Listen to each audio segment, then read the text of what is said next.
get it away from that beater, it means their chaser can't come over and get it. Yeah, but most of the time, if it's a beater and they have a bludger, go on, you go again. I'm a lazy keeper. Right, Chris? There's 4. Oh, there's 4? Yeah, there's 4, there's 4. Oh, Emma's joining in. Chris, don't go too far from Harry. Give him an option. Not too close, there we go. There you go, that's good, Chris, that's good.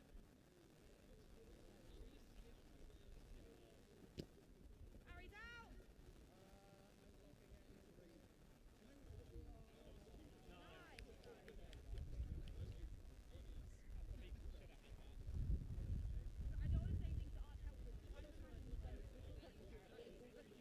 don't all 4 of you are being pulled by strings. Southampton! Come in!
Hello and welcome to the Quadball UK's Development University Cup 2025. We're about to be going into Warwick University versus Southampton. I'm Sam Davis from Shots On. You're going to be hearing a lot from me, I think. We're going to be starting the game very imminently. We have the starting lineups coming here. This is number 21, Riley. Hello, Riley. Hello over there as well. Warwick raring to go. Southampton not quite getting to the line yet, but they will be coming soon. Oh, there they are. We've got some Southampton who have joined us on the back line. Now, if you're new to Quadball, to start off a game, both teams start off on the sideline here. You have the ball set in the middle, so you're going to have one volleyball, which is centre of the pitch, which the chasers who are in the white headbands, or a green headband, as you'll see the Warwick in blue player wearing. A green headband just means that they're a keeper. They are going to be running for the volleyball. We now have a bludger being put in the middle as well, where we will have two beaters who are stood here running for that bludger. That's going to be contested. And on the other sides, we have a bludger in the defensive side of Warwick there, and one in the defensive side of Southampton over here. So each team starts pretty much having a safe play of having at least one bludger on their half. So when the whistle is blown from the refs, well, not that whistle if you've just heard that whistle, but when they start the game off, both teams are going to run for the balls. Our ref today is Will Brilliant, I believe. If you're waiting for the snitch or the flag runner for that play, if you're interested, that comes on at about the 20-minute mark. And here they go, off they are, both teams running for the balls. First one to the volleyball is Warwick, with Southampton claiming two bludgers, which gives them an advantage on their play for defence. So the first attack coming in is coming from Warwick. Warwick going for a long pass. I believe they've set up a box formation, so that's a chaser taking every corner around the hoops. You can score from either side of the hoops, so putting players behind the hoops is a good, valid option. Lovely attempt to make a block by the keeper of Southampton and getting the hands to it, reclaiming the ball, giving the ball to the keeper of Southampton. A keeper in their own half has immunity, so they're not able to be tackled or beat while you have possession of the ball in your own half, if you're a keeper, so if you're wearing a green headband. Now, coming up into the centre, we have a little bit of a beater fight. A lovely attempt at a beat there, but being able to jump over it. Lovely, lovely dodge. It does look like a beat is being called on 16. We have a no goal, unfortunately. So, oh wait, no, we do have a goal. Goal has been called good, giving the first goal to Southampton, leaving the score at 10-0. So, what just happened there, if you are trying to follow it, is that a player on, I believe, Warwick was beat, so that's when they're hit by a dodgeball, and they continued playing. So if you're hit by a dodgeball, you have to drop any ball that you're carrying, you have to dismount your broom, and you have to touch back in at the centre hoop of your team. Once you do that, you can re-enter game, but until then, you're not able to interact with a ball or a player. So receiving a beat there just opened up the defence for Southampton to be able to get in. And it looks like we've got a quick snatch there. A keeper getting the ball for Southampton, which means they were immune, so they couldn't be contested. Passing it down the pitch towards 36. 36 being contested by Warwick's keeper. Passing it to centre, number 54. I believe, is that Bex? No, sorry, it's not. I don't know the name, I'm afraid. Passing it over to the back. A lovely interception by Warwick chaser. She timed that perfectly. Keeper for Warwick now with the volleyball possession. Please do let me know if the audio is coming out all right. I only have a feed into the mixer, not a feed from the actual live stream itself. So if audio is not working, please let me know. What you've just seen there is Warwick's beater. They're throwing their ball back as they charge towards the hoops of Southampton. This is called a 1.5 bludger or a napalm, depending on which school of thought you go for. Essentially what this means is they can put their second bludger back towards their own hoop, where their partner beater can guard it, allowing them to get in and make a bit of a fuss around the hoops of the Southampton side.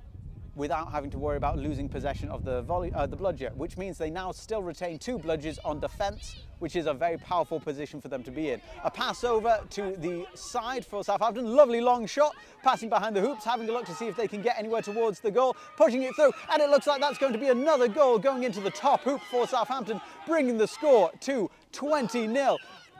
Warwick now picking up the volleyball. After a goal, the keeper does have to pick up the volleyball in their own half before it can start. Lovely attempt at the goal and a beautiful run back and block by Southampton, getting there just in time to stop that goal going in. Remember, this is a development cup, so both teams are fielding freshers who have only just started playing the sport. I believe many of them having less than a month training. Coming in, there are a lot of rules, a lot of weird little things with Quadball.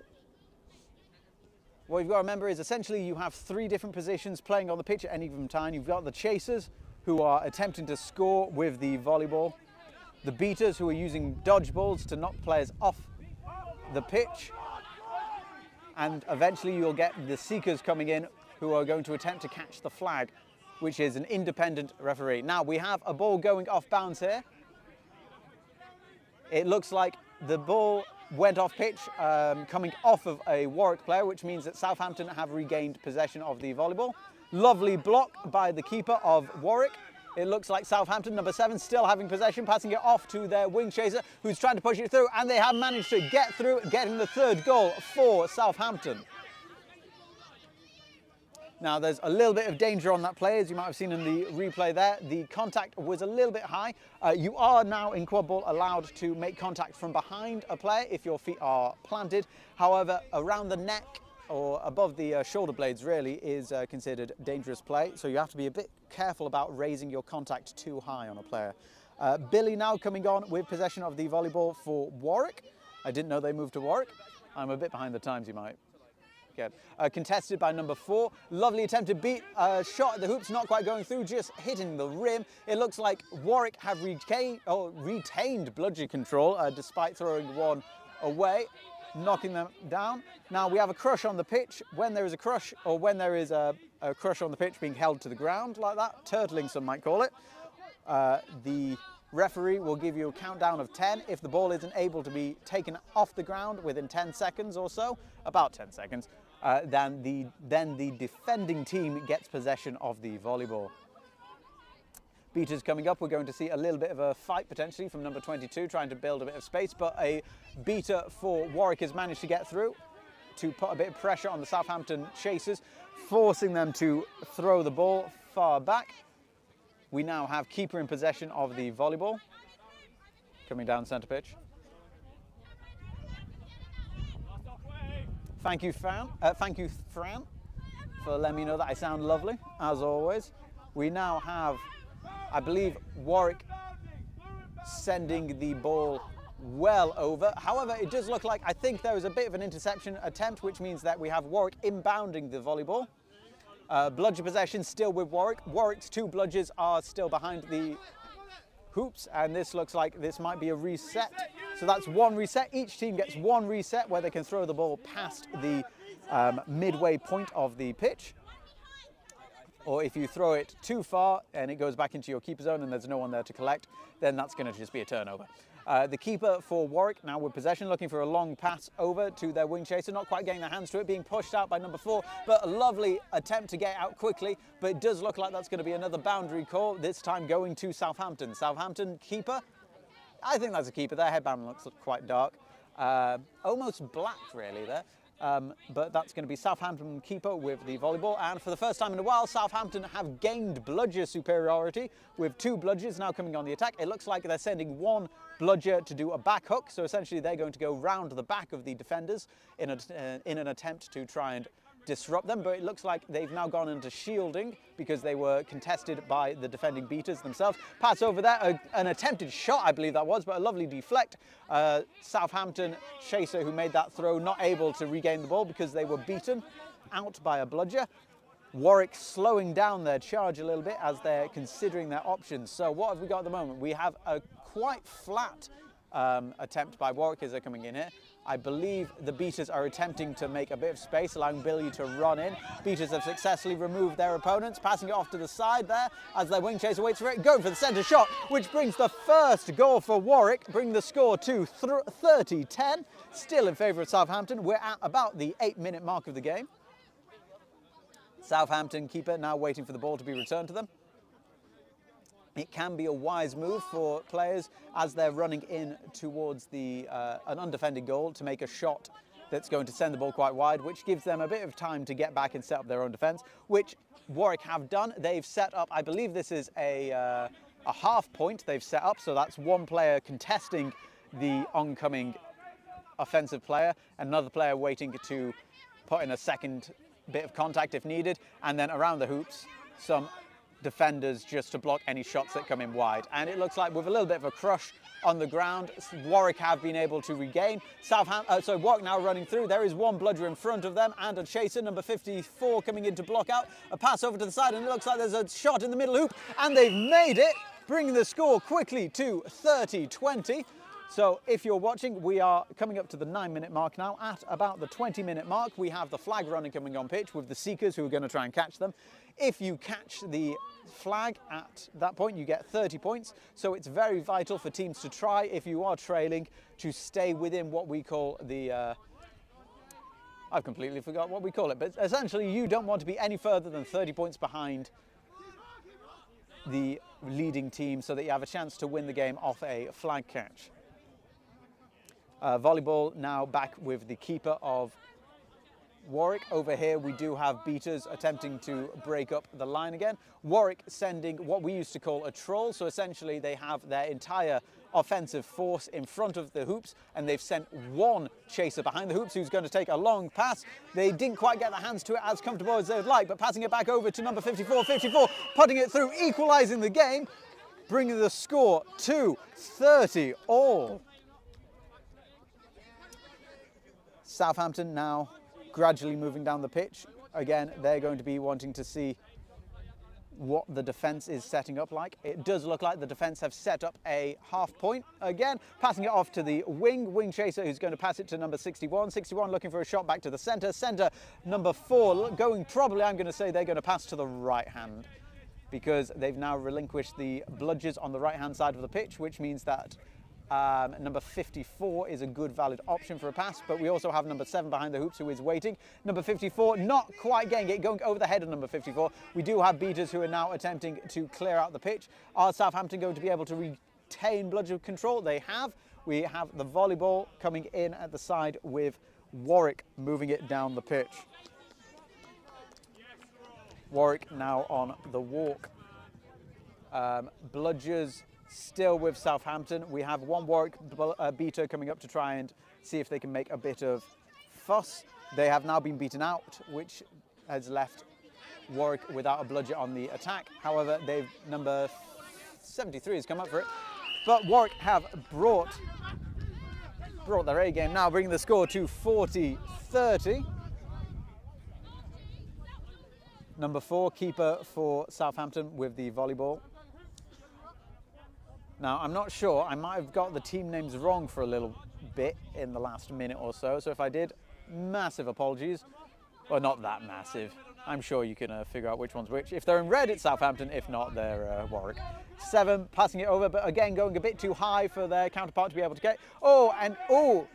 Hey up. So there was a boundary call. I believe this is going to be a stoppage now for a little bit of a learning opportunity.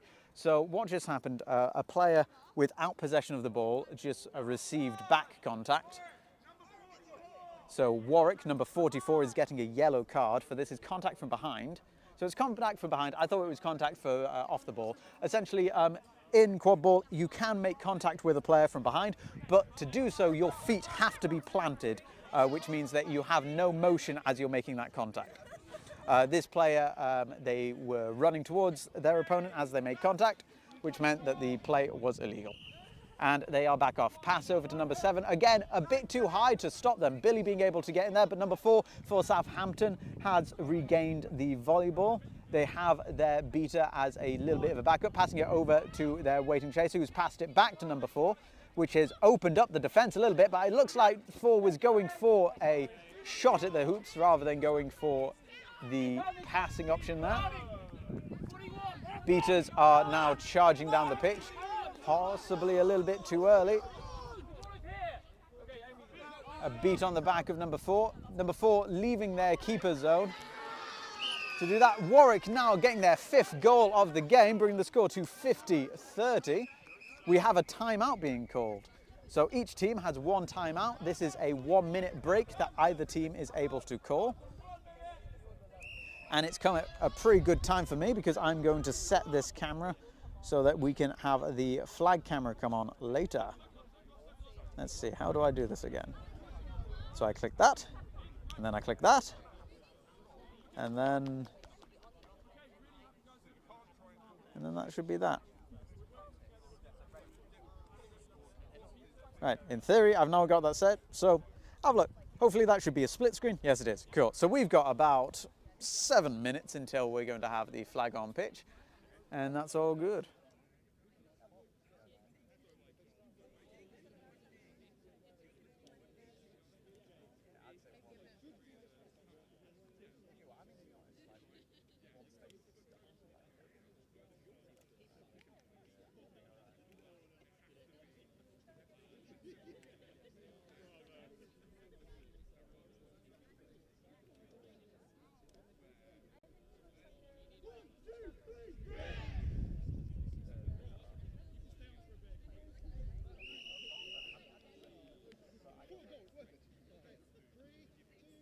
So that's the end of the timeout. We're about to go back into the game. Both teams are now remounting their brooms. So just to recap, we have 2 bludgers in Southampton's side. We also have the volleyball in Southampton's side. So this means that they're going to be coming in nice and hot. So they've just taken a timeout, probably to discuss their tactical reasoning and tactical play going into the next couple of minutes of the game. Very important. They've gone from having a 3-0 lead to now trailing by 2 points. We are back up. The whistle is gone. We are playing. I'm not sure if the ambient mic is actually working too well. So number 4 coming in centre with the volleyball. We have beaters sending one, an attempted shot at the little hoop there, but not quite doing it. We have beaters attempting it. There was a call of safe, but it looks like the beater didn't hear it, and they've dropped their their bludger anyway. Southampton retaining bludger possession because of that. I'm just going to see if I can turn this mic up. Oh, that mic should be turned up. Manon, my photographer, just being hit by a bludger there. Very close to the sidelines. The volleyball just getting into the hands of the chaser for Warwick. Warwick getting a 6th goal, I believe, with the middle hoop being taken down. Both players are fine. They're both stood back up. Don't worry about that. So there was just a little stoppage just to make sure both players were all right. That only really happened because the goal was called good, so it wasn't going to interfere with play. Volleyball with number 4, keeper for Southampton. I don't believe it's subbed off yet. Both teams, I think, realising that they both of them could really be going for the. Oh, thank you, Frank. Both teams really could be going for the win in this game, and I think they've noticed that, and so they're playing it more competitively than attempting to give all of the experience away. We have a breakaway runner. Here a run. There's no one in front of them to stop them. There is now number 55, but Warwick getting their 7th goal with a beautiful breakaway, a run.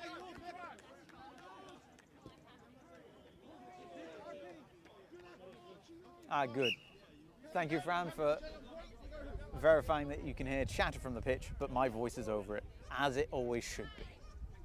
So, bludger positions at the moment. Still, we have control with Southampton. Who's that on pitch now? Oh, here comes Jamie with the volleyball, number 16. Now, I always love watching Jamie play because she will absolutely wreck a player in a tackle who is a lot larger than her. A lot of people will forget to watch her as they're charging down the pitch. Here she goes, she's getting ready. Is this going to be one? No. Oh, and a lovely, I think the first I think he popped his hand through the hoop first and then went for a second attempt. So I think both of those do count as a goal. Either way, that's the 8th goal for Warwick. Bobby, number 42, I know because I can hear people yelling their name, just threw one of the bludgers back before collecting, which has given Southampton bludger control back again. Billy coming in, but getting a bludger straight to the shoulder, which has left number 14 to go for a run. But is this a hero run? There's no one in the way. There is one bludger coming in, and a bludger to the stomach stops that breakaway run. Beautiful play. That's taken the pressure off the defence for Warwick, but it does mean that Southampton is going to get a second attempt at coming in at the goals. Bludger possession is now with Warwick. I believe that that little mishap there meant that Warwick were able to get control. There was a beat but a pass just before the beat, so if you're in the motion of making a throw when you are beat, that continuation of motion is allowed. If you are beat and then throw the ball after, the continuation is not allowed. Ooh, something's happened here. What's this all about then? So we're seeing a yellow card for Warwick. This is player number 19 for Warwick. So this is going to be 1 minute. So if you get a yellow card, that is 1 minute in the sin bin. If you get a second yellow card or a red, that is your off the pitch or 2 minutes in the sin bin for your replacement. This is also, I believe, going to be a turnover, which is very dangerous for Warwick here, as they do have some very capable Southampton chasers right by their hoops.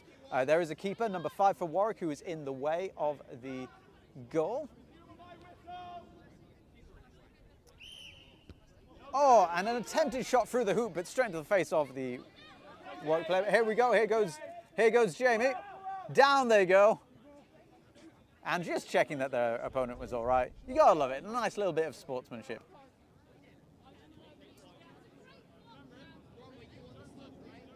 Southampton setting up their defence, but Warwick have bludger control, which is going to set it a little bit more difficult for Southampton. I believe that's a 2-2, so that's that's 2 chasers up front and 2 chasers near the hoops, essentially making a wall so that the Warwick chaser can't get through. Lovely block, but a catch back into the hands of Warwick, passing it off to Billy, Billy popping it through the hoop. That brings the score to 90-30 in favour of Warwick. The time is currently 17 minutes, or around 17 minutes. The flag runner will go. Oh, I missed that! They've gone for a breakaway! And it looks like a beat just before getting that through the hoops. That was very sneaky. I did not even see that, and I'm stood next to the pitch. Luckily, there wasn't a goal, otherwise I would have missed that. Oops. Volleyball possession with, I'm not sure of their number, I'm afraid, or their name, number 50, coming in for Warwick. On the side, we have a beater who is acting as their shield, so essentially just stopping anyone from getting too close to them. Warwick have set up another troll, so they've got one player who's run behind the hoops while the rest of their team is in front. Passing it to the side, we now have what looks like a diamond formation of the Warwick players and a lovely intercept, but it does look like that was just a kick-off pitch, which means that we're going to have a little bit of a stoppage here. A kick-off pitch potentially can be a card. I think depending on if this player is a new player or a returning player, this might sway how the call is made here. But it might also just be considered that he was contesting for the ball and it didn't go well for them. But we're going to find out very shortly, I'm sure, anyway. The time is currently 18 minutes, so the flag runner is getting ready to come on pitch. The flag runner, just to explain if you've never seen this before, the flag runner is an independent player. They have, normally they're in yellow, but at the moment they're just wearing yellow shorts. There they are. They have a tag attached to their back, and basically they will attempt not to get caught by either team. If either team catches them, then they get 30 points. So that looks like it is a yellow card for kicking off pitch or potentially kicking at hands. So the Warwick player, I think, was leaning down towards to pick up the ball when the Southampton player kicked the ball. That is a card.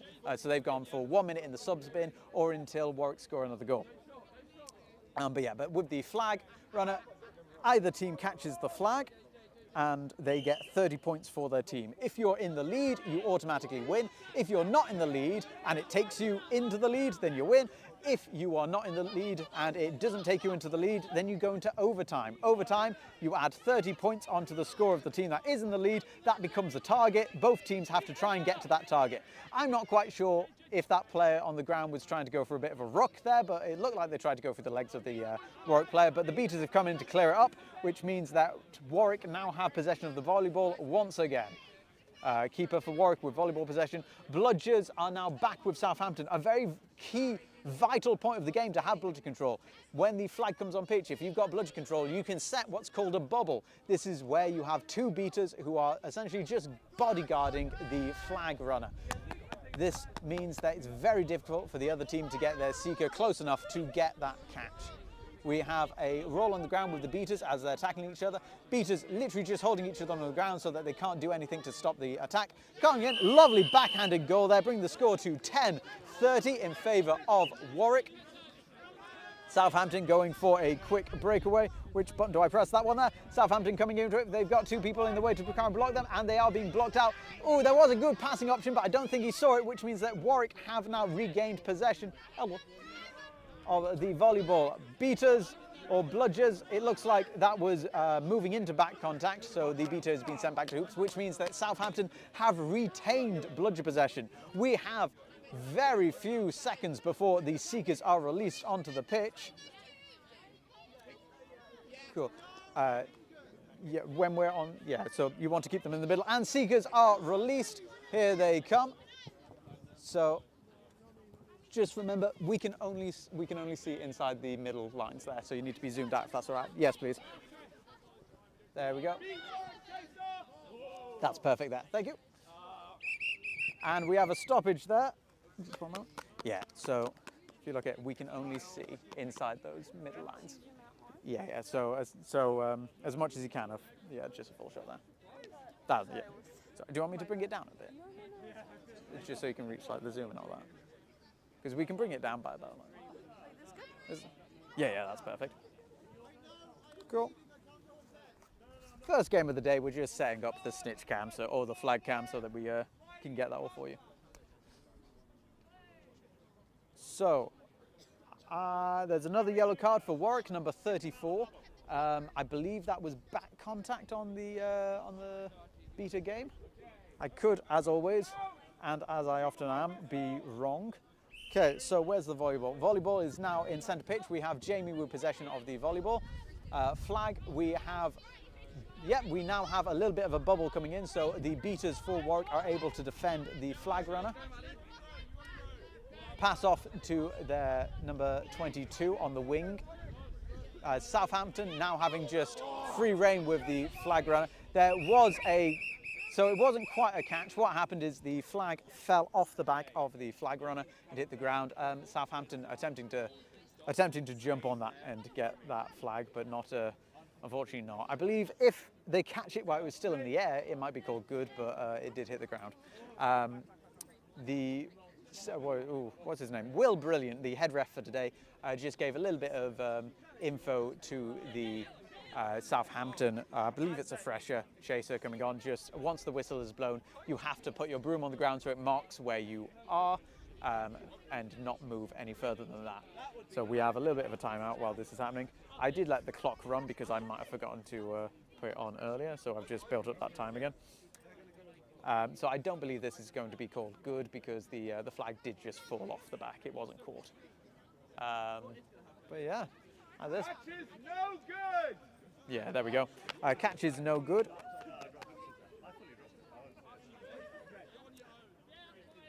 So it's a shame. It's one of those things where you see the flag on the ground, your instinct is to jump and try and get it, but you just can't, I'm afraid. Now, why is this not charging? Let's see if this works. Please do let me know if all of a sudden there's been a weird amount of noise on the microphones. I've just plugged something in, and sometimes that happens. But we're back up again. The Southampton seeker coming in again to attempt a catch. The beaters knocking out Warwick's seekers, which leaves the Southampton beater on their own. The Southampton seeker on their own. around the hoops. We have volleyball possession now with Warwick. Warwick coming for a quick run down the pitch. Bludger possession still with Southampton, having 2 bludgers. Oh, not quite getting to the hands of their waiting chaser. Southampton now splitting their beaters, so they're doing a half bubble. Warwick now getting for the first time 2 bludgers. No, there are now no bludgers in play. All the bludgers are on the ground, but they are in Southampton's side of the pitch. Southampton have regained 2 bludgers now. Flag runner is on the ground, which means they're going to have 3 seconds to get back up before anyone can make an attempt to catch again. Pass over to the wing chaser, 23, not quite getting the hands to it. Billy now picking up the volleyball. Trying to watch both these games is very intense. We have Southampton going for a flag catch again without any competition there, with both beaters being able to shield them. Warwick have now been able to break the bubble, but Billy's going in for a goal. Billy's going to get that, and there is another goal, bringing the goal up to the score to 11-30 in favour of Warwick even. Warwick now having time on the flag runner by themselves on a test, uncontested, but we have a brooms down for some reason. That was a shame. Very, very close for Warwick. They're having their first time on the flag without. So we have a blue card for a player off pitch. So I believe this is the coach of Southampton. So this is for delay of game. I'm not quite sure how they delayed it. They might have obstructed someone retrieving a bludger from the side of the pitch. So it's 54 for delay of game. I'm not quite sure what the delay was. There was definitely something. Jamie throwing the ball through their own hoop just to prove that they can. Volleyball being passed back to Warwick, so that's a blue card. A blue card is a technical foul, so that means that you've done something technical, you've broken the rules somehow that way. That's going to be 1 minute in the sin bin for them. Billy going through, getting a second goal in a short order, which brings the score to 120 to 30.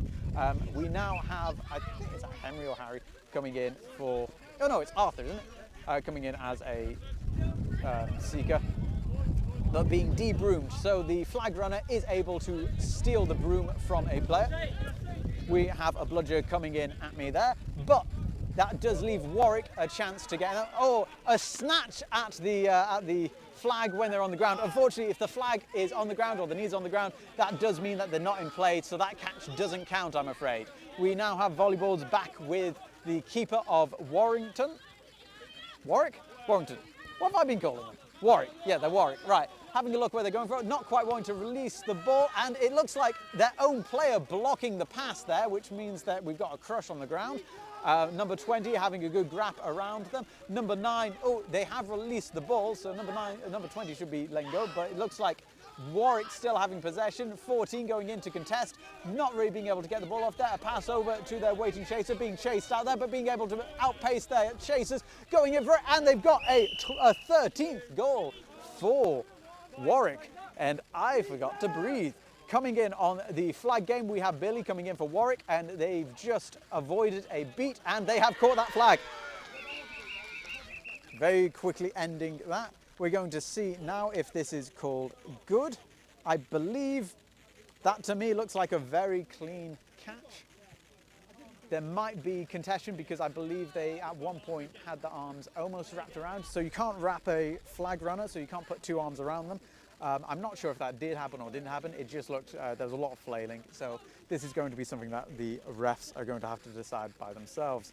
Can we zoom in on Billy? As if this is cool. We'll see what happens. So let's find out. Oh, and I forgot to put the timer back on. But, you know, the time at this point doesn't really matter anymore. Once the flag's on pitch, who really minds? Well, the flag runners, quite often they do like to compete against each other and see who lasts the longest. Which I don't always think that it's the most important thing to last the longest on pitch if you're the flag runner. I think it's really more important about making sure that the catch that's caught against you is a good catch. You know, you want it to at least look like people have had to try for it. Sometimes you'll find that, you know, a 20-second catch can be just as good as a... Catch is good. That leaves the score at 160 to 30 in favour of Warwick bringing, yes, Warwick. Yeah, they've just said it. So that's 160 to 30 in favour of Warwick. That's their first win of the day, first win of the season, and hopefully we're going to see much more from them for the rest of the year. They look like they've got a good squad. Southampton, again, putting in a very valiant effort there, running away with it at the beginning of the game with a, what is it, a 3-0 lead for the first 7 minutes of the game, I believe, or the first 6 minutes of the game.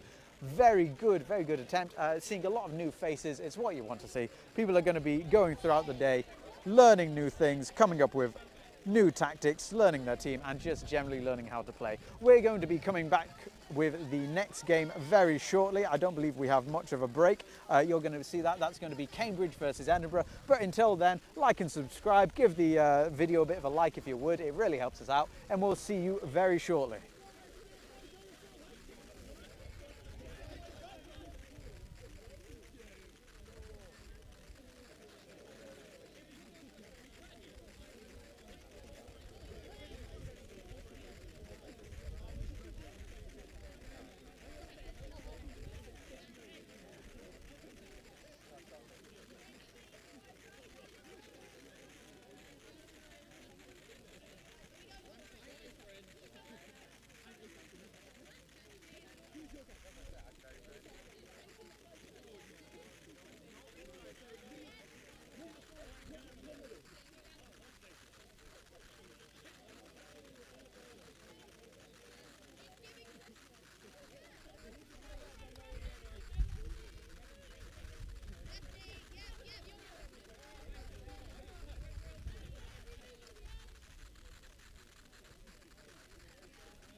Hello, stop Madgen.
So I found a stud earring on that pitch, and I picked it up and was taking it over there.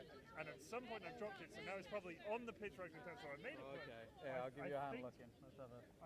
So did you just? When I was standing here, Yeah, and you just. and then I walked there, and at some point it was here, and then high-fiving camera. It'll probably be around the hand. What shape? It's so the long stud with a square clear stone on the top. Right, captains, please! This is going to be a problem. What did you say?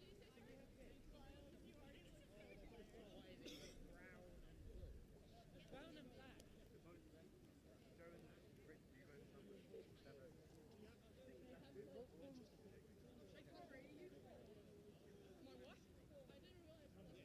I didn't realise. I got a swear. Okay, you need one?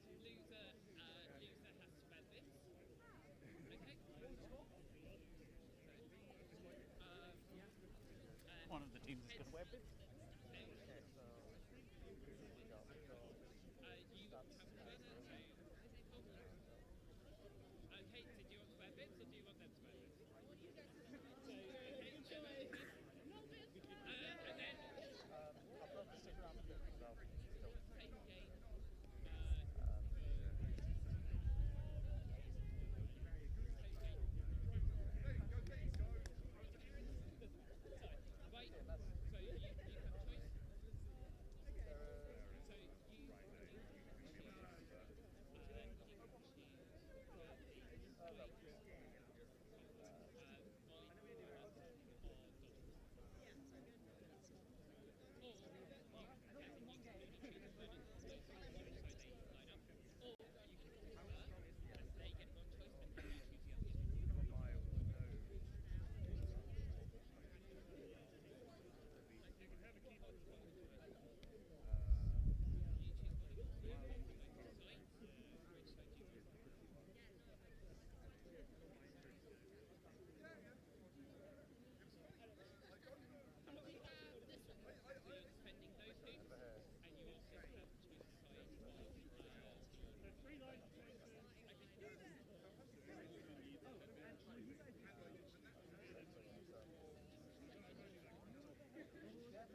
I basically just very so basically I just think about that. So I normally when they're setting up the play, so it's in the middle, things like that, setting up the play. If they're round the hoop, you see, okay, this one's doing something. I think about okay, that not too close to if they do here. But if I know they're going to pass the play here, I can frame one. But then it's they can do a long pass, they keep it wide enough that you can just face it gently, something like that. So I'm a player about it as well. It's not downtime.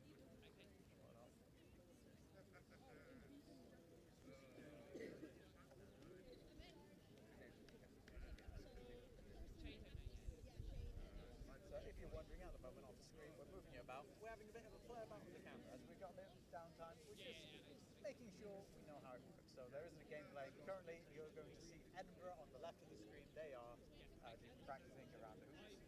On the right of the screen, we have Cambridge. I believe, I thought that these teams were just the university. A lot of these teams are actually mixed. So I believe Edinburgh is mixed in with... I was going to say, yeah. They've got it entirely, so I do apologise for that.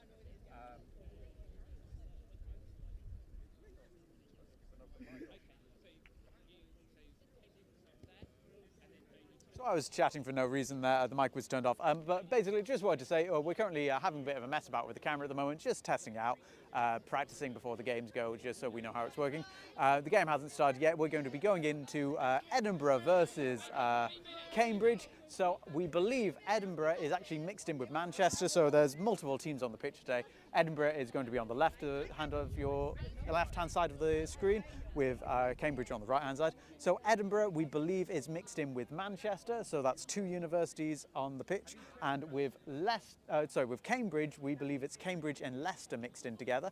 So these are forming quite large squads, which is quite nice to see.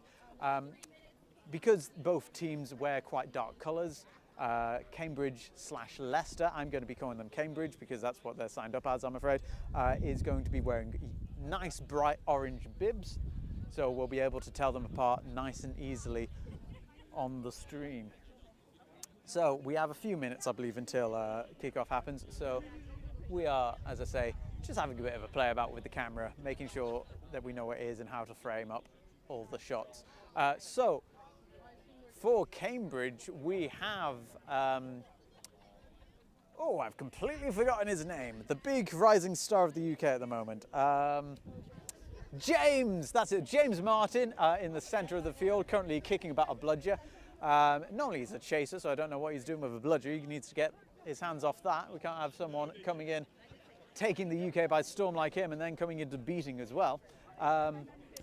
I genuinely thought that James Martin was an Oxford player, but I think they might play for Leicester or Cambridge then, I suppose. Was it Warwick? Oh, you're right. I think, so I'm just being corrected by Mama, that we believe that James Martin was a Warwick player. Have they moved to Cambridge or Leicester? I don't know. They might even just be helping bolster numbers or taking in a bit of a coaching position, as they are now on Team UK. Team England, sorry. Team England. See, this is why I need you, Mano. You're the brains. Right. So they might be taking on that coaching responsibility and helping out some of the newer teams or newer players, as Cambridge and Leicester now are both old teams. Oh, I forget I am old. I do predate both Leicester and Cambridge as teams within the sport.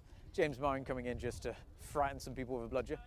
Bop to the legs. So again, if you're watching this for the first time, or if you're coming in and you're not sure of the rules, the yellow balls on pitch, or there are yellow and green on this pitch, they are dodge balls. They are used by the beaters to beat out players. If you're hit by one of those, you have to drop any ball or broom that you're currently carrying and stop any action that you're taking. So you have to end any tackle that you're doing or any contention that you're doing and go back to your own hoops to touch back in before you can re-enter a game. This helps break up contact in the sport. It also adds an extra tactical element that you have to be wary of, which means that you can't just run straight down the pitch without having to look up and see, oh, okay, I'm a very large player who's running down the pitch. I can go through anything. I could go through that brick wall if I wanted, but oh no, I've been tapped up by this yellow ball. That stops your motion. That takes away the momentum of your play and brings in a lovely tactical element. Each team has 2 beaters. There are 3 dodgeballs on the pitch, which means at any given time a team can be in possession of 2 bludgers and the other team will be in possession of 1. It looks like the refs are yelling something, so that's normally an indication that the game is going to start very shortly. Just continuing on with a brief bit about how the game's played. You also have the chasers. So chasers wear white headbands. They're also linked in with the keepers. Keepers wear green headbands.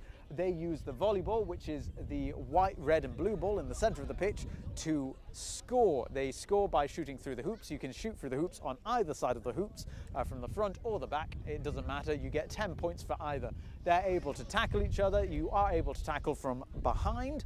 However, if you are moving, then that's a foul. You have to have your feet planted if you grab someone from behind.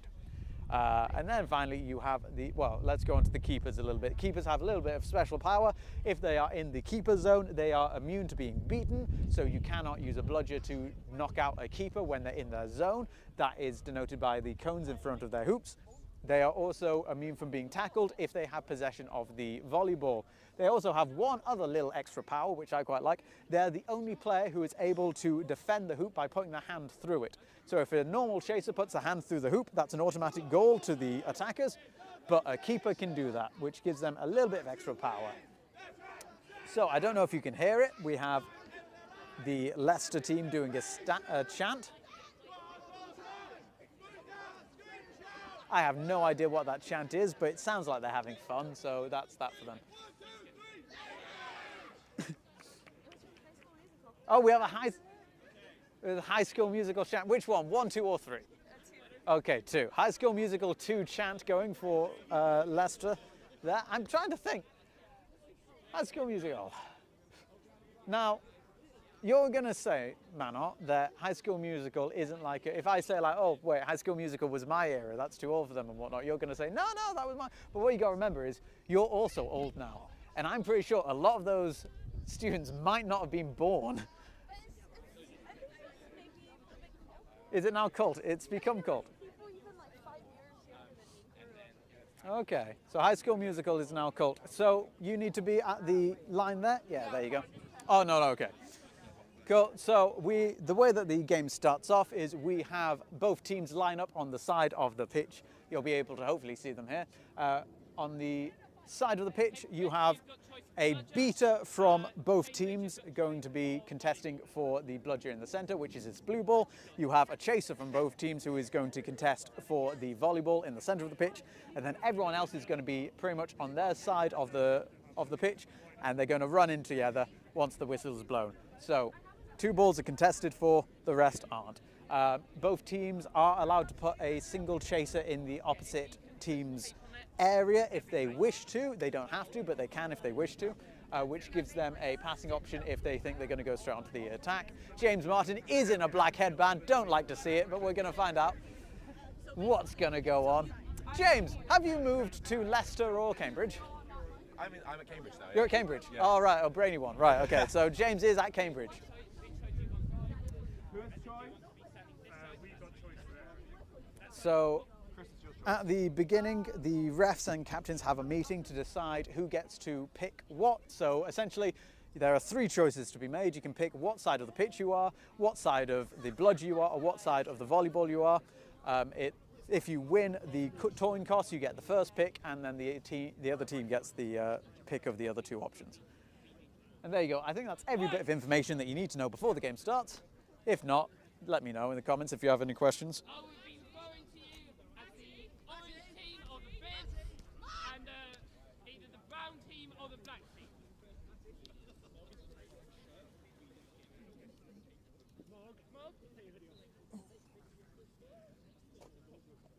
So, I think possibly Are you ready? there was one too many people on the pitch. Cambridge, are you ready? Right, the call is going to be sticks down, ready, and we'll start on my whistle. Okay? So, sticks down, ready. And there they go, they're off. First one to the volleyball is number 77, James Martin making an attempted shot. It looks like that was a safe call, but the player released their ball anyway, which means that Cambridge now have possession of the volleyball. A little bit of a volley coming off the Cambridge keeper there to keep the ball alive, but getting into the hands of Edinburgh. Number 37 coming down the pitch looking for the passing options. Edinburgh having a bit of a flat offense, but they have now moved into a box-style offense, looking for a passing option. 77 receiving it to the hands. 28 there, ready for a pass, going for it as they're getting the ball out just before contact was put in on them. Not quite sure what to do here, passing it back to number 77. Too low, not getting the hands to it. 77 now having contact coming in from behind. It looks like there is going to be a call here by one of the assistant refs, possibly moving into back contact. And here we go, brooms down. So you might have just seen number 3 beater for Edinburgh continued running after the whistle was blown. So if a whistle is blown, so that's brooms down, you have to drop your broom onto the ground to make a marker of where you were stood when the whistle was blown. You're not allowed to move anywhere from that point. So it looks like this is a call for moving into back contact.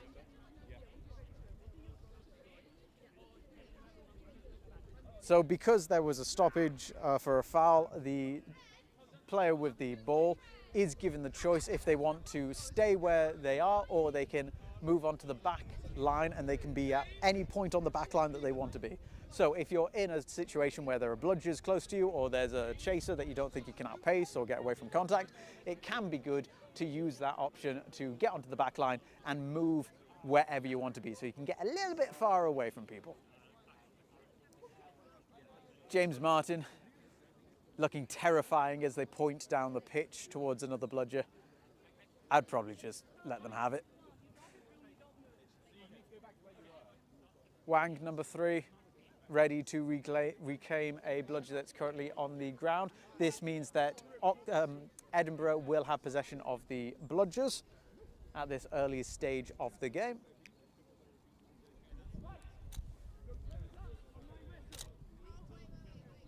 And brooms are back up. And one hoop's been taken down. Cambridge are inbounding the volleyball.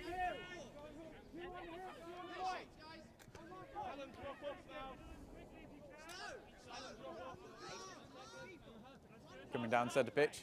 Cambridge keeper. Pressure put on by number 77. Pass off to, I believe that was just straight pass to the hands of the chaser for Edinburgh. Beaters are being attacked by the Cambridge beaters. Number 15 not quite having the confidence to get into a fight there.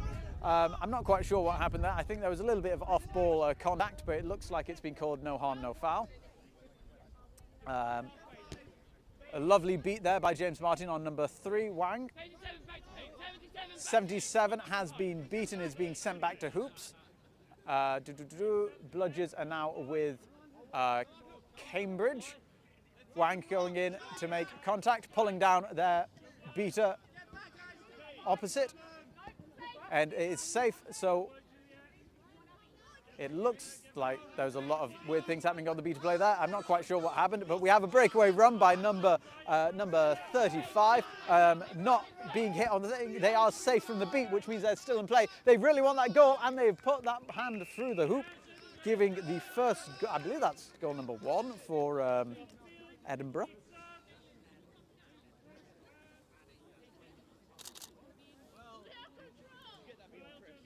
I'm going to change to the camera lens, get a nice zoom. Let's see. So, possession of the volleyball back with Cambridge. Possession of the dodgeballs is with Edinburgh. James Martin going in for an attack with a dodgeball, but not quite getting through Wang's defence. We have a breakaway run coming straight in. Lovely takedown, beautiful work. Pass off to number 30-something, but they were beat. 28, regaining possession for Edinburgh. Lovely beat on the back, and I think I got that on the camera. Nice. By James Martin, sniping across the pitch. 15 deciding to take their bludger back to defence for Edinburgh. Wise choice at this stage.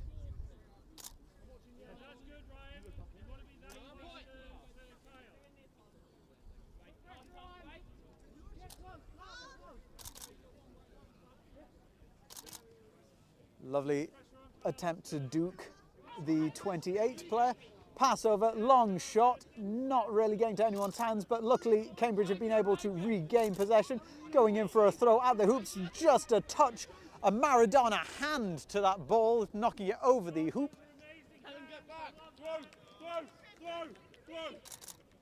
Looks like we're going to have a bit of a faster break from Edinburgh as they look to disrupt the defence of Cambridge. No one's really able to stop them as they run around the pitch, passing it to their keeper. Keeper looking for that shot. It looks like they're going to go, oh no, it's a pass. I thought they were going to go straight for the goal, but they decided not to.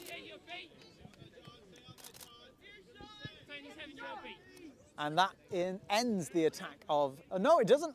Edinburgh managing to come back into the game. It looks like that was a kick after beat. However, because it's gone straight to the hands of the keeper of the opposing side, it looks like it was called no harm, no foul. Lovely attempted tackle there by number 33, the beater for Edinburgh. Beautiful work. I'm not quite sure where that ball's going. No reset, and 28 running for it. They're going to go straight for it and get that hoop. Beautiful work. Edinburgh all round there doing wonderful, wonderful work.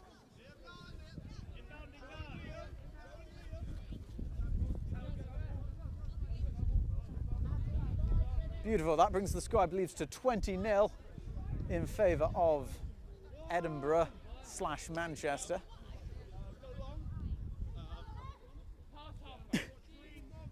past halfway call is being made.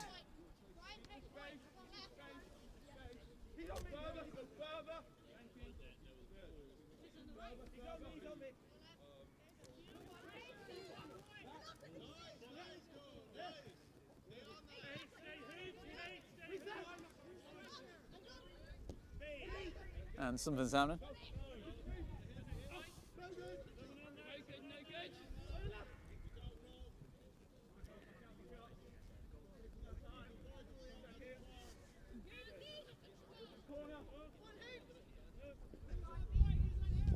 Peter's having a bit of a fight in the middle of the pitch, but James Martin clearing it up. Chasers now passing to centre. Centre not particularly a safe position at the moment with the beaters lurking about. Over there, hands not quite getting to it, just keeping it in the pitch. Will, brilliant there, showing their speed and thought. Lovely goal there, bringing the first goal for Cambridge coming onto the pitch. Bringing the score to 20-10 in favour of Cambridge.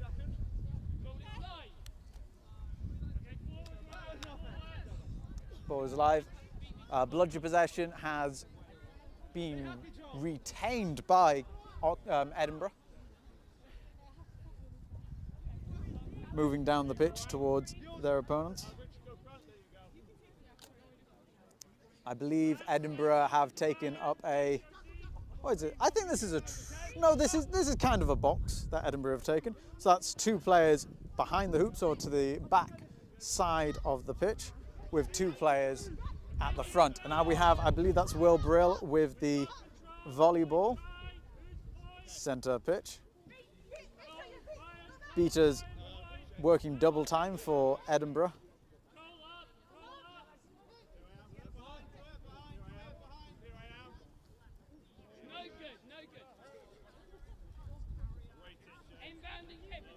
Wonderful work.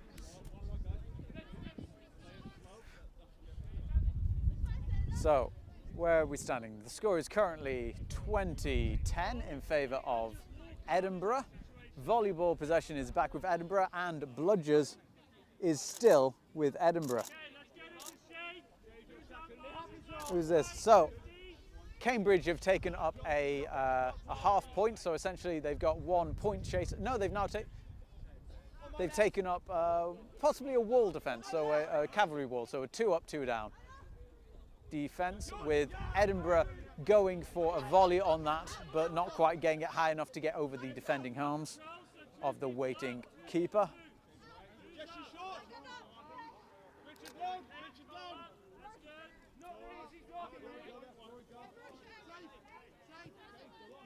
Bludgers have now been taken by Cambridge. Wonderful contact by beaters from Edinburgh trying to get in it. Will Brill with a backhanded goal brings the score to 20-all. The time being around, I'm going to guess 6 minutes? 9 minutes? I was 3 minutes off. It's exactly 9 minutes. Wow. So that means that we have about 11 minutes until the flag runner comes on pitch. Of course, when that happens, that begins the end of the game procedures, with either team being able to catch it means that they'll get 30 points and starting the end of the game procedures. Ooh, possibly a kick-off pitch. And here we go, Will Brill with the volleyball yet again, running it down the pitch. Is anyone going to be there to stop them? And straight in the hoop there. That brings the score 30-20. Number 15, beater for Edinburgh, being sent back to hoops for back contact as they were charging at a player from the back. Where are we now? So Edinburgh, I believe, going for a trawl again with one player behind the hoops ready for a catch, and they've gone for it. But that's a goal. It doesn't matter. They've been able to get that ball anyway. Bring the score 30-0, equalising the game.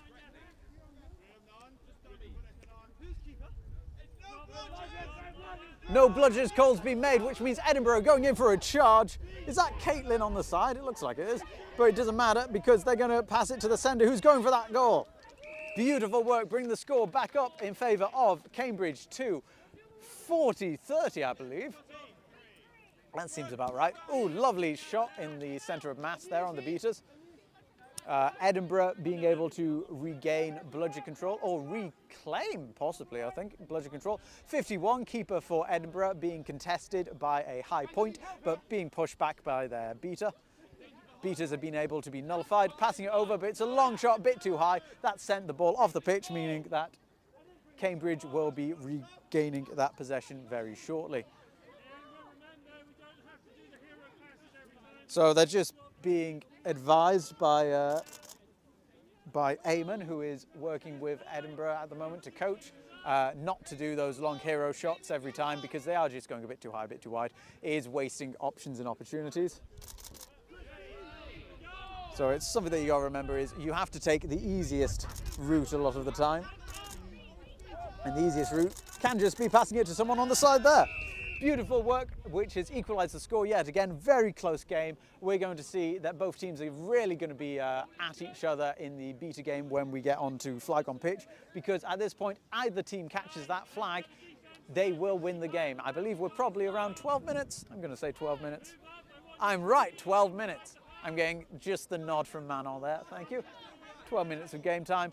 James Martin has come back on as a beater. This probably shows that they're going to be a bit aggressive coming in. Possibly a bit of a throwback from number 3 from Edinburgh once they got beat, but it wasn't big enough that it caused any issues, and James Martin has been able to regain that bludger. We now have a little bit of a crush. 77 coming out with the 51 for Edinburgh. The keeper coming out victorious with the volleyball, passing it to 64. Who is now moving down the pitch. We have bludger possession with Cambridge. Passing to the keeper, just shy of being a reset there, an accidental reset, but it looks like they have been able to keep it in. We're running down the pitch, seeing if there's any space that can be made. A beater coming in just to clear that out. And we have quite a bit of contact. And it looks like, no, it was a beat. I thought possibly they were saved by their own beater missing, but not quite. We have hands up from the refs, which means something fun is about to happen.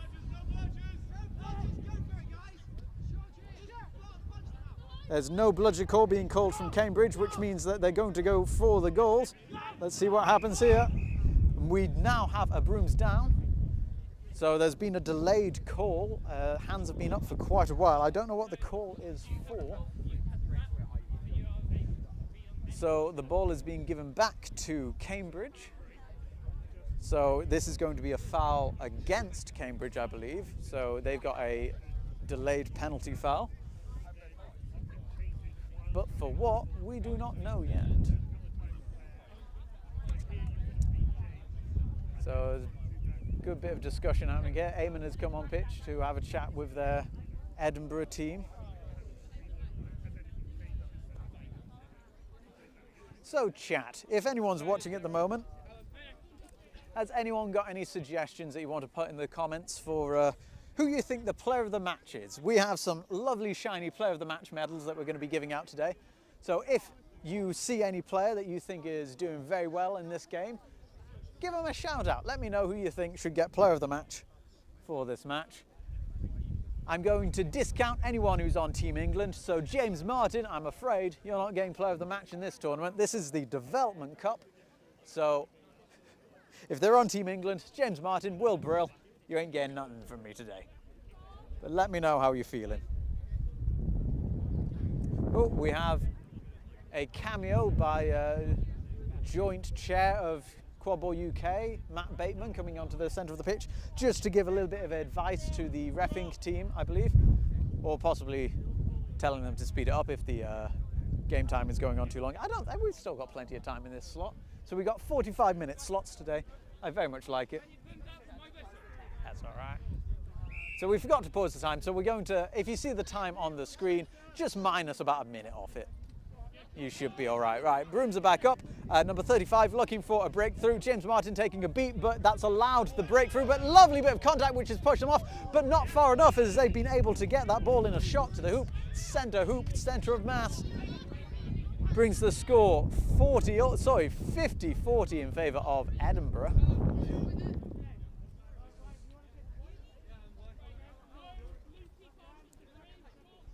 You can see behind us we have Oxford warming up with their high knees. Coming down middle of the pitch. It looked like that was a pass to James Martin, but unfortunately he is a beater, not a chaser, so he cannot touch that volleyball. Number 33 clearing up the chasers, just making sure that they've got that space to breathe and move.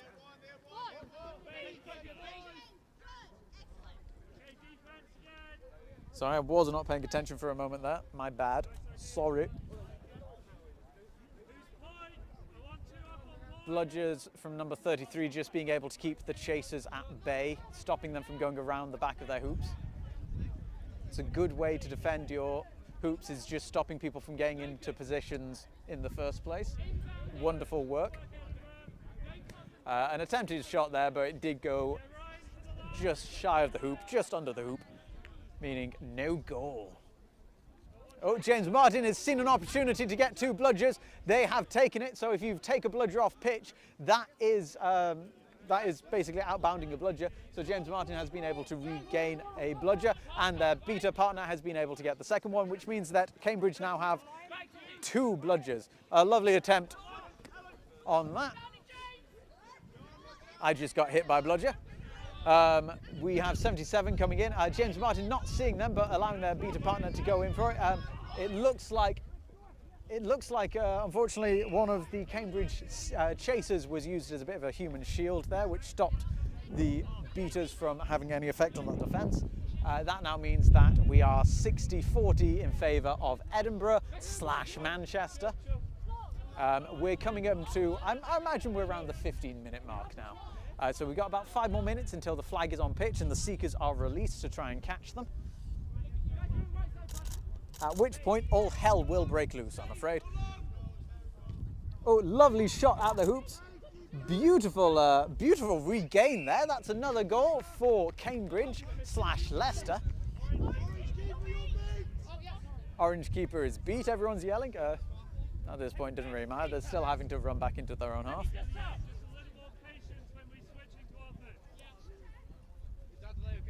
So we're going to have possibly a card here. Have we stopped the timer? Yeah, I got you. There we go. So basically at this one, what's happened here is before the keeper got possession of the ball, in order to restart the game, they have subbed off. That is technically a foul. Now, I believe this is a new player, I think. But, oh, thank you very much, Kudas named Agnes. Kudas, thank you, Agnes. That's very nice of you. Let's go, Hippogryphs, they're saying. I believe number 35, they have got a card, so I think they might be a new player. But we are playing the tournament as you will be reffed in any other tournament.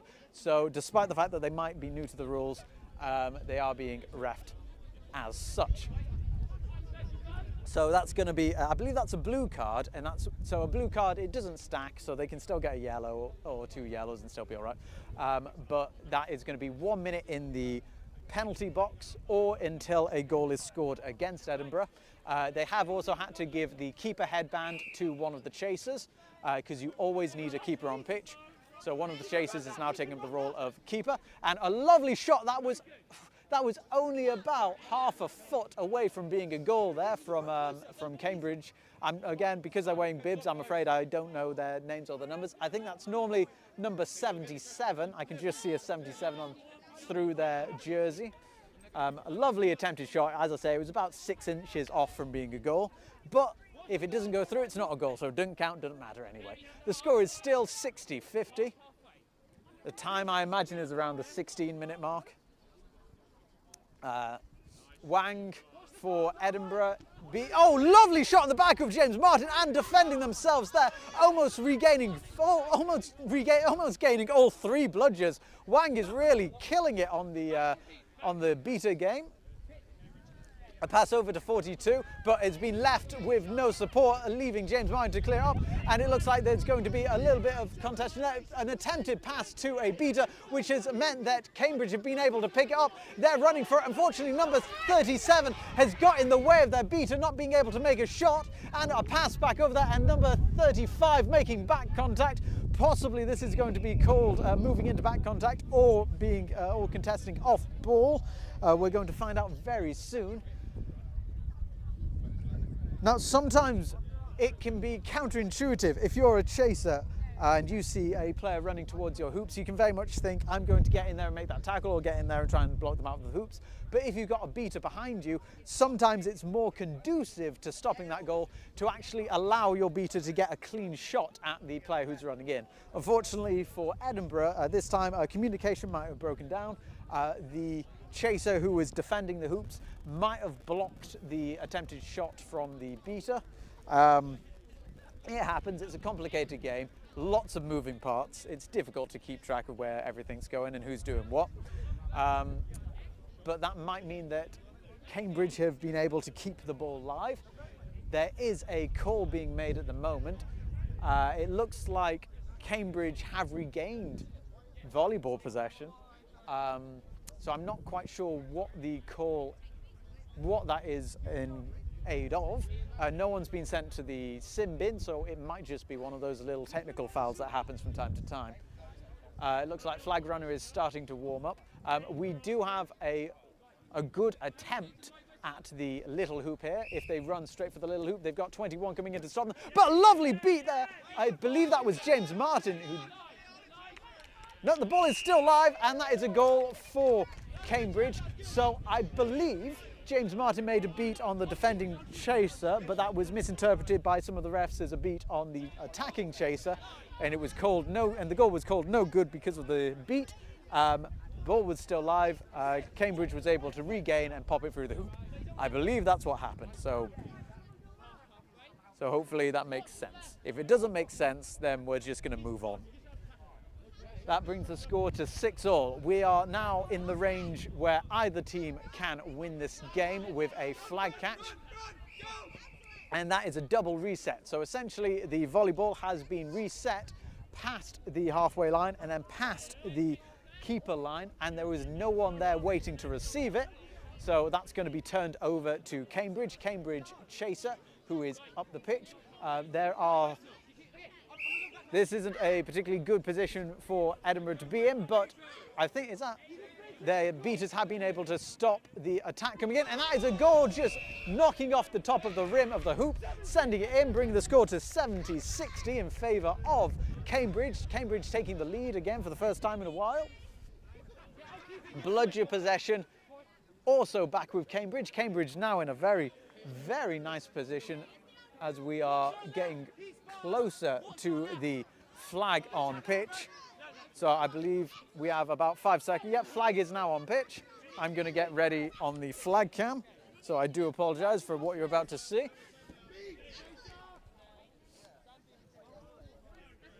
Where are we? Right. I believe we're just waiting for the ball to be brought back to the pitch. Oh, and the sun has come out in force now. Right. So, Seekers are getting ready to come on pitch. Volleyball is coming centre. The volleyball, they've set up what looks like well, it's pretty much a box attack they've got, but they're waiting for their beaters to come in. Once we see the Seekers come on pitch, it looks like that's another goal. That brings the score to 80-60 in favour of Cambridge. Cambridge likely going to employ a bubble around the Seeker. Yep, both their bludgers are coming up around the flag runner, which means that they're going to try and stop that. The Seekers are now on pitch. We should be now in a split screen if we are. Cambridge having a lot of time around the flag by themselves just to try and catch that. If you catch the tag on the back of the flag runner is an independent player. If you catch the tag on the back of them, you get 30 points for your team and potentially win the game. At this stage, either player catches the flag, they win the game with those 30 points. If they are below winning the game range and catch the flag, then they get 30 points, but we go into overtime. I'll explain what that means if it happens. But we're going for it. Beaters are coming in just to clear out those chasers. At the moment, there are no chasers active, as both of them have been beaten out by the opposing teams, but they are putting in a lot of effort, a lot of speed to come and try and get this tag. I zoomed in by... Oh, and a beautiful catch! Let's see how this pans out. It looks very, very nice and simple, where I believe, is this Will Brilliant? Yep, just getting a hand behind that, behind the back of the flag runner. And so that's not Will Brill, is it? I don't know, turn around. Oh yes, it is. I don't know, one sec. I need him to turn around so I can see his face. Is it Will Brill? Yes, it is. Right, good. No matter what angle I looked at him from, like I just about to walk on the pitch, I could not see the front of his face. I think that's Will Brill. Yeah, it's Will Brill. Yeah, it's Will Brill. So, if this catch is called good, which, to be honest, unless there's a foul on pitch, I think it probably will be. That will leave the score at 110 to 70 in favour of Cambridge, which will be their first win of the season. Ooh, so catch is good. It looks like, so there might have been a goal before the catch, but it doesn't look like it's been counted anyway, so it doesn't matter. That leaves the score at 110 to 70 in favour of Cambridge. That's their first victory of the season, and they're going to be very proud of that. That was a very, very well fought game between the two teams. Both of them putting in a lot of effort, both of them having moments in that game where it very much looked like it was their game to win or lose. Wonderful play, wonderful play. We're going to be coming back very shortly. Chris Wang from Hippogryphs, that was a beautiful beater play. I agree, I think Chris Wang, I'm going to say, is player of the match. We're going to give them the player of the match medal in a moment. But until then, we're going to say we're going to be coming back very shortly with the next games, which will be... Ooh, what will they be? It's going to be Southampton versus Oxford very shortly. So let's come back and see Southampton versus Oxford in about just under 10 minutes. We'll see you shortly.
Hello, if you can hear this, I'm not sure if you can, I hope you can.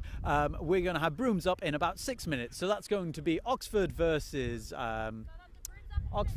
Southampton in 6 minutes, so we're about 6 minutes behind schedule.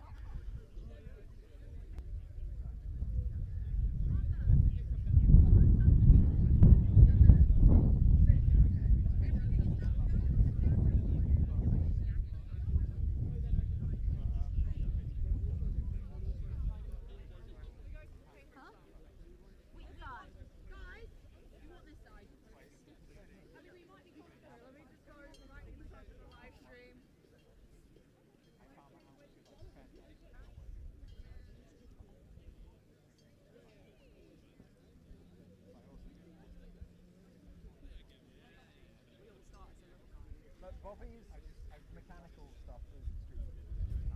Yeah. That's the one thing that everyone starts with. Like, you either start with great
put it on for being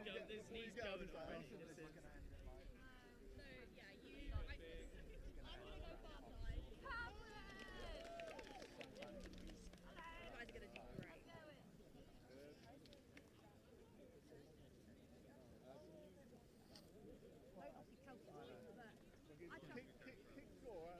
to people. I will buy you 5 pints. No, I think you guys can. Are they shouting raw? Are they? Yeah, they have a crap Oh,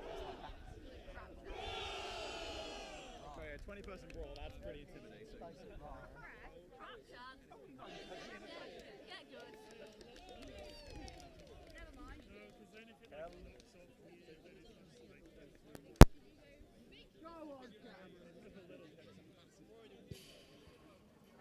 Hello and welcome back to the Quadball UK's University Division. Oh, sorry, not division. What's that word? Development Cup.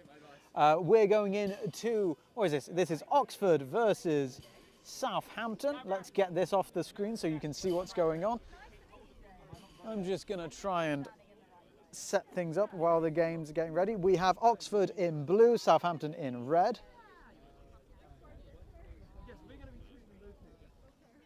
I'm just setting up the scoreboard, so do bear with me if I'm not speaking for a moment. I'll give it a rest. So we have, I don't know what set of letters I was typing there. So Oxford in blue, Southampton in red. Southampton, are you ready? Ooh, can I do it in time? Can I do it in time? Red team. Oxford, are you ready? There we go, just in time. So if you're joining us for the first time watching this, the game starts with both teams running towards their respective balls. We have 3 bludgers, which are dodgeballs on the pitch. Here they go, off they go.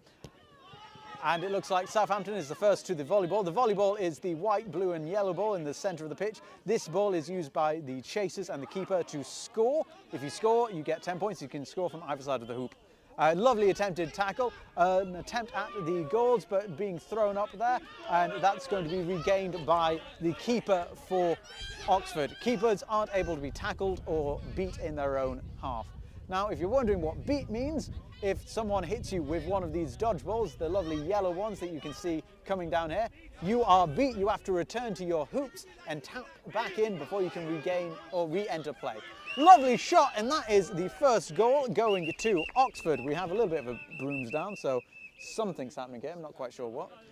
James Martin is our ref for today, or the head ref. The referee in a quad ball game does have a lot of help. They have I believe 2 assistant refs, 2 goal refs, a scorekeeper and a timekeeper, and they will have a flag ref when that becomes necessary later in the game. Now, if you have any further questions, please do let me know in the comments. I will try and answer them as best I can. But other than that, I'm now just going to talk about what's happening on pitch. So at the moment, we have bludger possessions. That's 2 bludgers are with Southampton. We have 1 there and 1 over there. And the volleyball possession is with Southampton as well. The goal has been negated for a foul. I believe, I'm not sure what the foul was, but something happened that wasn't good, which means Southampton now have a clean slate against them. We are back up and running down the pitch. We have a fast breakaway of number 14 coming down the side, going for a shot, being beaten out, but that leaves their counterpart, Chaser, coming in hot on the hoops, and they're going for it. Lovely attempt to take down, and it looks like that is going to be a goal. I don't know. We have a brooms down. A slight bit of an injury on pitch.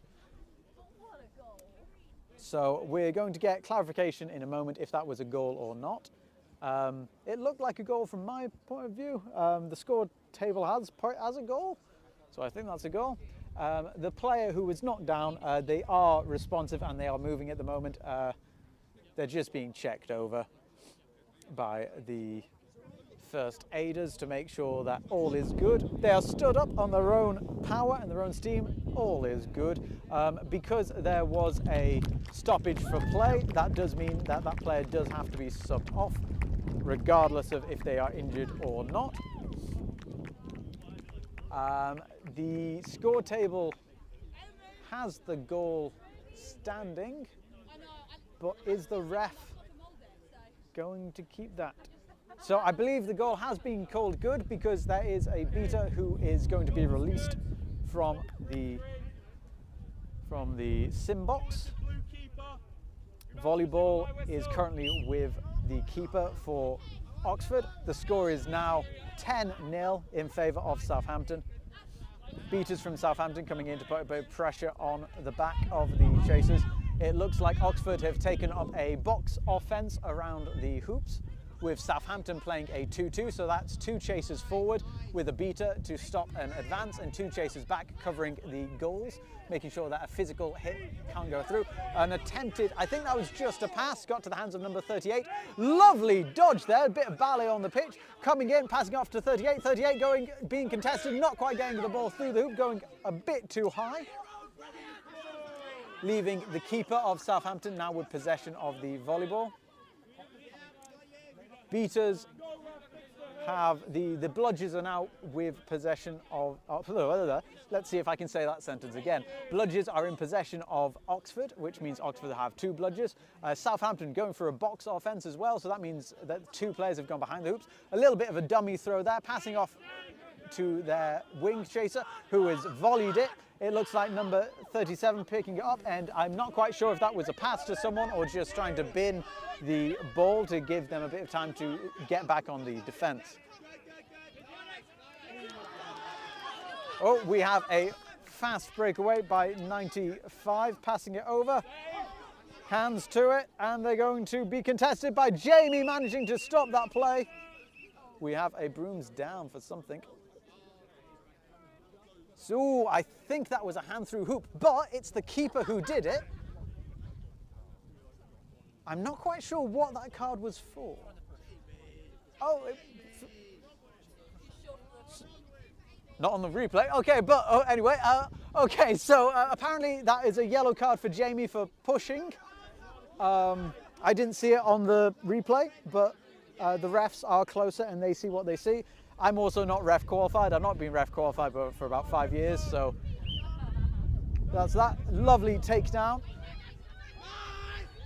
Oxford being able to regain possession and point that through the hoops, bring the score to 10-all. Maria Mahoney is my queen, said by Quanry. I don't know what a lot of these names and words look like on your profile let's have a look. So Jamie with possession in the pitch. Contested grab from the air, call of safe, a pass back over, and a shot and a goal, bringing the score to 20-10 in favour of, oh, who's that? Southampton. We have contention of the bludgers in the centre of the pitch. Southampton managing to keep control of the bludgers. We now have Oxford charging down the pitch towards the hoops, passing it to their wing chaser. Great hands to catch that on the run, passing it back, being contested heavily. Southampton really putting a lot of effort into their defence. 14 not quite getting their hands to it, but passing it back off, allowing a run. Beautiful block from a bludger, so you are able to use a volleyball to shield yourself from a bludger, to knock it out of the air. Number 7 passing to 38. 38 going in, looking for a passing option behind the hoops. Passing it to 14. Ooh, being contested, 17 pushing them out hard. Pass off to the wing. Wing going in for a run. They manage to get past one of the defenders. And are they going to be able to pass all of them? Not quite, passing it back out to number 14. 14 running past, being contested by 17. 25 now having a good shot at it. Oh, not quite getting to the hands of 17. 17 now with possession again. Going for a shot, just knocking the hoop so slightly, forcing it around. 17 again with hands on the ball, but not quite getting it steadily. And there we go, finally in for Oxford, bringing the score to 20 all. Oh, that was a long play. Beautiful work. So, the defence there, not having a single bludger, being able to keep that play going for so long, putting in a lot of energy. Is that going to affect Southampton later if their players are getting tired? I don't think so. They looked physically fit at that point. Oxford have gained control of all 3 bludgers. 15 just about being able to call immunity before being beat, meaning that they are still in play. Immunity can be called by beaters if one team has possession of 2 bludgers and there is a 3rd bludger on the ground. I'm not quite sure what this stoppage is for now. I'm sure I will find out in good course for you.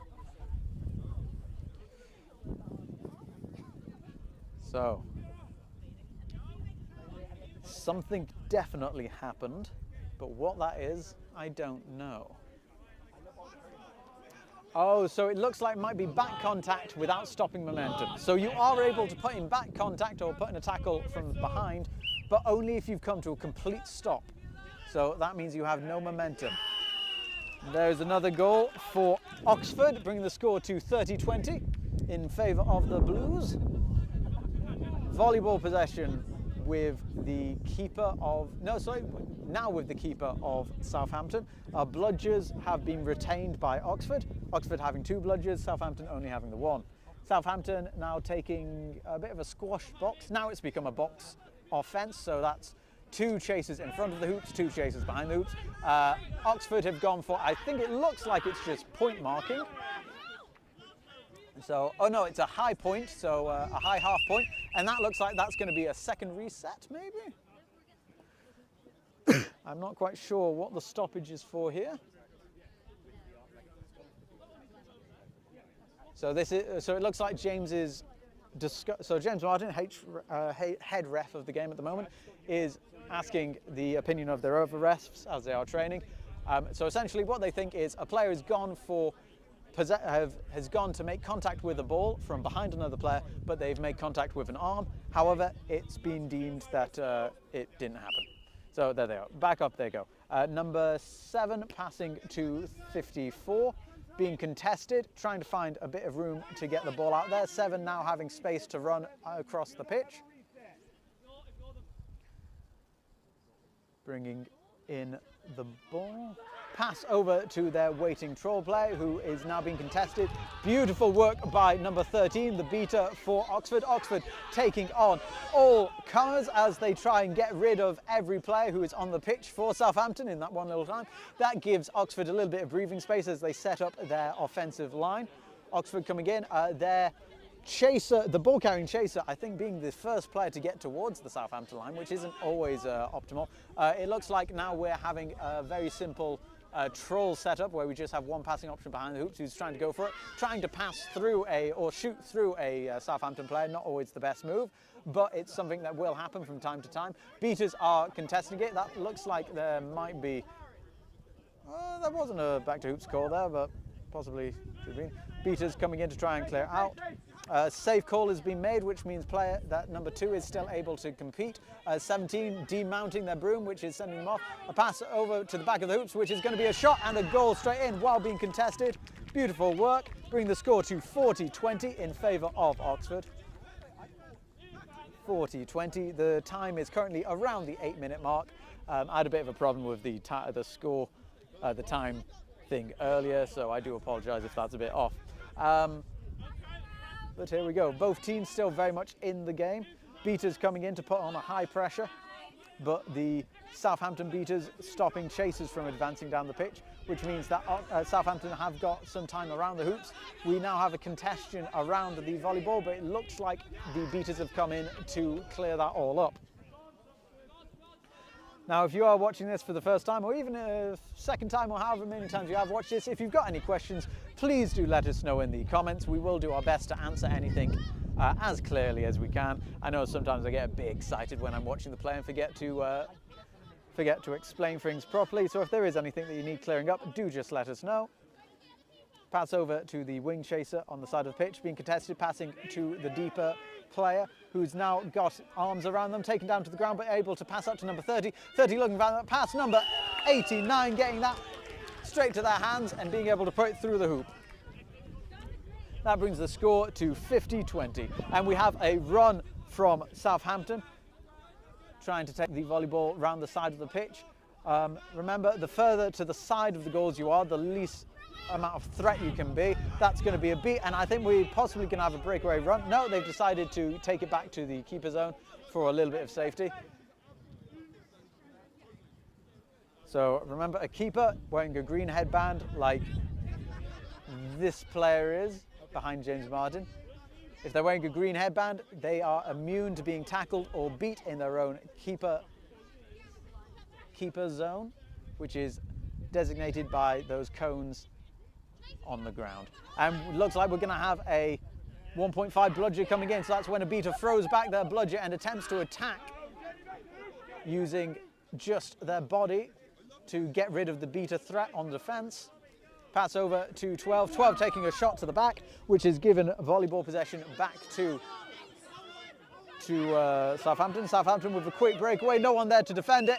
Lovely little hop and jump in, bring the score to 50-30. Still in favour of Oxford, but Southampton is still in the game.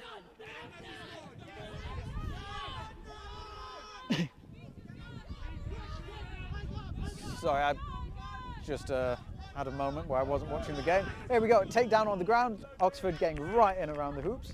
Still about 10 minutes. That looked like there was a little bit of a high beat. So again, if you're hit in the face by a bludger, that is a foul. But it didn't look like it hit. It just, yeah, I think they were all right. Volleyball possession back with Southampton. Bludgers are still with Oxford. Oxford really putting in a good shift on the beater game. I've just heard that I'm about 30 seconds ahead on our time, so the time is currently around 10 minutes 40 seconds.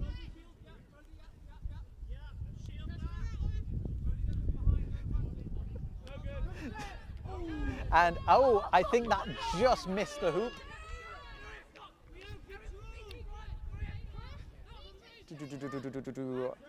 I looked away for one moment and I've lost everything. There we go, there's the volleyball. So the volleyball is just past halfway, coming down the pitch. Southampton have possession of bludgers now after regaining on a confusing play. Pass to centre chaser. Centre looking for a long pass around the hoops, straight to the hands, but they've been contacted. I think that's Will Brill. Passing it to number 4, keeper. Keeper is immune. Where are the beaters? Beaters have retreated back to the Oxford line.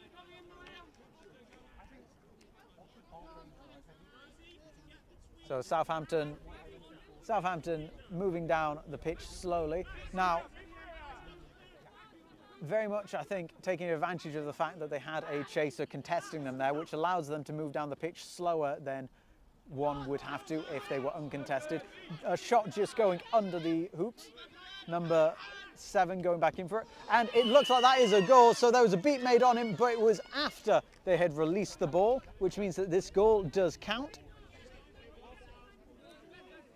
Beautiful work. What's that? We're now on about 12.5 minutes or so. Oh, well, we're coming up to 12.5 minutes of game time. So at the 20-minute mark, the Seekers are released, and they will attempt to catch the flag runner. But until then, both teams are going to be trying to get a bit of advantage over each other by getting out of range. So it's getting more points than you would get if you caught the flag, which is 30. Ideally, you want to be 30 points ahead of your opponent to have a bit of safety. But both teams here working each other hard and keeping the game within range.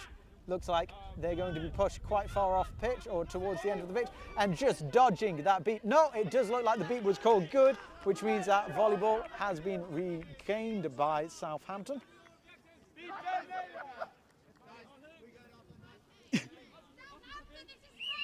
And we have a stoppage here. So I think from the sound of it, this is a face beat. So I'm not quite sure.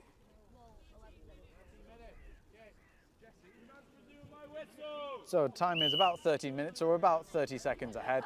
So there was just a little bit of a conversation about a face beat there, if it was or wasn't a face beat. I think it was just that it was a player who ducked down into it, which means that the face beat isn't a foul. So here we go. And hopefully my clock is now about right. About. Volleyball being passed to Jamie, not quite getting to her hands. A bit of a panicked pass there, sending it a bit too high, which is put back in the hands of Oxford. Oxford, not being a keeper, can still be contested in the keeper zone, but it looks like Southampton has given up and decided to run back to try and reset a defence. Let's have a look at what we've got. So Southampton are now setting what looks like it's a 2-2. So they've got 2 chasers up to create a wall and 2 chasers around the hoops to stop any shot attempts, where Oxford have set up just a classic box. That looks like that's going to be boundary. So that's boundary, which means that the volleyball is going to go back to Southampton. Not quite sure what's happening with the beaters, but that's a blue inbound, so I think a Southampton beater just took a bludger outside of the pitch. I do apologise for yawning there. I've been up since 5 o'clock to drive down here to film this, so I'm already a little bit sleepy. Good bit of congestion, stopping 14 from getting further down the pitch, but they managed to step out. A pass over to the hands and straight in. That looks like it's no goal. I think possibly a sneaky little bludger hit just before it happened. Bludger possession, so 2 bludgers are currently with Oxford. Again, Oxford are going in for a 1.5 bludgers, so they're attempting to, they've thrown one of their bludgers back to go in and contest for another one, but we've got a quick breakaway. There's no one in their way here. There's one Oxford player who's trying to take them down. Number 7, beautiful work, but not quite enough to stop that drive. That equalises the score to 5-all or 50-all. Which means that the game is now firmly anyone's to win or lose. Now we've got about 4.5 minutes until the flag runner comes on pitch and the Seekers come to try and get them. While that's happening, I would like to say we are giving out the Shots On Player of the Match award today. We're giving out medals for that. If you've seen a player today who you think deserves Player of the Match in this match, do let me know. We've got a rule, no Team England players can win Player of the Match in the Development Cup. So unfortunately, Will Brill's not on this pitch. As a ref, yeah, you can't give... It's just because I'm always talking about Will Brill whenever they're on pitch. It's all I get. They can't win it. But if you see someone you think is Player of the Match, let me know. And we'll give them a shiny bit of medal. And there's another goal. Bring the score to 60-50. Manor has just returned, which means that the flag runner is probably likely to go on.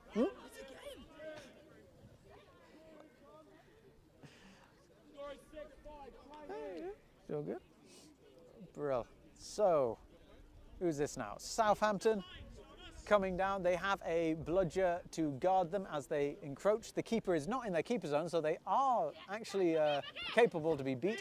Lovely sniper shot on the back of number 7. Oh, but Southampton thought that they were the one beat. A bit of confusion there. That was just winging the ball off pitch, so I suppose that happens from time to time. Remember, this is a development cup, so we have a mix of players. Some players who've been playing for a long time, some players who this could be the very first time that they've ever got onto the pitch for Quadball. We have a fast breakaway coming from Oxford. Oxford coming down, and it looks like they're just going to pop that over the head of the waiting Southampton chaser. Sorry, I had a bit of a brain fart there. Score is now 70-50. Southampton, if they get one more goal, they have a little bit of a safety net when the flag comes on pitch. When flag comes on pitch, whoever catches it, they get 30 points for their team. If you're in the lead after catching the flag, then you win the game. If not, you go into overtime. So you want to be 30 points ahead of your opponent before that flag comes on pitch. Oxford having possession. Oh, my tongue is not working today. I'll warm up, I swear. 7 getting it into their hands, passing it over.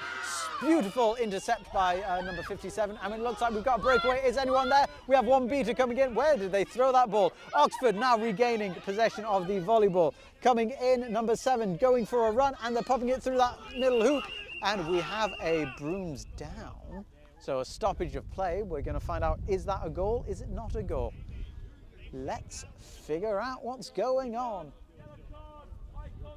Yellow contact, high contact. So the goal is good, which brings the score to 80-50. That also means that for the yellow card for high contact, so that's someone making a tackle above the neckline or above the collarbone, their time in the sin bin is negated by the goal. Oh, and we also have a timeout. Wonderful. I should probably see if I can find some water at some point. Ah, well. Nah, it's all right. I'll get some later. Thank you, though. So we have a timeout now. So each team has one timeout that they can call before the flag is on pitch. This is a 1-minute little stoppage of play.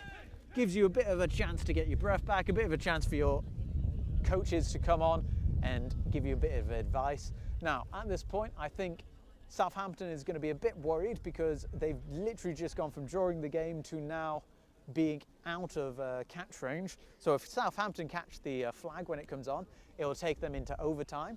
They would equalise, so that would just mean that either team would need to get 3 goals to win. Oxford are probably very confident in themselves at the moment, just having a breakaway run of 3 goals in a row. They're going to want to be continuing their fast breaks. I imagine the coaches are probably more going to be congratulating them on how well they're playing on those fast breaks as opposed to trying to change anything up. Because what's the old adage? If it ain't broke, don't change it. Or fix it, one would say. We're currently about a minute and a bit until the flag comes on pitch, which I believe actually means that we're currently on schedule to keep the day running as it should do. Volleyball is being returned to the keeper of Southampton. Coming down the pitch.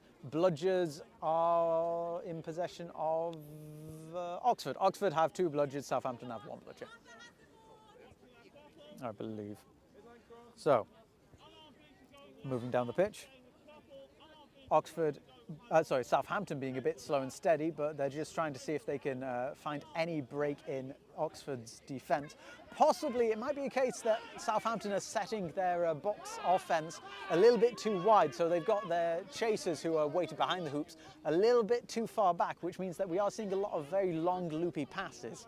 Oxford being very quick on their feet, and with a couple of experienced players, they're very able to spot these long loopy passes and get into a position to stop them before they happen. Jamie, they're getting in to stop that. Southampton having possession of the volleyball back to them. I believe there was a little bit of confusion on some calls there from the beats and whatnot, but everything's come back in. The player in yellow there, that's our flag runner coming in. They have a tag on the back of them. As I say, if you grab the tag, then you catch the flag. And that was a goal. Lovely. I wouldn't quite say a long shot, but a good shot in itself. That brings the score to 80-60 in favour of Oxford. Southampton are now back in winning range, so if they catch the flag, they will win the game. We have about, I think about 10 seconds until the Seekers are on pitch, but we have another brooms down. Ooh, thank you, Mano. I have the great Mano back with me on flag camera. Ooh, which means you're going to get all of the action. Aren't you lucky? So we're having a little bit of a conversation here. The refs just deciding what they're going to have for dinner later. If they're going to go for a curry or a Chinese. Personally, I prefer having a Chinese. I love noodles. Get some good udon in you. It looks like there's no call being made. Or is that, no, is that a blue card coming out? It's a yellow. Oxford had 2 keepers on pitch at the same time. Oh, so yellow card to Oxford. There were 2 keepers on pitch at the same time. So you can only have 1 keeper at any given time. Oxford had 2 players with a green headband. So I believe that was a yellow card to the speaking captain, number 6, Rowan, who was a beater despite it being a foul made on the keepers. It's the speaking captain who is yellow carded. They're going to be in the sin bin for 1 minute or until a goal is scored by Southampton. I don't know the name of the flag runner today. Pardon? Jesse, flag runner Jesse, I think. I'm going to play him Billy if I'm wrong. And we're back up. So where's the volleyball gone? Southampton with volleyball possession. Coming in, making another shot, and that was a beautiful goal straight in. The second one for number 4 keeper for Southampton in, in about a minute. Bringing the score to a more respectable 80-70. Southampton are going to be very happy that they're now back firmly within range. This gives them a leeway of 2 goals to keep them in winning range. If Oxford's able to get this, that cuts that down a little bit more. And Seekers are on pitch, here they come. Volleyball is being volleyed at the back. Southampton coming in with the volleyball towards the hoops. Oxford currently having uncontested time with the flag runner. It looks like we have an Oxford breakaway. Is there any defence to stop Oxford? Oxford's running straight in, no one's really stopping them, and they popped it through, which brings the score to 90-70 in favour of Oxford again. That's a catch from Oxford. Is this going to be a good catch? Let's have a quick look. So it looks like, yep, so Southampton were pushed out by the Oxford beaters, but the flag runner was looking at the Southampton seeker as opposed to looking at the Oxford seeker, who was currently defended and running in behind her. This does look like it's going to be a very simple decision. Quick catch, that's going to be what that was. We have a little bit of a ref talk here. They're going to be having a look on the pitch, making sure that there were no other fouls made. Unfortunately, this is just how it goes sometimes. You can be looking at the wrong thing. And there we go, catch is good. That leaves the score at 120-70 in favour of Oxford. Oxford winning the game. A very hard-fought game between both of them. Both teams utilising speed and agility more than force and percussion in that. Wonderful to see. It's always nice to see teams playing more technically rather than just smashy, and it's going to be really nice to watch them advance throughout the season. We're going to be coming back very shortly. Oh, here we go. Number 25 from Oxford has an absolute cracker of a game. All right, Fran, number 25 it is. I'm going to go find them, give them a medal. They've won the Shots On Player of the Match award, so 25. As has Austin Max, also from Oxford beater. Ooh, which one's which? 20. I think Fran's biased for Oxford. But still, let's have a look. I think number 25. I think 25 is going to be getting... 25 was a snitch catch as well. Brilliant. They're going to be getting player of the match. We're going to be coming back to you nice and shortly with the next games of the day. That is going to be on the screen. What's this? What's it going to be? Next game is going to be Edinburgh versus Warwick. We'll be back nice and soon. See you in a sec.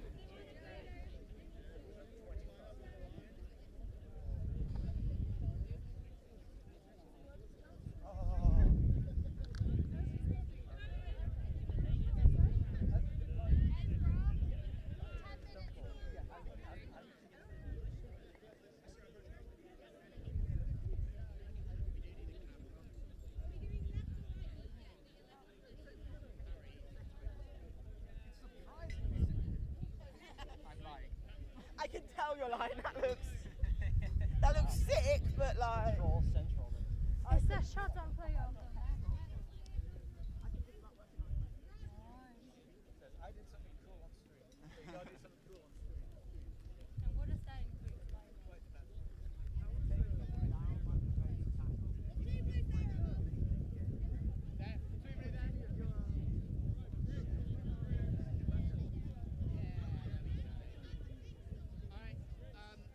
Leaning row, can you shift 2 shifts to my right? Yeah. Bit more. Keep going. There we go. Stop there. That's good.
Fran, I trust your judgment. I always think you're amazing and you're very fair. I'm just joshing with you a little bit when I'm making fun of your decisions.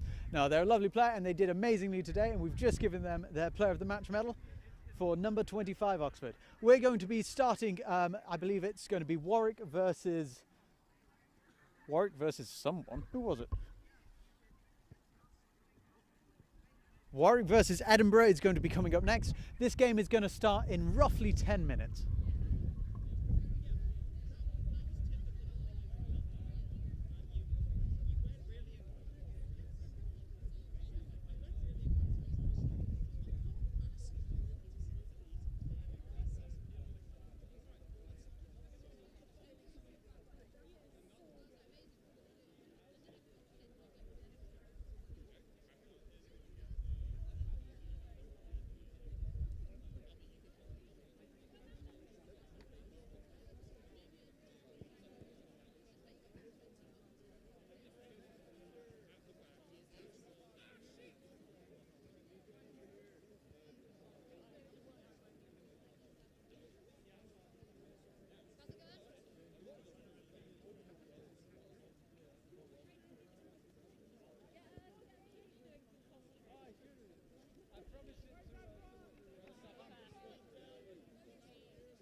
looking to see like if you can.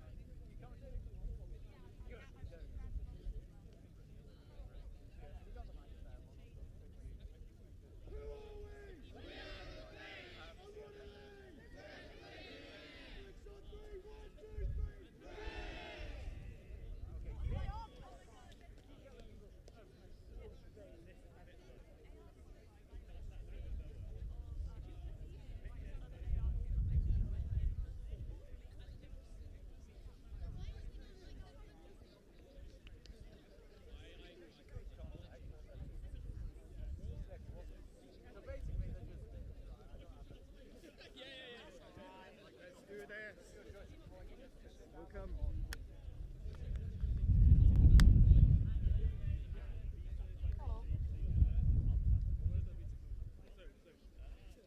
We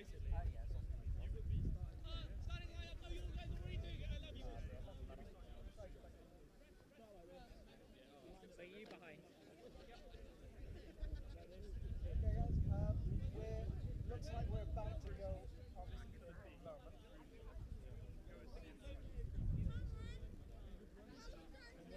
Warwick, Edinburgh. Sorry, I just don't want you at the back if they get the ball. No problem. Maria, or if you don't mind. And don't worry about being right. Let me know when you guys are ready.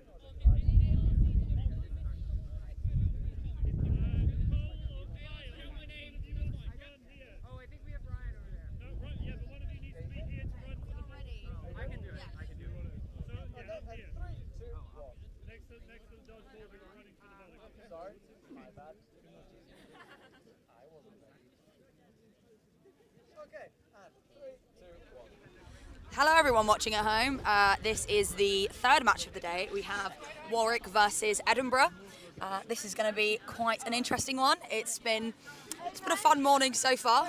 Lots of twists and turns. To clarify, this is the fourth match of the day. Is it? Yep. Well, you know.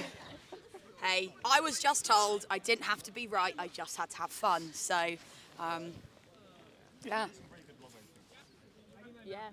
Yeah. Playing is Warwick versus Edinburgh. I did just say that. Oh. But also, isn't We're Edinburgh doing- a mixture of northern teams? Well, if you've... Yes, Edinburgh Yeah. is a mix of teams who have merged, and Warwick is a merge of between Warwick and Bristol. I mean, I know that Bristol and Southampton were the bankers. Do Warwick and Bristol have a name? Are they the... I had something in mind, but I don't think it's very appropriate to say. I'm. They do have a conjoined name. I do not remember it. Fair enough. how the red hat, white hat. It's at, if Looks like anyone it looks like remembers Santa. being in Warwick last year, you will probably notice that the weather is much more pleasant than it was.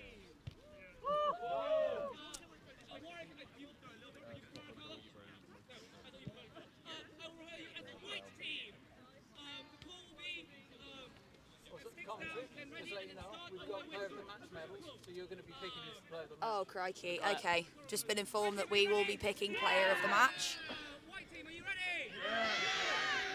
Can't be someone who's on I don't even know who's on Team England, so... Oh, and Warwick have got the ball. Oh, we're going straight for the fast break. Speed and Oh, that was such a tragic miss by Warwick. That was such a good play, though. If you can see it, you might as well go straight for it. But this is why you've got to hand through hoop it. That is so You true. never know. You never know.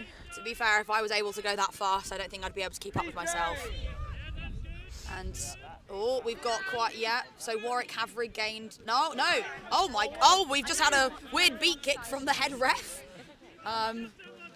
Okay, Warwick have now regained control. Oh, someone from, oh, that was a great goal from Edinburgh just there.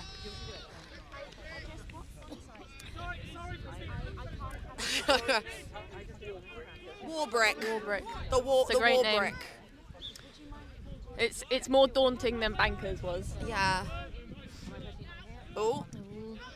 I need to remember to actually commentate. And Yeah, we've just got a watch the participant game and make behind. noises. Warwick are coming in. Oh. See, if I knew people's names, this would be a lot easier, but I unfortunately don't. I think that no, is, pass that was behind Jay. from And just goal is over no the good. top. Called by our wonderful goal ref, Raj, over there. And Warwick have gone for the recycle. Warwick have used their reset, which means they've taken it over the centre line. They cannot do that for a second time, or it will be a turnover. That was close. That was very close. This is like a plug essentially. I'm gonna shout out to Sam Spencer and Jags, who I know for a fact are watching at home, as well as Kieran. I know all three of you are watching. Well, I hope you're still watching, even though Southampton aren't playing. You're like, oh, these commentators aren't it. You gotta mute it. If they mute it, then I will be. Hey, look, you get better by doing stuff. Oh, and they're going. That was a great catch from. Oh, and a great block. Oh, and then that was still a fantastic block from the Edinburgh beater there. Was that called good? Oh, and it was called good. Oh, which it was very clearly in hand through hoop, straight through. It's always so fun when like the control, like it's not like a clean like there's so much going on with the beaters right now. Oh, it's a droppage. All three beater bludgers were on the floor. Hashtag droppage. It's only chaser on chaser right now.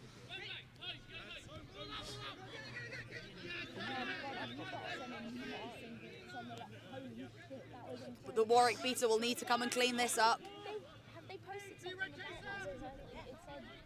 And they've managed to clean it up. Now it's back with the... Oh, they're just going. Oh, yeah, they do. Well, Edinburgh do have one at the moment, so they will probably... I was going to say they should slow it down a bit, and maybe they should have done.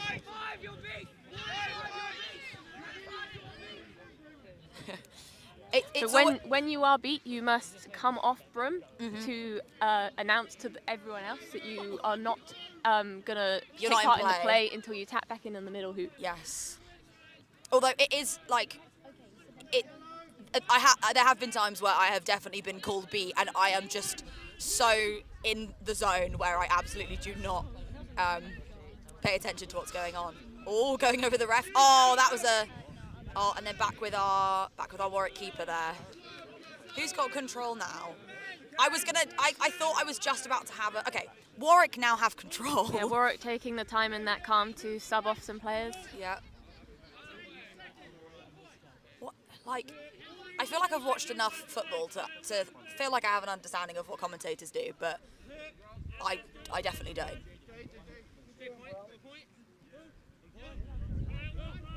You can say that Edinburgh are playing quite defensively at the moment. Oh, and then oh gosh, that is a pile of players there. It looks then like Billy's some gone potentially. I don't know if that's. I assume that was a successful block from Billy. Oh, but that was going to be no good. Beat before. And now we have a stoppage. So I think this is to clarify the contact. Yes. On Jay, if that is Jay. I don't know. So, for those of you at home, the reason that goal was called no good was because the player who made the goal was beat before. And now the refs are going to deliberate on something.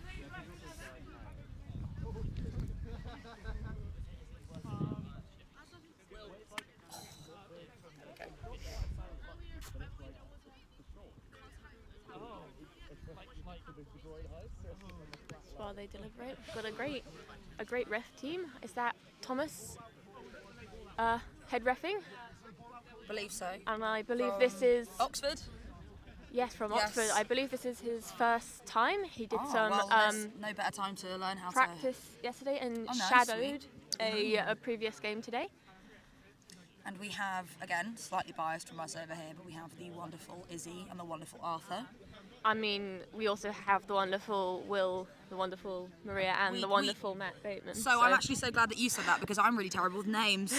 So I was really hoping you were going to fill in the gaps there. We love all of the refs. We do love all of the refs. Let's not forget our goal refs, Luca and Raj, and our score table. Oh, it's the side of the table. We've mentioned. I don't. Oh, Ryan's over there. Right, and someone who looks very toasty. Yes, they are definitely all bundled up in a nice hat over there, and thus I cannot recognise them.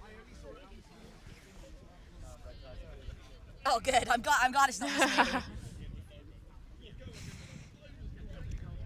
can't even see their team kit. For all the matches today, we are doing player of the match, and we have been told that we are picking the player of the match. However, if anyone at home thinks that they have a player of the match, do sound out in the chat. They should be the player of the match. Yeah, if anyone at home thinks that they should be the player of the match, well, you should have been here. Okay, second rule, they need to be on pitch. Yeah, no, okay, I was going to say okay. they need to be on pitch, but, you know, I think it's fun if people at home say who they think the player of the match I should wanted be. to give it I'm to not Matty, coaching from the side. I was going to give it. Oh. I'm gonna give it to Raj for kicking up some plastic. Environmental king. Gosh, this is quite a bit of deliberation, isn't We it? should have a ref of the match award. Oh, there has been a yellow card called to a Edinburgh chaser. I assume it's going to be illegal back contact. Oh, high contact. Yes. Yeah. Cool. Into the sin bin. It's actually quite cold. I believe that cheering there was for the HR rather than the player who had sinned. Yes, let's hope so. Obviously, it's not good getting carded. We have the cards for a reason, to keep people safe. However, I did get my first card today. Oh yeah. I did. Sorry, I was. Well, I was thinking, I should explain that's what's happened because of the yellow card. Yeah, go for it. It's a turnover of the quaffle back to the place where the foul happened, which so happens to be Warwick, right if next Warwick to the don't get goal. this should be hopefully a lot easier So for Warwick. the ball is returned to the fouled player.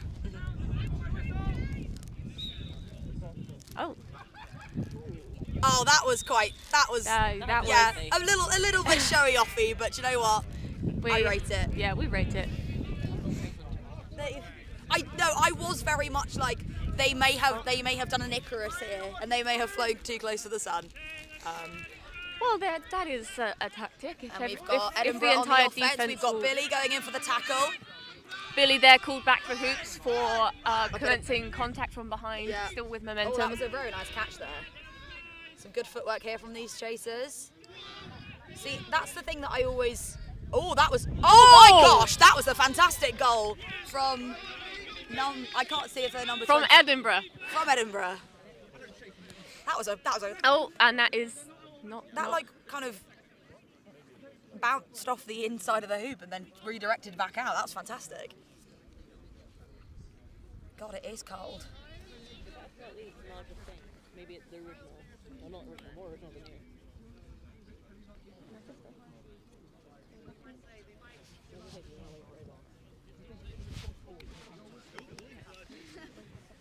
So the refs are again. What do you think they're delivering?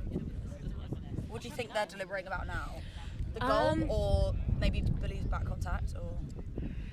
I mean, they were asked to come off of come off of broom. Will Brill did the ref signal before the goal, but I have a very poor memory of what it could have possibly been about. Thank you. Yes, we are. You can join. That was my lovely sister bringing me lunch. Love it. Fuel is important, folks. So is being warm.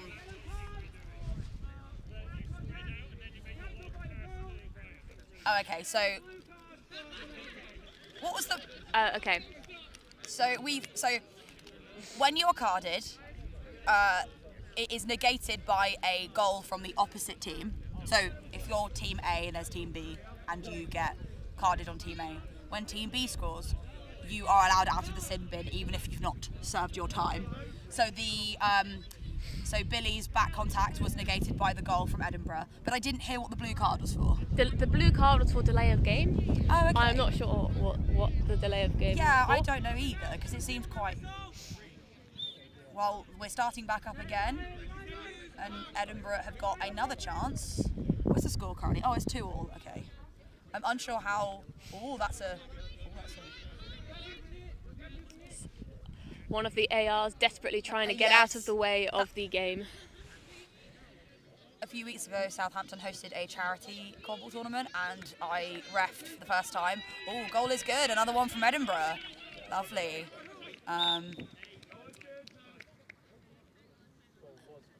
Yeah, goal was good. And I refed for the first time, and my God, you don't think about...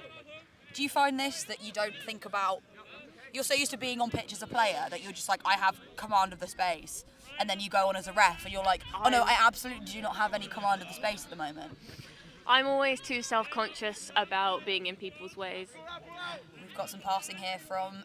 Oh, hopefully the Edinburgh... Oh, no, it will now be inbounding. That was a very good attempt by the Warwick chaser there.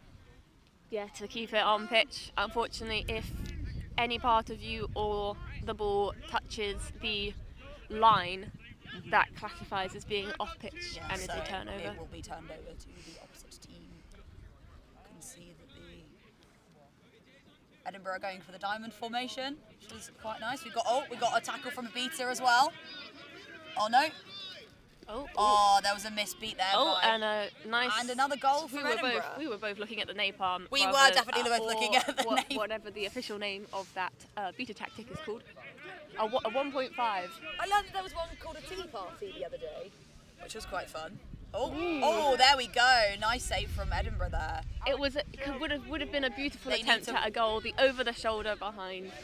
Unfortunately, it did not go in.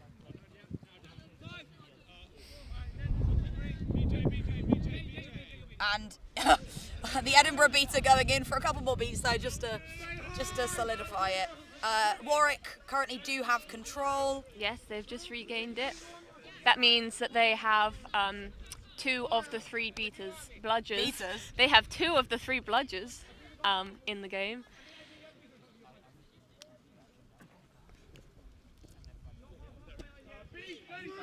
Oh, there's Oh wow, that was a nice throw, and then some. That may be called high.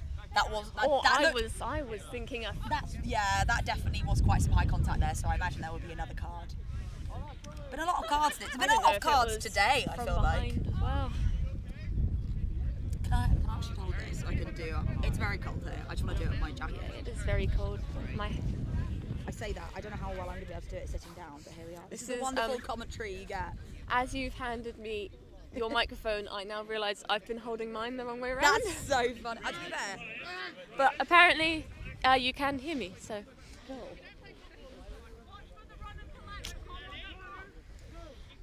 Oh gosh, I can't zip this up.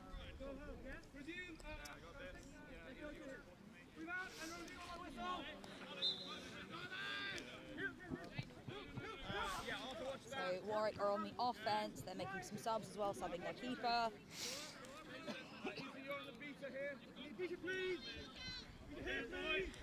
Oh, and they're going for a speed. Oh, that was.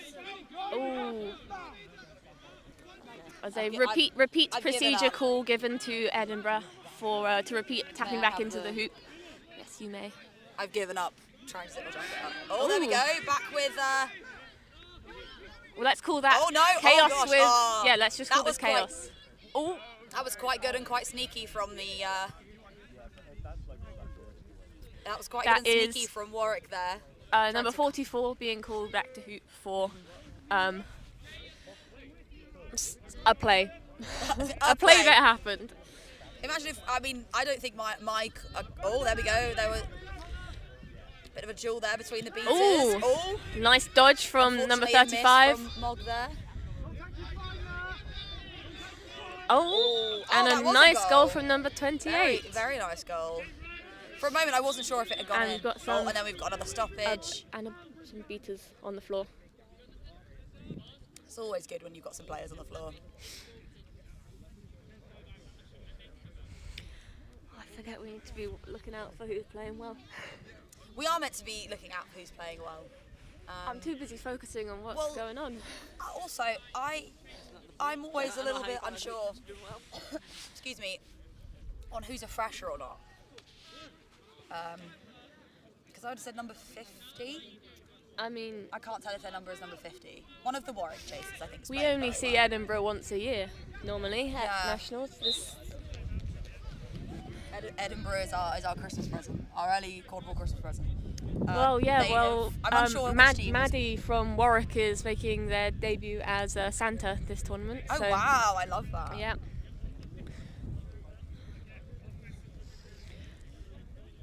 And one of the teams has called a timeout. I wasn't paying attention. Raj is doing some weird aeroplane thing across. Oh, he was a second ago doing some weird aeroplane thing across the pitch. I would like to thank Jags for calling me out over text message for my very vague commentating. I love you, Jags. Of the reviews come in. Yeah, you've got one too. Oh, who's I don't have signal, so I can't see. Oh, I just dismissed it. Give me 1 minute. So each team is allowed a timeout per game. A timeout is 1 minute, and they can meet up, discuss tactics. Meet up for a nice coffee to chat. Yeah, have a gossip, and then go back to where they left their brooms. They're sticks. They're broomsticks. You know, it's another controversial. Bronwyn, what are the... Sorry. I'm uploading the social media. Oh, okay, fair enough. Sorry, Bronwyn's on Southampton social media duties. It's not like I'm texting my lover or something. So the score is 2-5. The 5 is Edinburgh. We're great at this. Are they commentators of the day? Do we get a medal for that? I'm not sure it would be us. And Edinburgh have control. I don't remember when that happened. The control has been quite back and forth. Yeah, both teams have made a very consistent effort. Oh, here we go. Oh, they are safe. And now I come with my own pressure. Oh, Mog going for the... Oh, yes, that is an Edinburgh player with the quaffle. That was a great intercept, maybe. Oh, Billy going for the... Oh. That's another example. So, yes, a player can push another player off pitch, and then it would be a turnover. Thank you, Jags. Yeah, the commentary is amazing. Not necessarily sports-wise, but for vibes. Hey, if you wanted actual sports commentary, well, why don't you sponsor us? What's that? Paid to buy some real one. No, so then QK2 maybe. And that's a goal.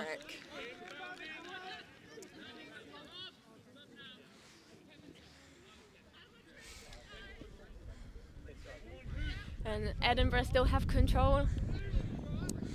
Is this the longest one team has had control? Santa Maddie is back on pitch. Oh, I love it. Oh, I love that. That's fantastic.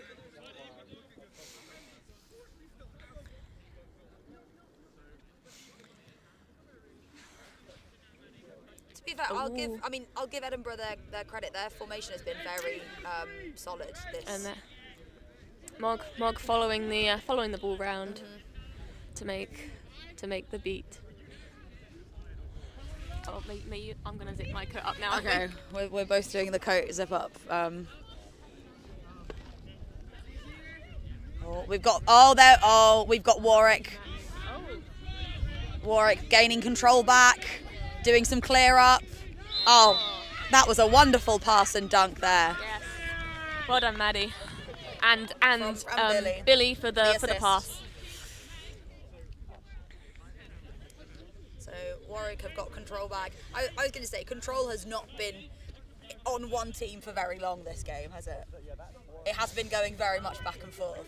And the score is 4-5 to Edinburgh. Oh, wow. And now it would be 4-6 to Edinburgh. 90 degrees. That is the refs clarifying the inbounding rules for... No, safe. You're safe. You're not inbounded. Safe.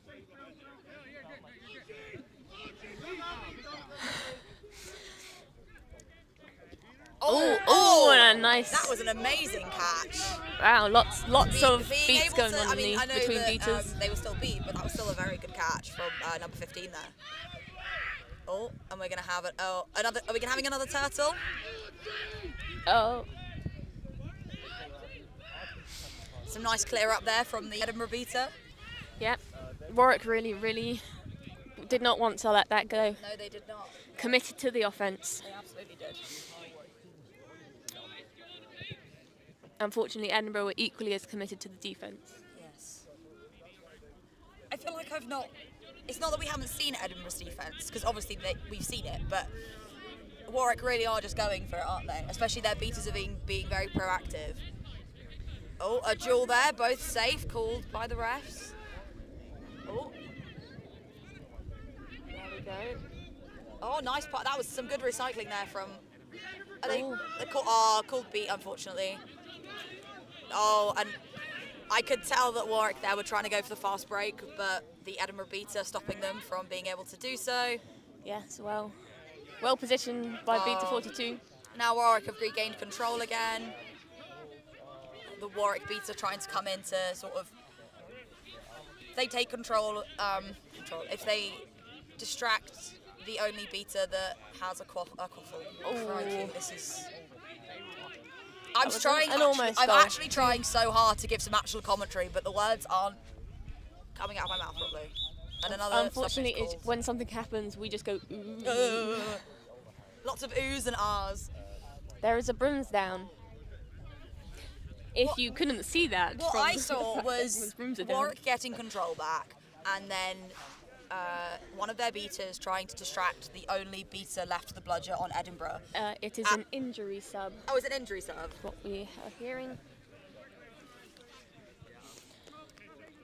So whenever we have an injury sub, the player that goes off goes to first aid just to make sure that everything's okay, and give them a little clap, little round of applause, because at the end of the day, we're all here to have fun. My teeth are starting to chatter. If you can hear that on the commentary. Yeah, we do have two slots. Well, this slot and the next slot before our next game. Oh, that was a good beat from Mog. It was a sneak attack. Oh wow, that was a great pass from Edinburgh. Oh, look at this dodge. Oh. And another. So when brooms down is called, it kind of does what it says on the tin. I find a lot of players just if you're already running, you kind of just drop your broom and let the momentum stop you, because then you can just go back to your broom.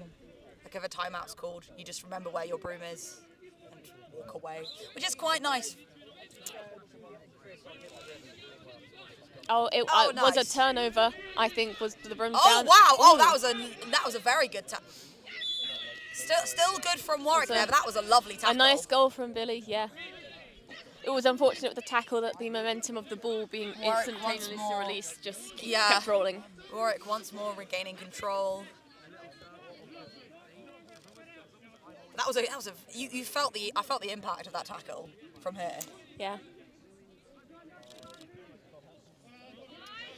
There's Raj doing a little dance, goal reffing to keep warm. Oh, there he goes. Wow. Might not be on camera if the camera's turned. There we go. Again, I think Edinburgh's formation has been very, very good. Like, especially with their players coming back around. Unfortunately, no goal for Edinburgh this time. So they're going back to set up a defence. And the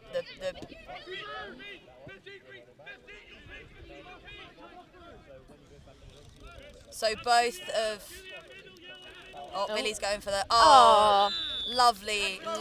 That's a lovely pop off to a chaser in space. That's why positioning is so important, especially if you're playing in a diamond formation, having your wing players, because there was so much kerfuffle going on the small hoop that having a player just there on a hoop that's completely open, if you can get it out to them, that's not always an automatic goal. I have certainly biffed it right at the last second, but it's very good. Oh, lovely goal. Oh, goal is no good. I was really convinced that went in then. Miles, great pass. I mean, I don't think we have the best angle from where we are sat. Oh, what? Our commentary, you mean? Oh, I love it.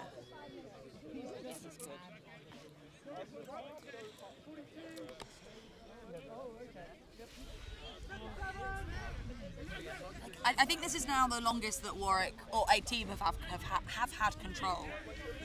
Oh. Yeah, Edinburgh have been very good on these defences with not allowing Warwick to. Obviously, there have been The score goals. is tied 6-all. And I see the Seeker getting ready there. The Seekers and the flag runner getting ready there. So we must be coming up to the 18-minute mark. Because I have no idea how long it's been. The flag comes on at 19 minutes and the Seekers get released at 20. Yes, but I mean more in the 18 minutes you get everyone ready. Oh, there we go. Oh, that's that was a great intercept there from number 35. If they'd have caught it, I'm certain that they would have scored. Oh, a little bit of language. Cover the ears of the younger ones watching from home. It happens. I'm really annoyed I couldn't zip my jacket up. Oh, what happened? It just the zips being funky. Oh, lovely goal, lovely assist there. Do you want me to try zip it Lovely. for you? No, it's okay. I don't need you. Lovely goal there from number 16 from Warwick. I take care of the people on my team. No, you absolutely do. It was now immortalised on a live stream. I could not zip up my jacket and you offered to zip it up for me. A nice catch from the defence on Warwick. Yeah, Warwick. Now that it is 7-6, I mean, still in swim for either team. Oh. Oh, good, but the Warwick beater going to defend Oh, that Billy's quaffle already so gone that for it. They're Billy going to can try pick it up. again. Oh, that's a little bit too high, unfortunately. They're Can they get they're it? very tall, Oh, nice. but not quite tall enough. Hey, it's hard to judge sometimes.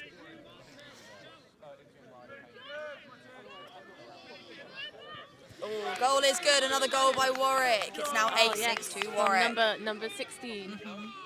Again, I don't know. I apologise because I know some people, but I don't know who the freshers are, which kind of makes sense because they're freshers. But It's not me trying to plan it. But yeah. It'll happen. And also from the merge of the team. yeah, there's been quite a lot of mergers, well, on both teams actually. So. Yeah. What's the Oxford score? Does anyone know what? Not Oxford. A6. Cool. Right, we've got Warwick going in for the drive. Oh, that's a good. Oh, Warwick. Still a goal though. It hasn't been called by the goal ref calling it no good. Oh, there we go. Some deliberation. They'll have a. Rogers seems very confident. Yeah, against number 5 getting a Very, little bit very frustrated. confident. And it happens. It can be frustrating, especially when you run all the way. I mean, I don't really do fast breaks, you know, but you run all the way up and then it doesn't go the way you plan. It is frustrating.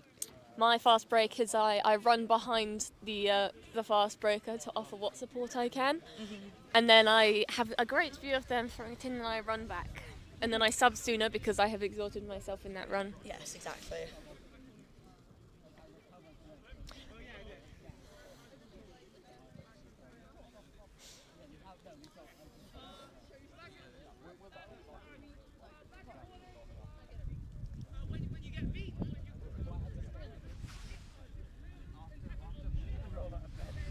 There's been a clarification.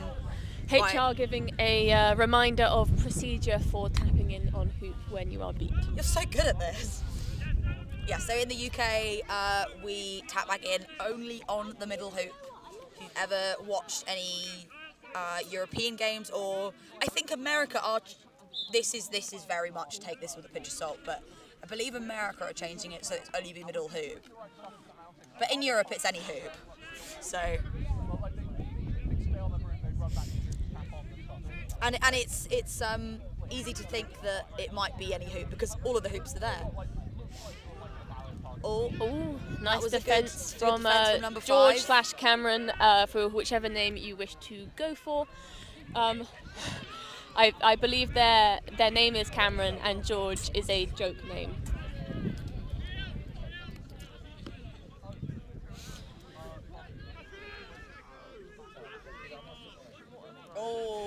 Oh, again, a very tall Warwick player who's still not tall enough for the passes.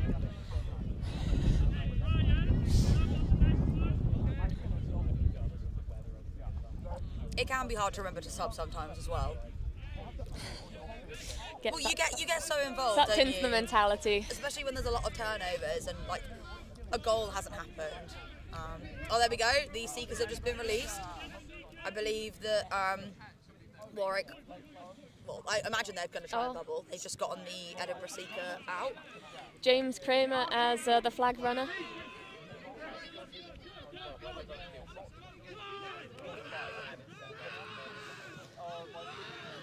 No goal from Warwick there, unfortunately.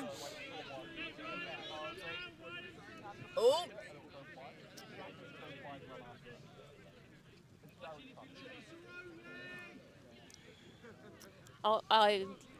If you didn't hear that, people on the sides are calling chaser only for their chasers. That all of the beaters. So if the snitch the snitch is pushed off of pitch, then we'll give it a few seconds to let the snitch readjust if they need to, or flag runner readjust if they need to. We've got the Warwick Seeker on them right now. And a goal from Warwick, number 9. No defence there. The flag runner, sorry, we're both trying to focus on different parts of the game at the same time. So for context, the flag runner is allowed to impede a player quite a lot more than the player is allowed to impede the flag runner, which they're not allowed to do. A favourite. Oh, there's a catch. There's a catch made by Warwick there.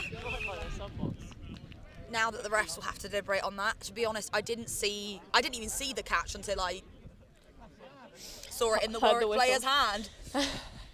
So if this catch is called good, then Warwick will have won this match.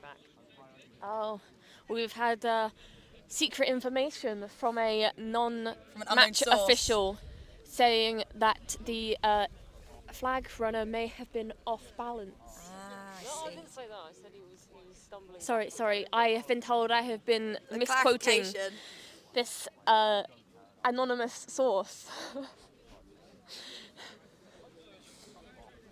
I'd like to take the time to say that I think Thomas, the HR, has been doing an incredible job.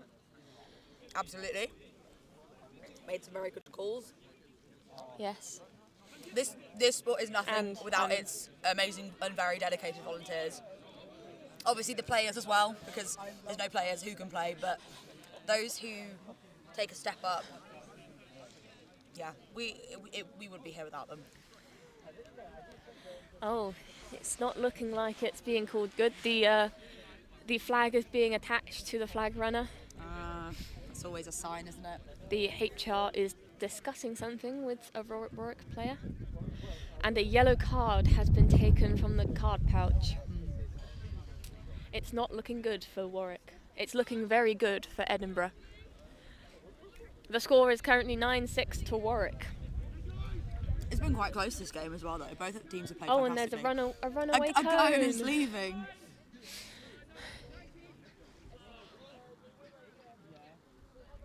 Call is being made. I think this shows how that we're not great commentators because of how much we get distracted. Both of us watching a soul cone just flow in the wind. In our defence, there is a lot going on and they hadn't made the call yet. So the Edinburgh have the ball and have been allowed to take it, choose where they take it, and have taken it from the back player line. number 9 has been sent to the sin bin, but I'm unsure for what. 19, apologies. I can't see the 1 on the back of there. Ah, one of those, yeah. 19's a good number. We've got Warwick Seeker coming up again, probably about to be met with a... Oh! We've had a bludger thrown into us. Another catch. I would personally say that was no good because they were on the way to the floor. But I am neither AR or FR qualified. That was like a tackle. It was a little bit.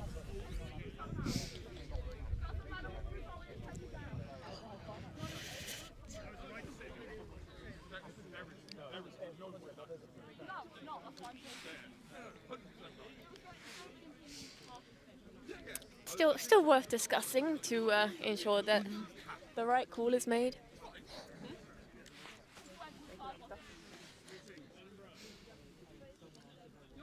Oh, and I think with this time, Warwick have taken the time to have a seeker sub, and Jonathan has now come on, who is a Bristol Bears player playing for Warwick in this tournament. They've just changed seekers. Oh. Change seekers and the seeker getting a catches. card. I believe catch is no good, as again the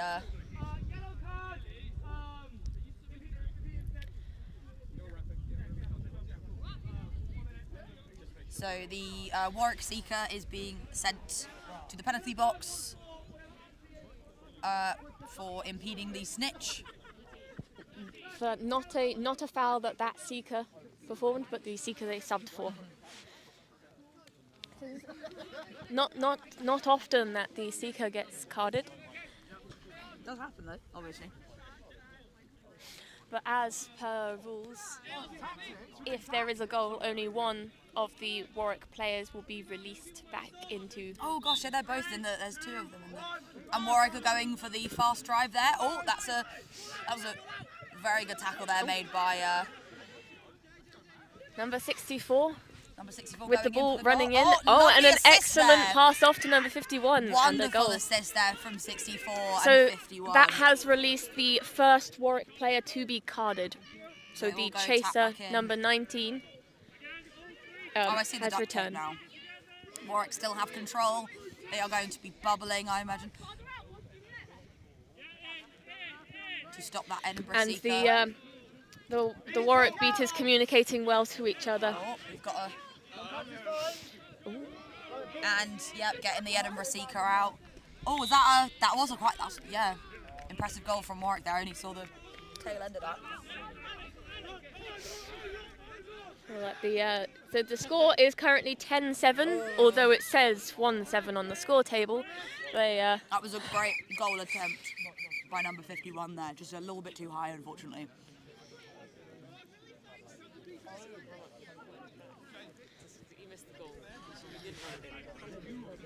What, was the goal good?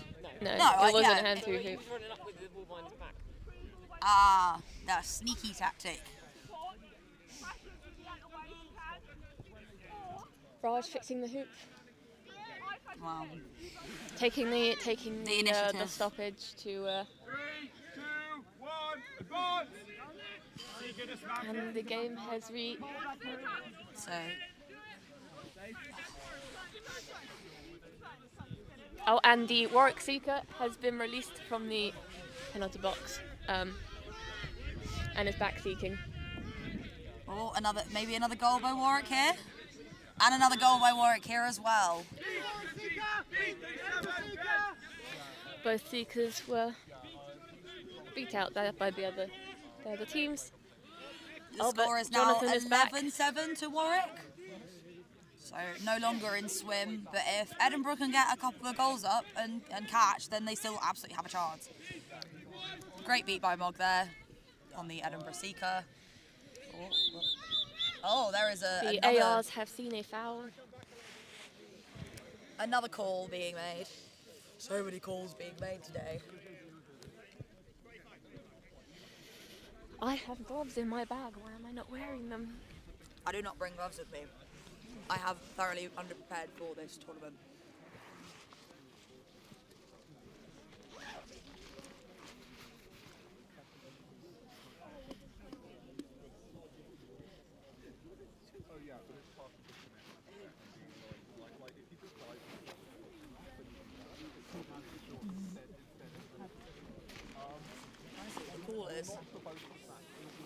And just switch mics, what hand my mics are in.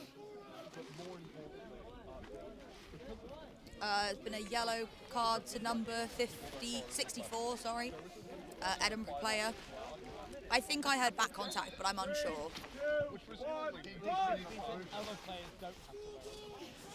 Oh my gosh, that was... I mean, if anyone's going to do it, it's going to be Billy. Oh, and we've just heard, in case you didn't know, that's Billy's first time seeking, or first tournament seeking. I think Billy.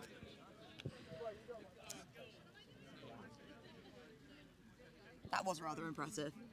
I was still looking for the gloves, which I are not saw in my it. bag. I did think I see left it. them in the That car. was quite. Catch is good. And yep, catch is So good. Billy the final celebrating. score will be 14-7 to Warwick. Bateman Yes. is standing in right It in is the way of the, 14-7. of the scoreboard. Well, I think both teams obviously did fantastically there. Right, yeah, now we need to deliberate. We do need to deliberate. Mike on who we think, I think the Warwick beaters absolutely like. off mic, but yeah. Huh? I did not hear you. I'm sorry. I just started. I just went for it. Having their hugs. Having their hugs. So what do you think about that match, Emma? They played. They scored goals. They beat the beaters beat people. The seekers ran and lot. I mean, the the refs were good. The refs refed. The refs refed. No, I think Edinburgh's positioning was very good. I think their ability to keep their positioning pretty solid even when they're losing players. Like, you know, you can teach that in theory, but, you know, until you're actually up there doing it, it can be quite difficult to sort of understand. I think Warwick's persistence was really good. They had a lot of fast breaks. They started down. Edinburgh were up. Yeah, well, this is the thing, is that Edinburgh did really good on their defences, but Warwick did have the persistence, which I think won them the match in the end. And that catch certainly helped. So yeah, who's playing next? Not us. Not us. Oxford and Cambridge. The next match will be Oxford and Cambridge in probably about 10 minutes. Probably less than 10. I think, yeah, so... So it's been PJ and Emma being your commentators today, and I hope everyone's having a great day.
Wait, so I start like this. No, you're about here. Oh, here. So you're here. We burst, you run. You stay back there. So if I gone slightly ahead of you, I gone slightly ahead of you, and you're going to shepherd me, and then I'm going to chill, and then their beat will probably come in, and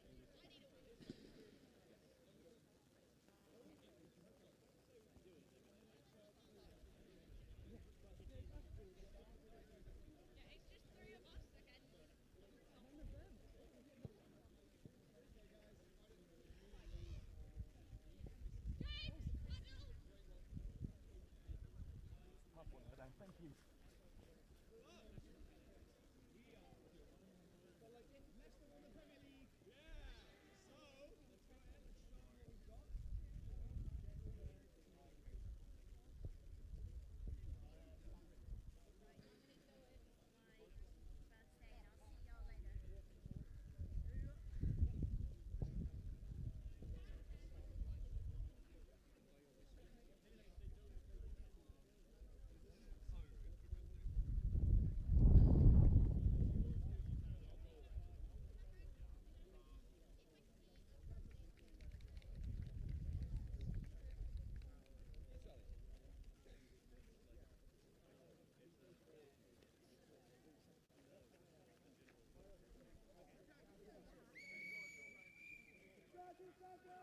Varsity match. This is crazy.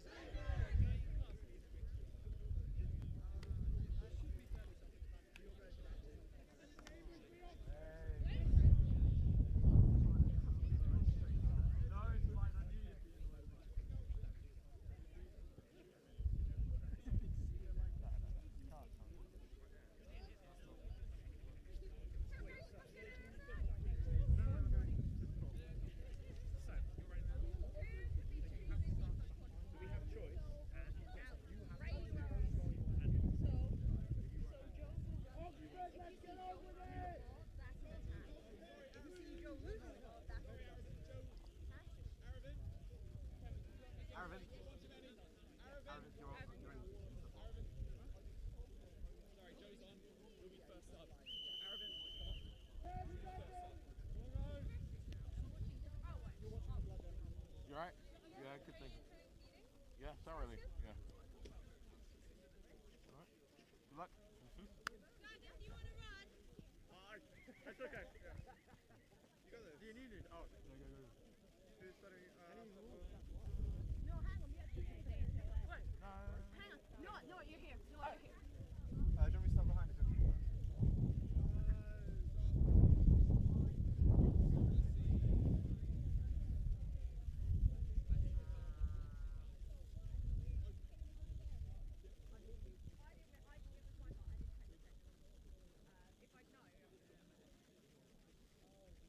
Are you ready? Oh, no. We love development cup. They're just crazy. Okay. Sticks down. Okay. Oxford, I'll be referring to you as the blue team.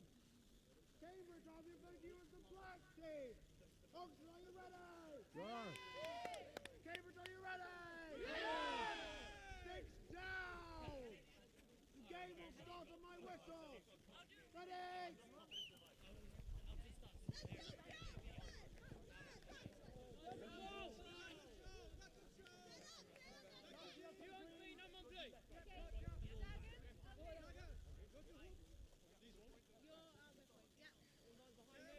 Hello and welcome back to the Quadball UK.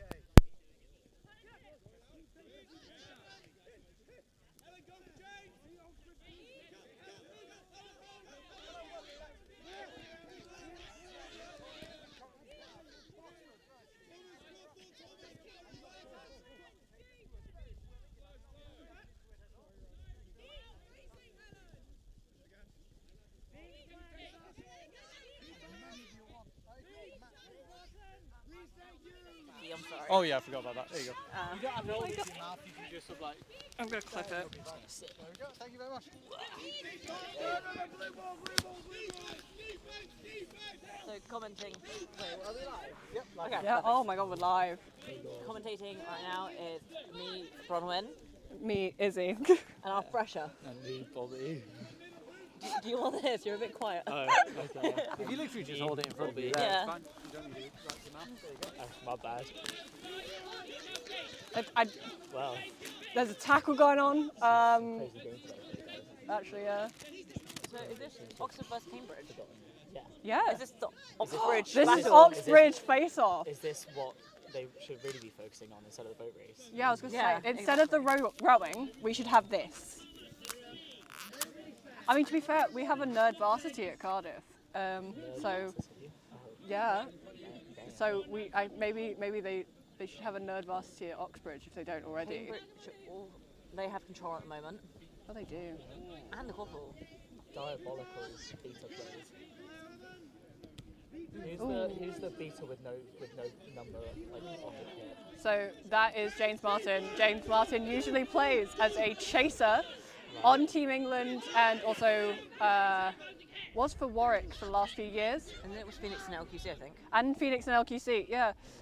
He's playing out of position today to kind of balance out everything. Yeah, they get like Billy and the Warwick / Bristol team. Yeah, I'm still terrified of him. I don't want to. When I beat against him, I will cry and I will sit down. Are you sure you want that on the live stream? It's fine. No. Oxford currently have control. They do currently have control. And Very now they strong no team. longer have control.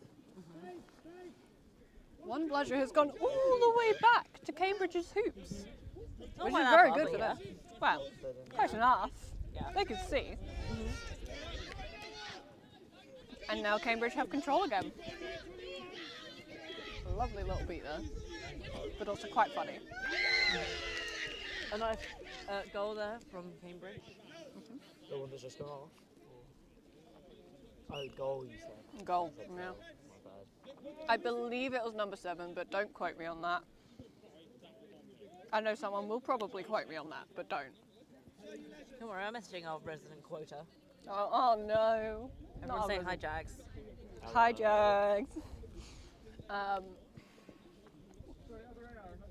I always like seeing Oxford like offense because the beaters are so active.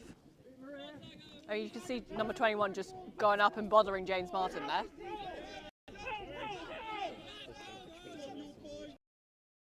James Martin. Martin. James Martin's pretty scary. He seems to just do whatever he wants. The mics are very sensitive. Okay, that's fine. As in, you know, it's working clearly. Like, it's not in a bad way. I'm just terrified. It's fine, you're going to go up against them soon. Whoa, yippee. Can't wait. Third. Yep. I believe third tournament game of my career. I believe our next game is against Cambridge. Ooh, yippee. I've got to look it up. But I gotta say, I like the kits that they do have. The sort of cosmos. Yeah, the Cosmos. It's really nice. Do they have like a team name? Like The Cambridge Chronophages, I believe. Ooh. I think that can be credited to Will Brill. No? No, yeah. Edinburgh / Northern next. Yeah. The Scotland. We can beat the North. We are the South. The nation of Scotland. We are the most south. We are the Southampton. I believe we may actually be the most southern team here. Yeah. We normally are. We're quite far down now. Right. We've got Will Brill on as keeper. Another Team England player playing out of position. Does he beat normally? Yeah. He normally beats. My first season, I was like, yeah, I can take on Will Brill. I could not take on Will Brill. Right, okay. Great to see. This is really filling me with joy and anticipation. With excitement. You're also a good beater. Thanks, guys. My dodgeball skills are really going to come in there. Yeah. Dodgeball skills are very much important. You heard Elliot. His Bismarck was joining dodgeball. Yeah, come on. After he didn't make it to a fantasy team. All that matters is that he's staying. Are you saying? Yeah, I've got a membership now. I get my money's worth. You should see his face. I've got membership in kit. I'm getting my money's worth. That was a slightly odd tackle from You've got a membership. Oxford there, but we you're are going to not. get the parrot kit. We're not refs.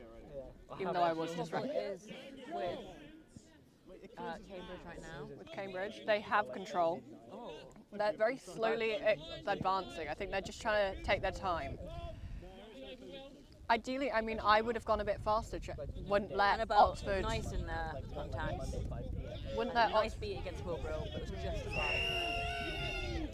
No, I would have gone a bit faster, and not let Oxford set up that defence because they are very good at it. Yeah. That is part of the issue with Oxford though as well, is that they don't always adapt. They kind of they'll choose a defence or an offence. Oh, Broom's down. I mean, it is working because the score's currently 3-0 to. Oh yeah. I'm not saying it doesn't work, but sometimes it helps to be a little bit fluid. Yeah. Yeah, Cambridge is just. They're so fast. So when we played against Oxford, it very much felt like they sort of had a slower approach where they were figuring out what they were doing. Yeah. Cambridge is just running in and getting it done. Insightful words. It's also fun to look at the difference of the squad sizes. Oh yeah.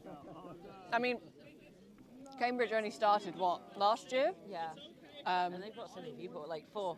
Oh, I think this is a stoppage to make sure we can see the difference. To be fair, I was unfortunate.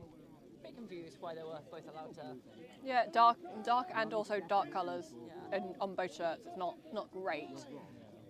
But you might notice that only like a good half of Cambridge have kits. As I say, this is because they only started like last year, whereas Oxford, I believe, one of the first teams, if not the first, to be formed in the UK.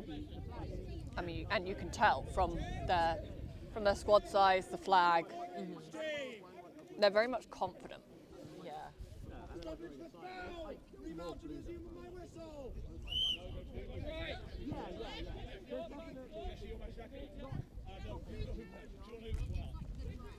Also, shout out to Sainsbury's for making a really good turkey feast sandwich. We love you. If I speak about my meal deal, I get a job. Nice pass over there. Oh, lovely block. Oh, that was such a good block. Lovely attack by Wilbur. Beating after the guy's gone down is crazy. Oh, that's just an accidental trip there. Oopsie. And about taking people out. Oh, aggressive beating play. Very much aggressive. And Cambridge back with control. Yeah. And no longer with control. Yeah. And a lovely hand through hoop goal by Will Brill. Yes.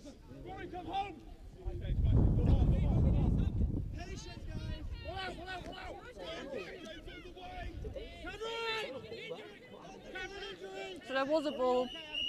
I was looking away. I come back. So the tackle there on Annabelle. There was a ball. Yeah. They passed it out. Yeah. Was Annabelle okay? It looked like a bit of a harsh take to ground. Yeah. And so just a very slow getting up, which is generally indicative that something wasn't quite right. Yeah, unfortunately. So it looks like they're doing an injury sub. Yeah, Emma is running over now too. I think. Someone's going over somewhere. Yeah, that is Emma. She's going over. Just very slowly. There is the sun over that way, so I cannot see it.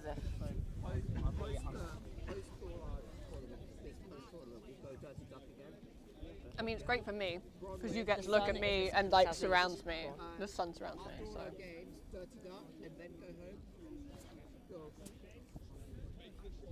What's Dirty Duck? Dirty Duck is the pub at Warwick SU. Perfect. Thanks. Fun. Yeah. Fun. They have one of my favourite ciders. I can't remember. Okay, good. I've been really not enjoying the sun actually now. I feel like a lizard again. It's In my shorts are wet from washing them. warming so. myself up. Oh, we're about to go. Is that going to be a straight goal? I think so. It's gotta be. Let me see. Just Are run ready? straight through. Yeah. Oh, could have been a hand through hoop, really. But we do like a clean goal here. And then a It whole yeah. quad sub. A whole line sub. I suppose they've worked out a good fresher to experienced ratio for this Yeah. team, and they're just trying to keep that. Oh, The beta play there was crazy. yeah. Knocking the ball out of their keeper's hands. I am loving. Oh, it's Oh, like gone oh on the top of wow. my head. Number 55 just throwing it. Just absolutely not throwing it, running it through. That was style at that point. That was a solid 3 seconds of just. There. Oh, I think that was. What's happened? What is that on the pitch? What? Where? By Anne. The blue thing. The blue thing. A like foul marker, I think. Ah. Wait, what happened? Language. It was a little bit of swearing.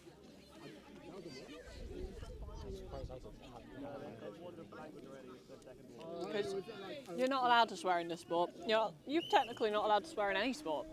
But in this sport, you can get carded for it. Get carded for a dodgeball as well. As long it depends on the amount of malice in your words. But Yes. It was in. Oh gosh, this is a really good offer.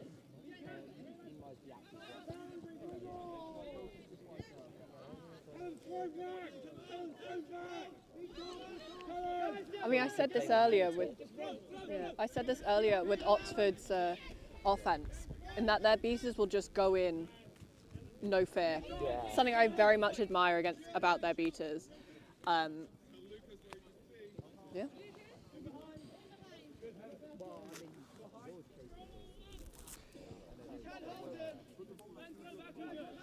That's good to know. Oh, it's just good. Ooh. Oh, good block. And his headband went over his face a little bit. We love that. Had to adjust it. I feel. Oh my Oh. gosh. Break. Oh, absolutely running through. Oh no, hand through hoop. Always a second chance. Very nice goal there. That was incredible. Straight through. I do quite envy tall players because I can like go for the middle one a bit easier. It looks more impressive in photos, I can't lie. Yeah. Oh. Could have gone for a catch. That poor Oxford chaser up there on their own. Oh.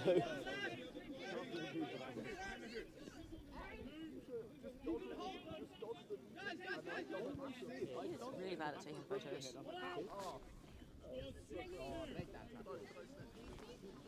Oh no. Oh.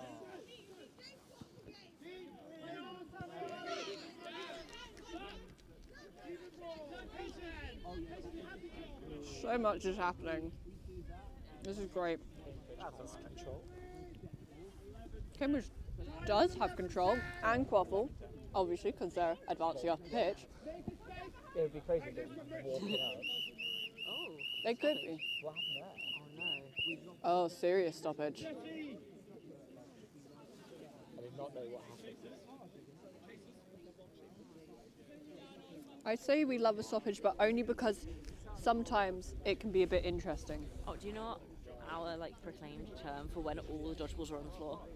I do not. That's called a droppage. A droppage. So whenever we see it, hashtag droppage. Hashtag droppage. Can we get a hashtag drop it in the chat? Droppage, rather, sorry. Oh.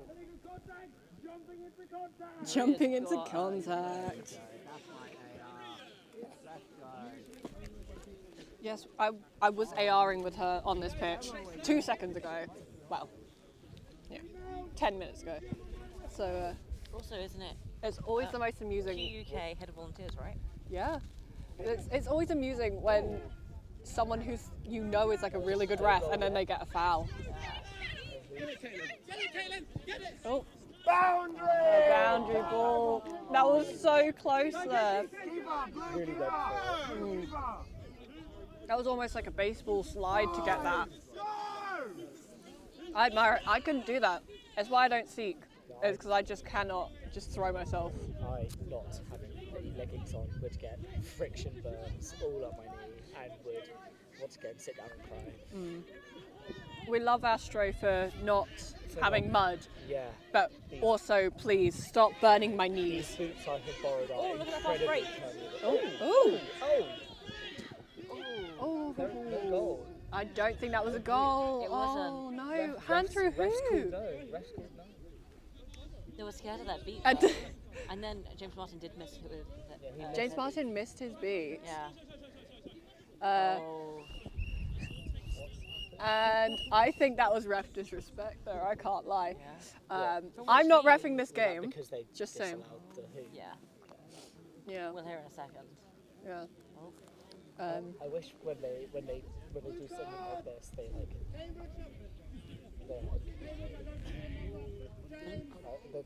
air out the dirty laundry afterwards, like so you can hear the gossip as well. Did you hear what for? I could not hear. No.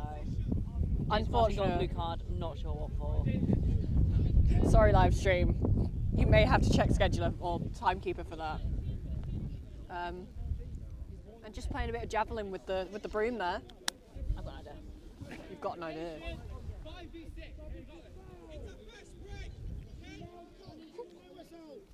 Apparently it's a fast break, guys.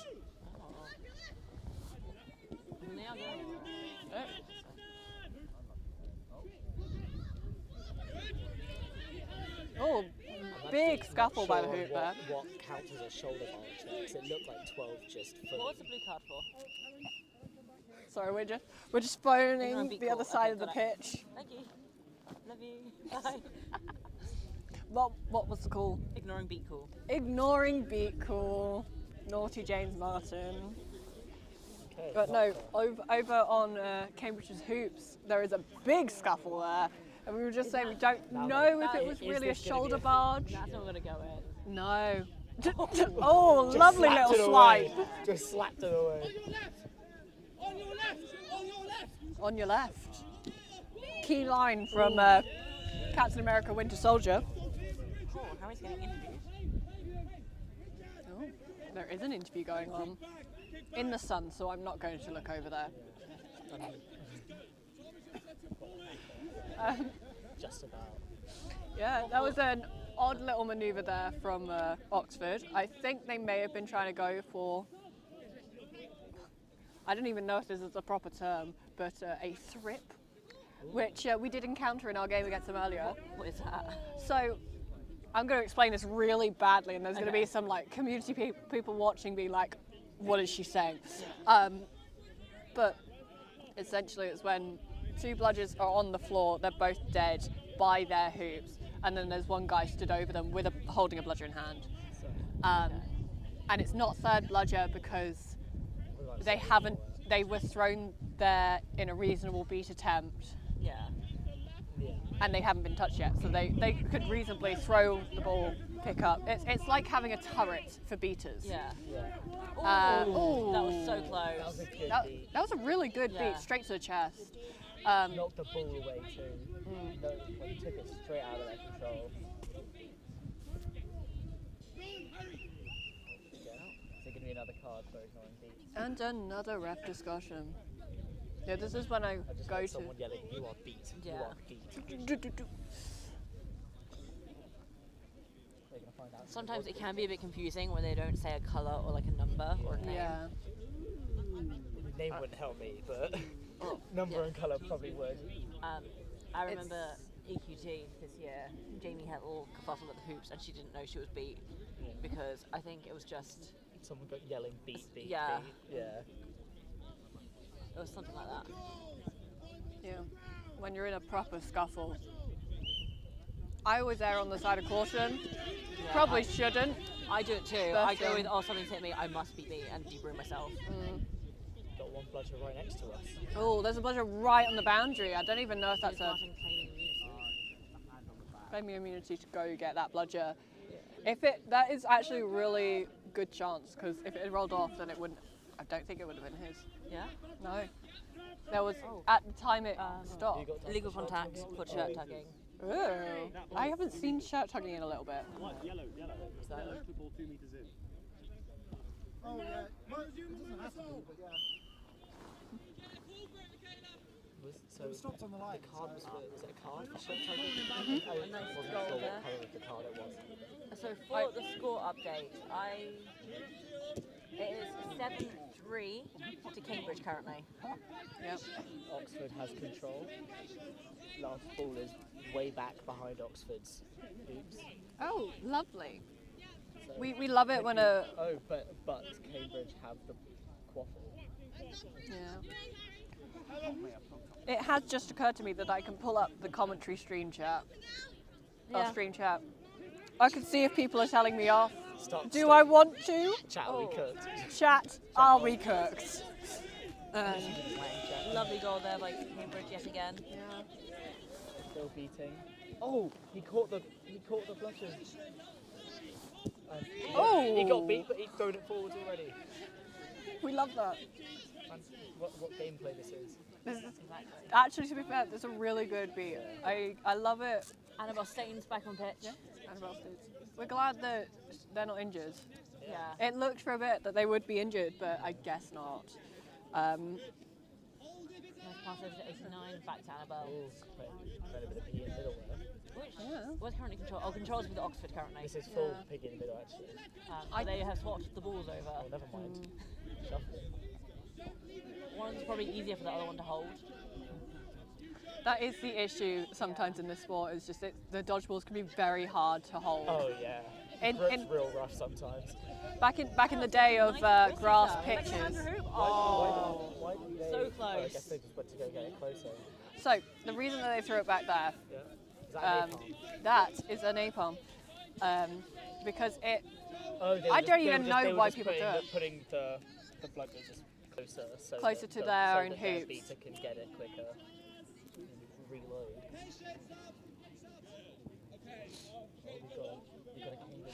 Don't worry, chat is not cooked. Okay, we love that.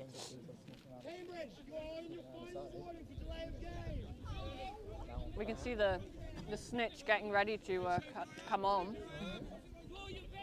I believe that is Archie from Warwick. I may be wrong. It's great to see when they fully commit to it. We love a full snitch fit. Picked up by Wilbur. Like, yes, we see the fit. We see the fit.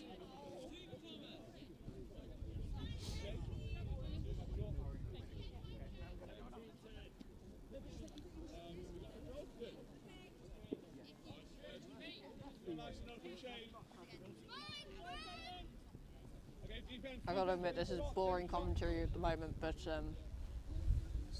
they're very spaced out. Yeah, really spaced out. Timeout called by Oxford. Timeout called by Oxford, right. What analysis can we do? Can we talk about analysis? I don't think I'm going to be doing a whole lot. Let's be proper commentators for a moment here. Hey guys, good analysis here. They've gone into huddles. Good and important analysis. Only some of them have put their roofs down. Oh, do we need to pick the player of the match? Sorry? Oh, okay. Why didn't I get player of the match? I want player of the match again. You're not a fresher. She's probably a big fresher. You did get played. I'll just rewind time 3 years. Yeah. 3.5. So. This is actually a really good moment to talk about the size of the squads. I know we did earlier, but yeah.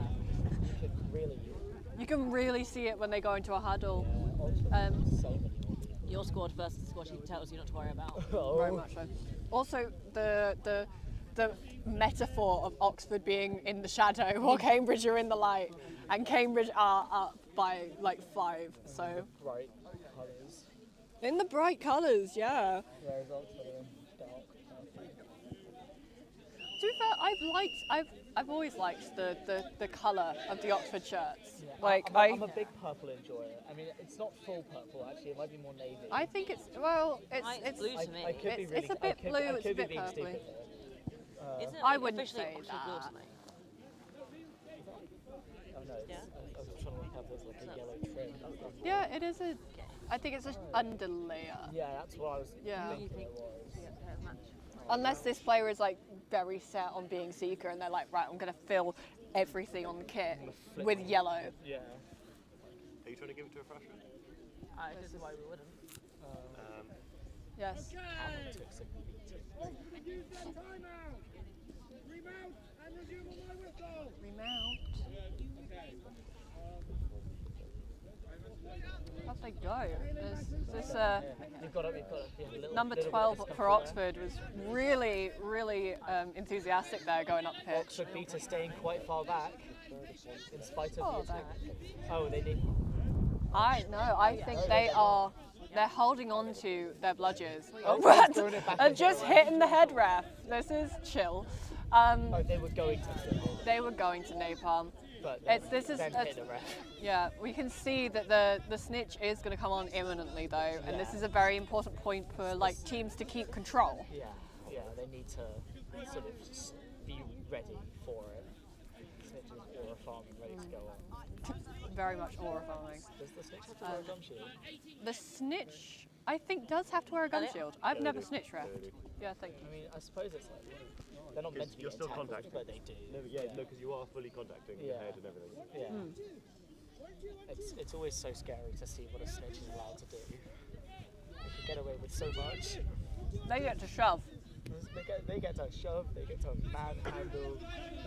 Maybe I should learn to snitch, and then like I get to shove people, and that's funny.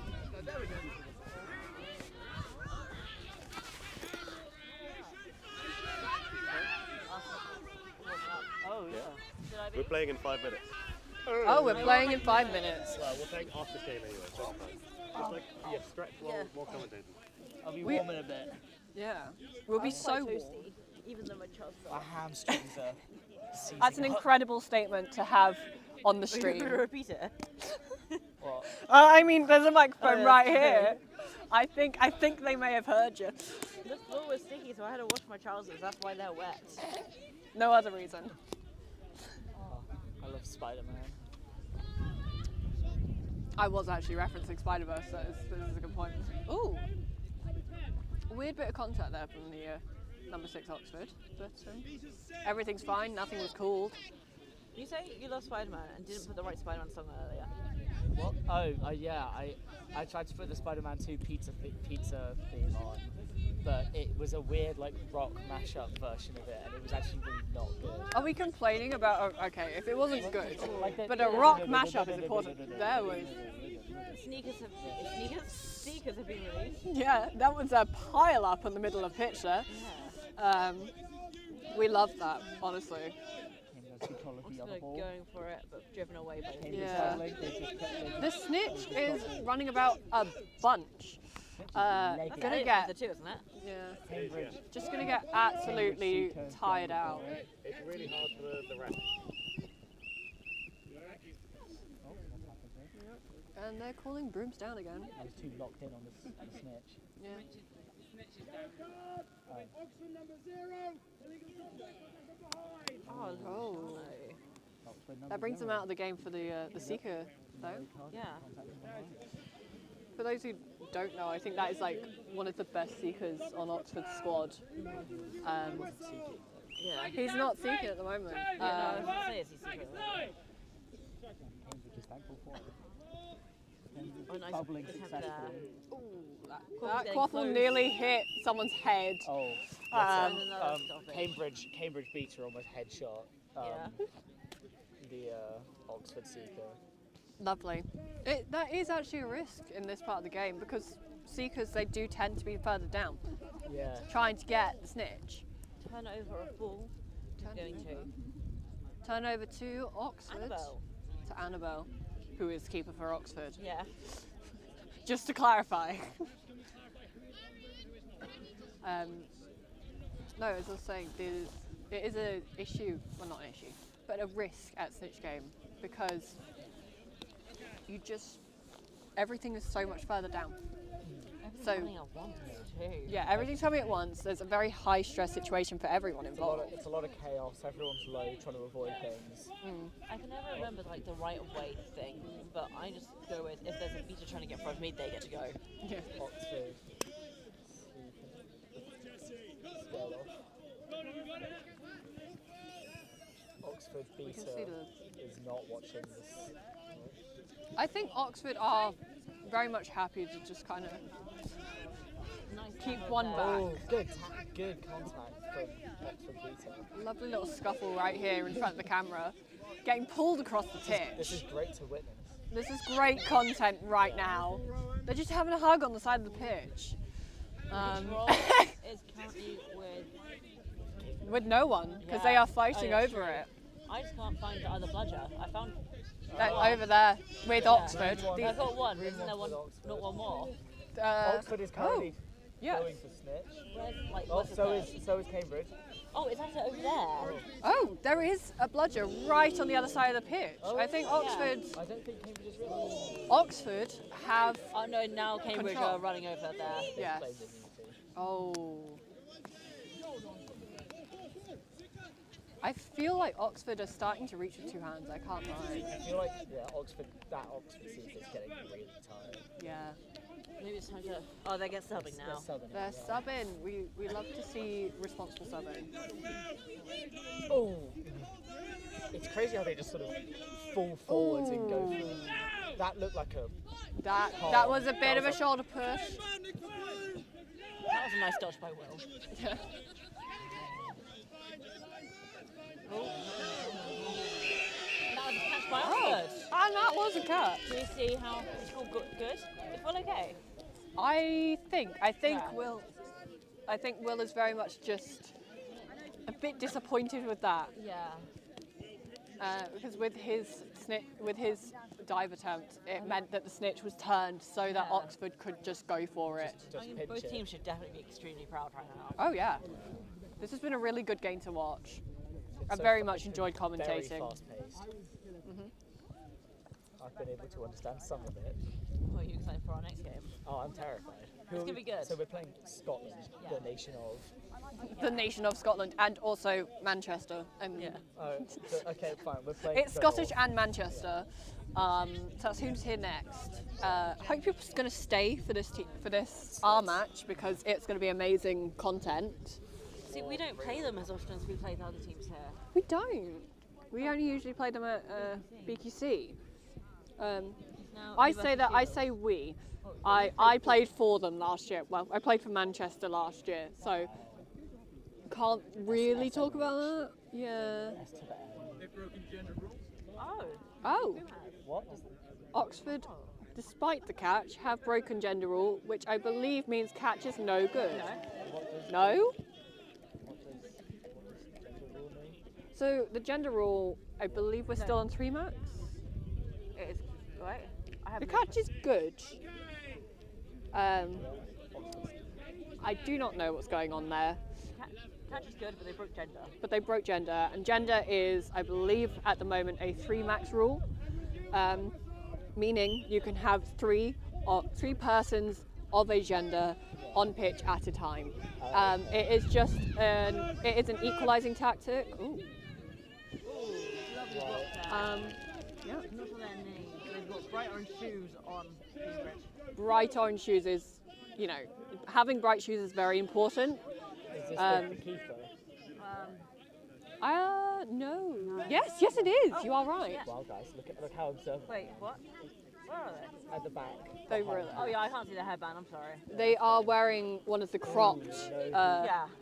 One of the cropped bibs from yesterday. Oh my! Number 0 just absolutely running it up the pitch. Great tackle from a fresher, but that was very high. It was great tackle, great attempt. Quite high, I believe. Does that really, really long whistle bit mean there was a serious stop? No, that is just this refereeing style. He's just having a great time. Yeah. Okay. Yeah. I mean, who would? If you had a whistle, If you just make a bunch of noise. If you had a coat in the pattern of a referee, you're gonna have fun as a Yeah. referee. I admire the referee pattern coat. I kind of want one. The ref test tonight. Huh? Elliot, someone wants to do the ref test tonight. What now? Yeah, you want to do the ref test. You've been dragged into it. The car back, you do the ref test. What's the ref test? You're going to do a test to make sure you're qualified to ref. Okay. I mean, I'm assuming it's common sense, maybe. You would say that. It's mostly beating. Oh, okay. I can do some of that. Is that a high beat? I missed Yeah, that. that was a head beat. From who? Straight head beat. Card for blue Oxford shape. There we go. Oh, so you were talking for Bobby, but not me. Some insightful commentary from Elliot Simcox. Should be another turnover. All Cambridge have to do is not let Oxford score. Oxford score. Yeah. So they got 3 points. It is so close to Did they say being. 50 seconds? 50 seconds, actual time, not game time, actual time. Right. Yeah, we have 50 seconds until we have to go and play, so they need to be off the pitch. Wah, wah, wah, wah. I believe it is a bit such a of. high tackle. No, it didn't actually touch the net. Oh, that did. It was this. Okay. I am of the belief that it They're then holding their wrapped neck. around to the neck. I mean, That was- VAR is opportunity. We are not referees. We are not referees. I mean, some of us are qualified, but we are not referees at this moment. I say this have not taken a ref test. I am not qualified to ref. Oh, he ejected! He's ejected! He's got I don't think we can ejected. go for them. And that is the game. Yeah. Has won, I believe, 8-7. 8-7. That's really good for Cambridge. You play, you like And ejected. we can see like the effect that has had on morale. So Oh, would it? I mean, I do like Luke, but I like thought it was the one that you picked let's earlier. stop dragging the players because we are on mic. So Yeah, there we was- weren't dragging them, we were saying the ones that we liked and we were shocked that they were ejected. Ah, yes. Who got ejected and what does ejected mean? Ejected like two means- yellows Yeah. means you like Got a red, gotta go yeah. away. Oh, okay. Get You removed can't be from the around game. to watch or anything. You can't watch. they can watch. In serious cases, yes. Easy. It is to prevent just a conflict situation happening. Yeah, yeah. Overall, a very good game from both teams. So They red could is watch from the other side of the fence. Yeah. Oh, here's Jamie. Jamie's finished with the first day then. They're dotting around. It is not an Arctic It's winter. fine, Jamie, you'll be warm soon. They're sitting. Yes. Bye! Bye.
Edinburgh versus Southampton. Thank you.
Hello and welcome back to Quadball UK's University, not division, what's the word?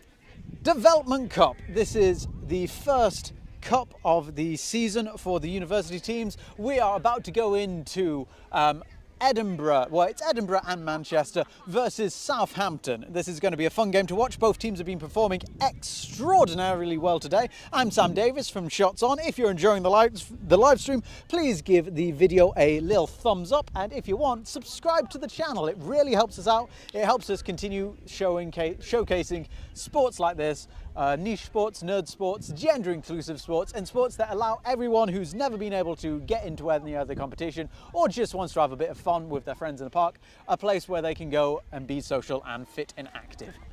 So give us a like.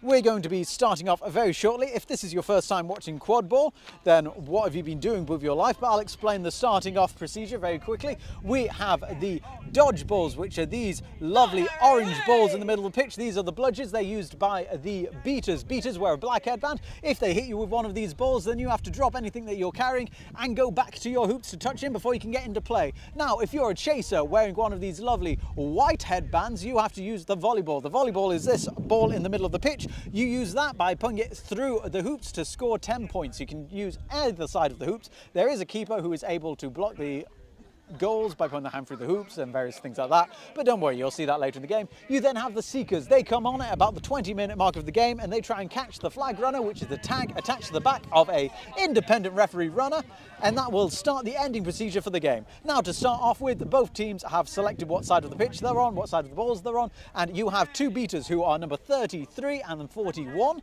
who are going to run for the bludger, and number 28 and 36 who are running for the volleyball. Both teams are now ready and we're about to get on with the game.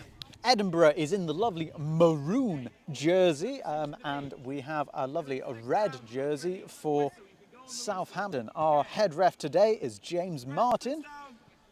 And I'm going to slow down speaking now. Here they go, both teams are off. First to both the volleyball and the bludger are Southampton. Southampton getting a beat on their beater who's coming in to try and take that bludger off them, but Southampton have managed to retain bludger and volleyball possession. A very high press set by Edinburgh. So high press is where you have one chaser who is coming out to mark the oncoming ball carrier. That leaves their other chasers. Two of them are currently marking the hoops, with a third being used to mark out potential danger players from getting too close or into the play. Edinburgh have now regained possession of the volleyball, with the keeper now having possession. Coming down the pitch, here they go. Sorry, I've somehow managed to tangle myself up here. Too many wires, and I forgot to press record. There we go, we're now recording.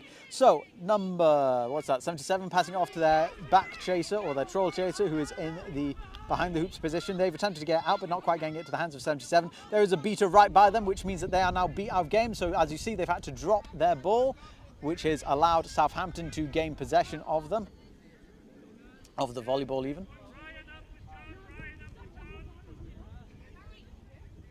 There's a little bit of confusion on the beater game.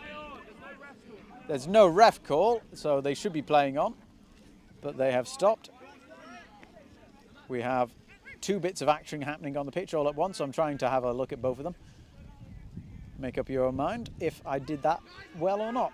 A little bit of passing around the hoops by Southampton. They haven't really got a spread of players, so they're having to use quick hands to get the ball moving to stop the Edinburgh players from being able to jump on them. But number 77 regaining quaffle possession with bludgers still with Edinburgh, which means Edinburgh were able to knock out the chasers who were on the attack there, giving them a little bit of breathing space. Edinburgh now on a offense, taking it a bit slow. They've got a bit of a flat line at the moment. I think they're waiting for one of their chasers to join their attack before they get into positions. Now they've formed into a box, so they've got 2 players behind the hoops. 1 player, well, now it's become a little bit of a stack. So we have 3 players towards the left of the pitch with 1 player on the right. However, it looks like 36 saw that coming and was able to cut down the attempted pass there. However, we do have a bit of a call here. This might be either a charge or going into back contact. It's one of the two. I'm not entirely sure which. Either way, I'm sure it'll be fun. Let's see. Will James Martin give a card? I actually don't know. Would this be James Martin's first card that they've given as a ref? I believe this is their second game reffing. They're currently discussing their call with Matt Bateman. Matt Bateman, the joint chair of Quadball UK, is here today giving advice to the new referees who are also in development. So the Development Cup isn't only to help players become the best players they can and introduce freshers to the game. It's also here to help develop referees, officials, all the people that really we need to keep the sport running. And we have a turnover. There is no goal, and the volleyball has been given to the keeper of Southampton. Where have the beaters gone? There they go, up the pitch. Run, run, run. Sorry, I'm just tangled up there. Lovely block by, I believe that's Chris. No, that's not Chris, sorry. I'm not quite sure what their name is on the back of their shirt for Edinburgh, who did a lovely block defending that beater coming in. Bit of contention. Oh, and they've got their hands to it. It does look like there's a potential for a breakaway. There's one defender in front of them. Are they going for it? Beautiful push through. Ending that run with a lovely little goal for Edinburgh, bringing the score to 10-0. The first goal of the game. Let's see, has that fixed that? Now, I've just had to fiddle about with the audio box because I was getting tangled up in wires and things were in the way. So if all of a sudden the audio has started making weird noises, please do let me know and I'll try and fix that. But until I have any evidence, I'm not going to try and fix anything no more.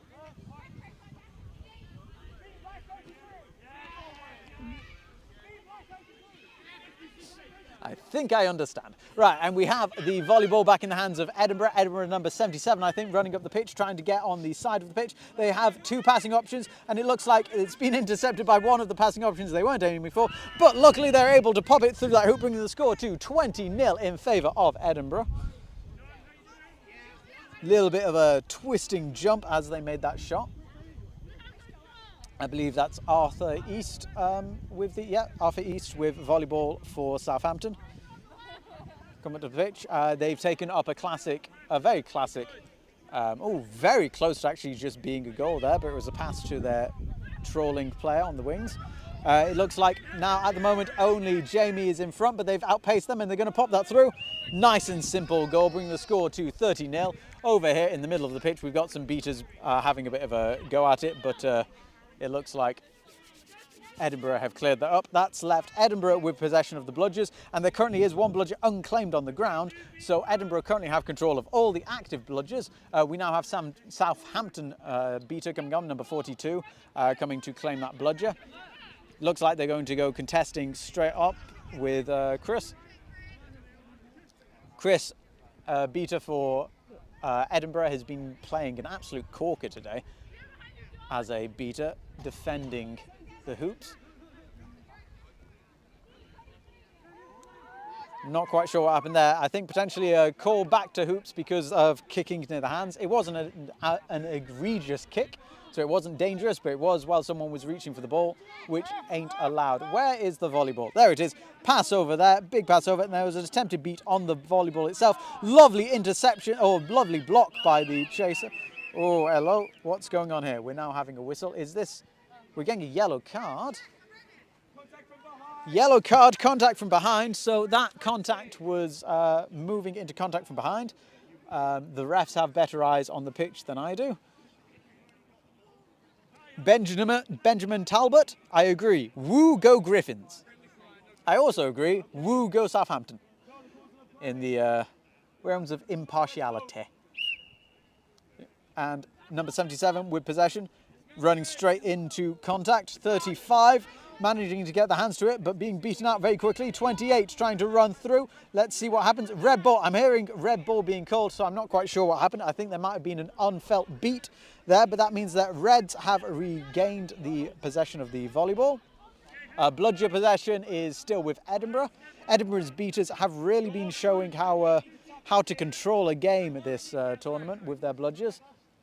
The score is currently, oh, I didn't start the timer. Oh dear. Score is currently 13-0. So, beautiful goal there. I believe that was Arthur East. What you might have just seen there is a player from Edinburgh attempting to sub out. So, in Quadball, we have an unlimited amount of substitutions that you can take. However, a player has to be in play to make a sub. So we saw a player trying to sub off there while they were off broom because they were beaten. So it meant that they had to come back onto the pitch to touch in at the hoops to then get off to get their sub. It can be a brutal way of really tiring out players if you've got a beater right at their subs box, just knocking people back into play. Not something that many people do anymore. I think, you know, it's the golden rule, really. You want to play in a fair way. That's not just being a bit of a bully. Right, 51 going in for I think that was a pass attempt, but it was a lovely interception by Southampton. Chaser, who just managed to get the hands to it. We are now on the ground. When we're on the ground, they have about 10 seconds until once the ball is grounded. At the end of 10 seconds, the refs will give the ball to the defending team. Beaters are currently doing stuff over here. Let's have a look because it's a bit more interesting. Lovely beat on the back. And we have another brooms down. I'm going to let the, so this is an injury sub. It's nothing major on the pitch at the moment. I believe someone has potentially just twisted their wrist a little bit as they hit the ground. They are up and about, nice and safe. But because the whistle was blown for an injury, it means they do have to sub off. It looks potentially like that player isn't actually injured, but better safe than sorry. So they have had to be subbed off. They are able to sub back on. They just taking a bit of caution and making sure that they're all right before getting back on the pitch. So we have balls slightly stalled in the centre of the pitch. Looks like Arthur East going for a long shot or a long pass over to a waiting player, and I think that's been called no good. I believe there was a beat before. It was a pass after beat. I'm hearing very clear from Matt Bateman, who is assistant reffing and also assisting the head ref with learning how to ref in this development tournament. Matt Bateman very much telling people that that was a pass after beat. So if you are beat by a bludger, you can finish the motion that you were currently doing. So if you were currently throwing the ball when you got hit, then you can finish that. However, if you get hit and then throw the ball after it, that's a pass after beat, which is a turnover of volleyball. That brings the score to 40-0 for Edinburgh. We have a very fast break from Southampton, running towards the hoops, and it pays off for him as he gets the second goal for Southampton, bringing the score to 40-20. That keeps them within flag range. So when the flag runner comes on pitch in about 11 minutes, 12 minutes, give or take, it's going to be very important to be within the range. So a flag catch, which is what your seekers are going to try and get, that gives your team 30 points. If you're in the lead after catching the flag and getting 30 points, then you win. If you're not, then we go into overtime. But we'll explain that later if it happens. And a beautiful shot. That is a goal. Straight in, straight out. Not very much I can say about that. It was just a nice shot. Well done. Edinburgh having possession of the volley, of the bludgers, even. Too many different balls to keep on talking about, I'm afraid. There's balls everywhere. Edinburgh has control of the volleyballs. Quick breakaway from number 18, running for it. And it looks like that is a good goal, bringing the score to 50-30. Still in favour of Edinburgh, but Southampton are very much in the game still. As we approach the 10-minute mark of the game, with a scoreline so close, it can all change very quickly. Terribly sorry about yawning. I've been up since 5 to drive down here today, so I'm a little bit sleepy. Pass over the back, number 50 is going to just let that go out of bounds. Nice and safe move, rather than trying to contest on the floor with it. Just shield it with your body so no one can get past and let it go out of bounds. Smart move, laddie. Right. Southampton, centre of the pitch with the volleyball.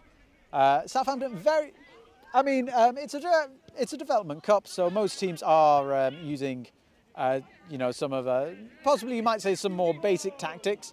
And I think very much a favourite of all teams today has been a standard of a single ball carrier will carry the volleyball down the centre of the pitch before their team sets a play. Normally we are seeing, it's very common that most of the teams are just going for a box formation, so that's where 2 chasers are in front of the hoops, so you've got the ball carrier and a wing chaser, and then you've got 2 chasers behind the hoops, so 2 waiting passing options. This just split the defence's attention. However, most defences at the moment are being a 2-2 in themselves, so that's 2 players on the hoops to stop passing, 2 players up front to stop charges, and that seems to be working quite well for most teams, forcing most goals either being a very physical charge through the hoops or a shot when someone's not guarding one of the hoops. The centre hoops are very much a prime target for these longer shots. Long pass into the centre of pitch. They are being shielded by a beater. However, something to develop on that I'm seeing quite a lot at the moment. When beaters are coming up to shield players, normally it's better to be in front of your player that you're trying to shield rather than behind them. This just gives them a bit more breathing space and allows you to knock out players who are coming to contest them. Pass there, beautiful hands, and we've got a ball now loose on the ground. Number 15, the beater is guarding it. 37, getting control. They've now lost their beater guard as the defending Southampton beater has pushed them out of position. Charging towards hoops, and there goes a beat. Oh, that's going to be a turnover. That's possibly going to be a card. We have just had a warning. We've had a pitch-wide warning for throwing after beat, and that was very much a throw after beat. So that is going to be a 1 minute in the sin bin for player 37 of Edinburgh. So that's 1 minute in the sin bin or until there is a goal scored by Southampton. And they are back up. Here they go. So bludger possession is with Edinburgh, but volleyball possession now with Southampton. I think, is that Bromwyn? I'm going to say that. I think I might be wrong. Ooh, what's that? I can almost see the name on the back of the head. There we go. Pass over to their wing chaser, and the volleyball is gone off pitch towards us. Sometimes it's nice to get the camera crew involved in the game. A little bit of pressure has stopped the run. Pass it wide to the wings. Now we're getting a lot of passing to the wings. One thing that I would say potentially about this is we're staying so close to the edge of the pitch that we're seeing a lot of off-pitch throws, which means that the ball's going off pitch. That is a turnover. We're also seeing a lot of people are staying very close to the side of the pitch, which means they're running quite a distance, quite far away from the hoops. This means there isn't a lot of danger around the hoops, which allows the defence to concentrate on players rather than having to think about everything going in. That was a keeper who put their hand through to the hoop to defend. I think everyone kind of paused for a moment as we were looking and seeing who just put their hand through the hoop to defend. But it was a keeper. A keeper does have the power to put their hand through the hoop to defend it from a goal.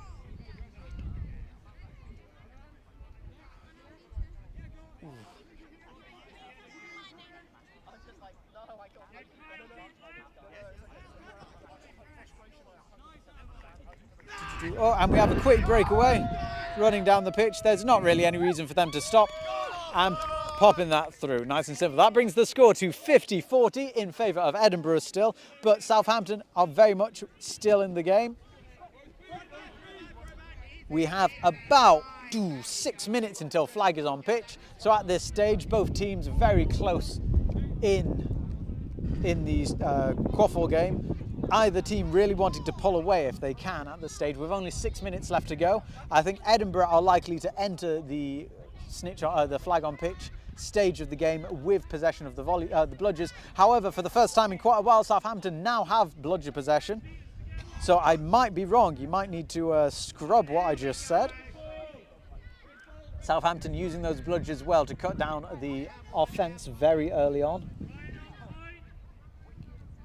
Where are the bludgers? So Edinburgh having one bludger on guard but being taken out, and it looks like we have the equalising goal from Southampton. I believe that's Arthur East who's just popped that in. Ooh. Something happened and it worked. All right, so the volleyball. Oh, there's the volleyball.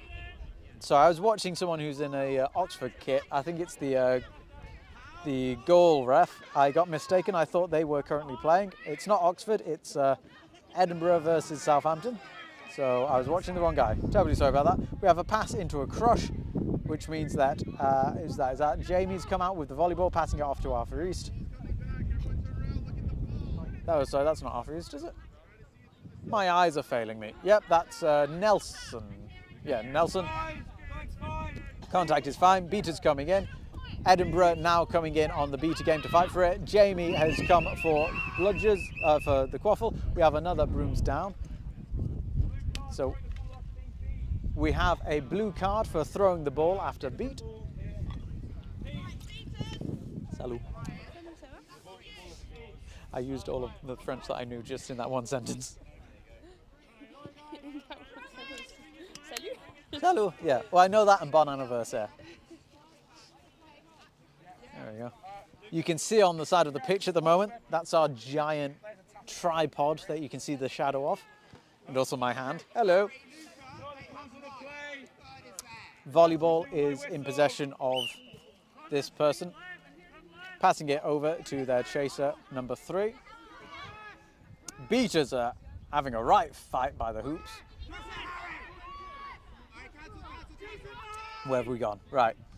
Bludger possession has remained with Southampton.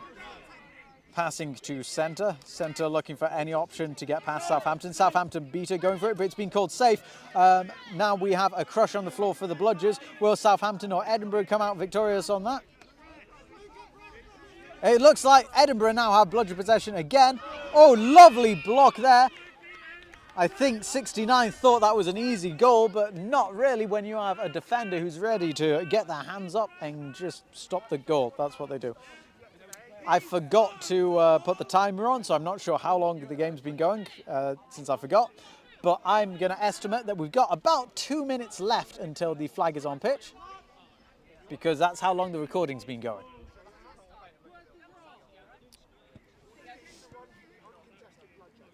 So where are we? Number 15. Is he? I think number 15 with a bludger coming in to stop number 15 from Simons from Edinburgh. Lovely shot at the hoops, but no, actually I take that back. I thought that was a pass, but it was not. That was an Edinburgh player who caught it. So lovely interception by Edinburgh. Beaters still having a little bit of a fight. That's the first reset being used for Edinburgh. So the reset, they've gone past their past the midway line while carrying the ball. They can get two. Well, they have one reset. The second reset is a turnover. So they've now used it, and we have red ball. I'm not sure why there was a turnover there. I'm terribly sorry. The sun is right in my eyes now, but I'll do my best. Where have they gone? Bludgers. I think that's Arthur East now coming in, using their beaters to try and clear out a bit of path, but passing it straight into the hands of a waiting Edinburgh chaser. Coming out very briefly of the keeper zone, but then being forced back in from Southampton, who was still quite high up in their half. Beaters Beaters now, I think, are just concentrating on getting rid of each other. I don't think the Beaters have done much in the Chaser game for a while. And there's a goal. That brings the score to 60-50 in favour of Edinburgh. The game's still very, very tight. The Beaters at this point, with about a minute or two before the flag is on pitch, now very much just trying to get the bludgers off each other, with Southampton currently with possession. It does look like the Beaters are coming up pitch with the... they're both guarding the volleyball carrier as they come up.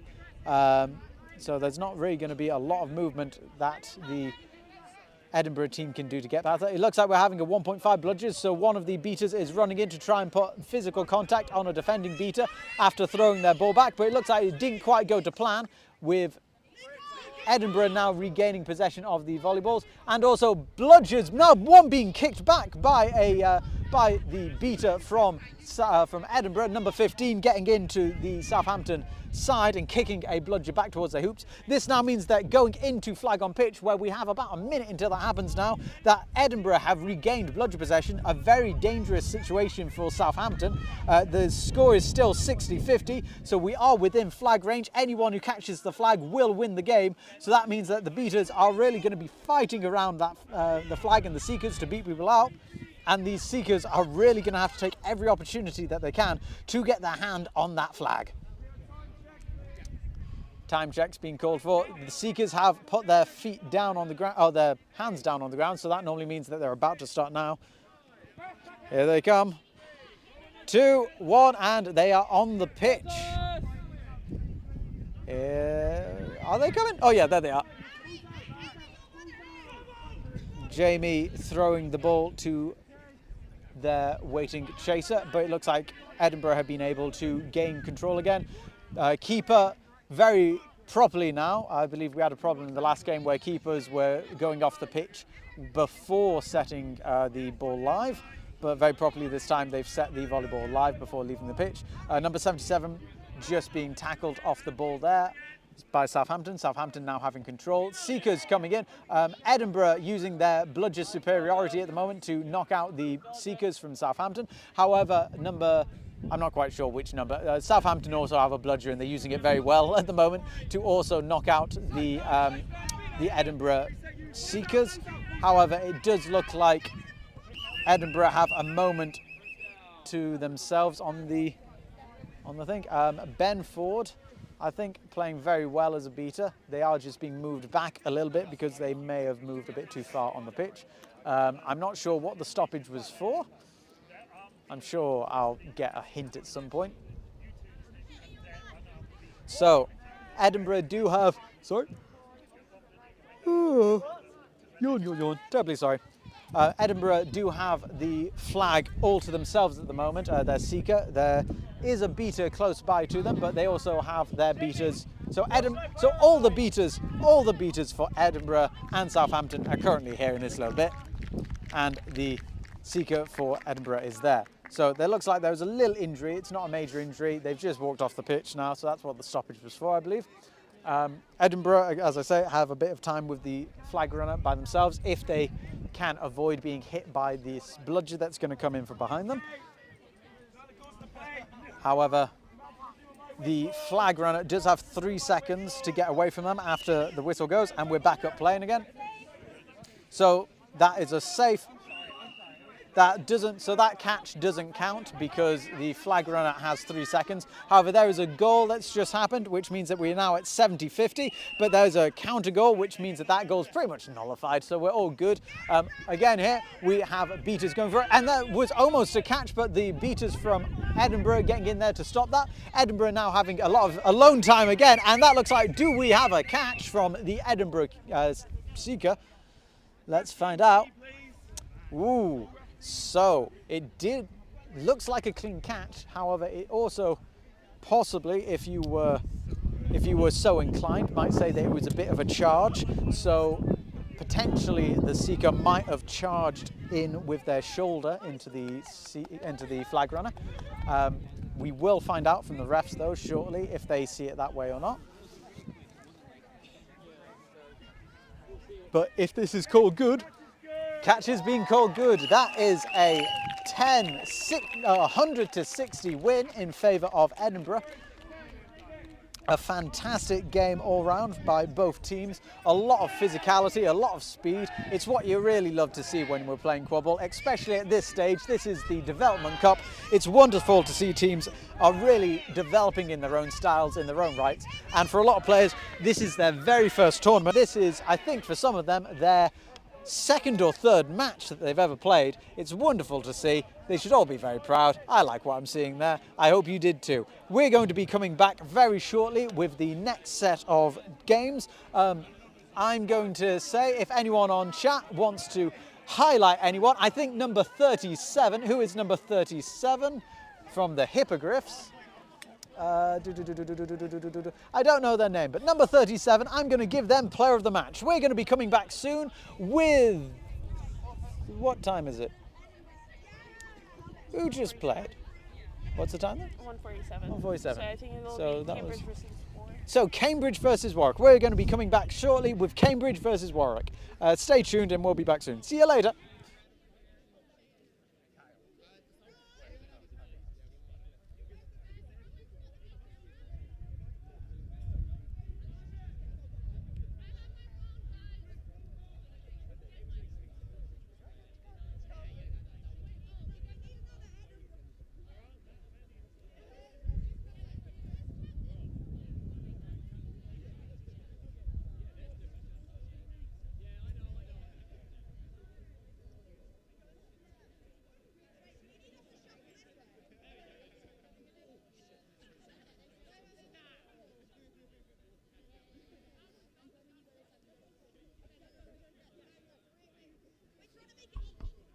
I think the chat is spoken, and if it's not number 37, they have you guys to blame, but I'm going to change the player of the match to Kyle, the seeker who caught there, because you guys have bullied me into it.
feeling. Well, actually, I'm starting to feeling 6 rather than 4 now.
I have a ball? Yeah, where's the dodgeball? Can you pack that one? Is it any good? Can I... You can try it. Yeah, please.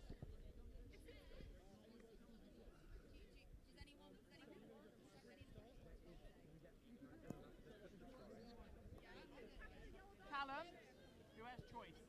I don't know where the others are.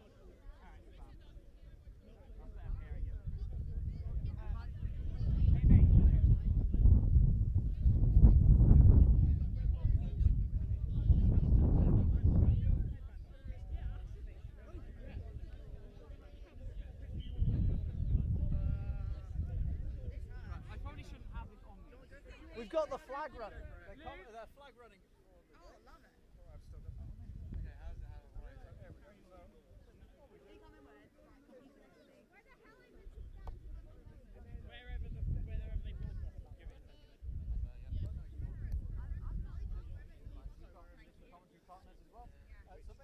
So you've got choice. We put down.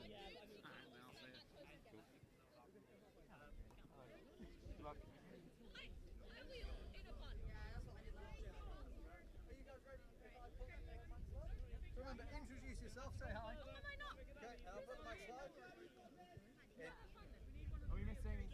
You need 3, 2, 1. Guys, you need one of your changes at that end, yeah. Hello and welcome back to the Dev Cup, the University Dev Cup 2025. My name is PJ. I'm here with Bobby. And I'm James. And myself and Bobby are playing as part of Southampton. And I am playing for Oxford and will be flag running this game later. We love that, so we will have to maybe swap in. But this is the game Cambridge v Warwick. It's been a very interesting day today, a very fun day. Should be a good one. Cambridge have been doing well, 2 wins already this morning. Yes, so as have Warwick, so this will be very interesting, I think. Big game. Matt Bateman head reffing. Obviously a very experienced and talented ref. There we go. Lanebridge start with control with James Martin. And with the... And the quad ball, so wow, strong start. Very good start for Cambridge. But I've seen the way that Warwick have played their beaters today, and they have played very aggressively. So who knows how long Cambridge are going to have control. And it's a goal. And that was very Joe, nice I think, number 7 for Lanebridge, scoring. But Lanebridge keep control as well. That's okay. You can. Hey, look, this is my second time commentating, and I've only started today. So. Maddie's advancing up the pitch, having collected the ball after the goal. The keeper, who's after every goal, the keeper restarts with the ball. Yeah, if you are keeper and then you don't make the ball live if there's been a goal by the other team and then go off the pitch, you will in fact get a blue card, as I found out today. Should know that. But Cambridge managed to take possession of the quad ball and setting up another offence. Cambridge, Here they going go. for the drive.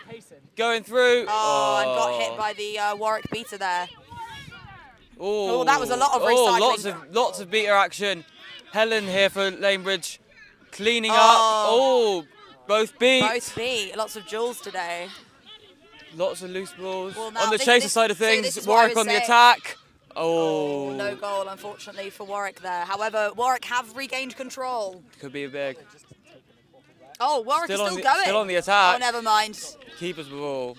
So the keeper has the ball in their keeper zone. They're protected, which means they can't be beat or tackled. You can see. Oh, they're just going. They're driving. No, I love it. I love this. They've been beat. It's an opportunity for a counter here from Warwick. They take it.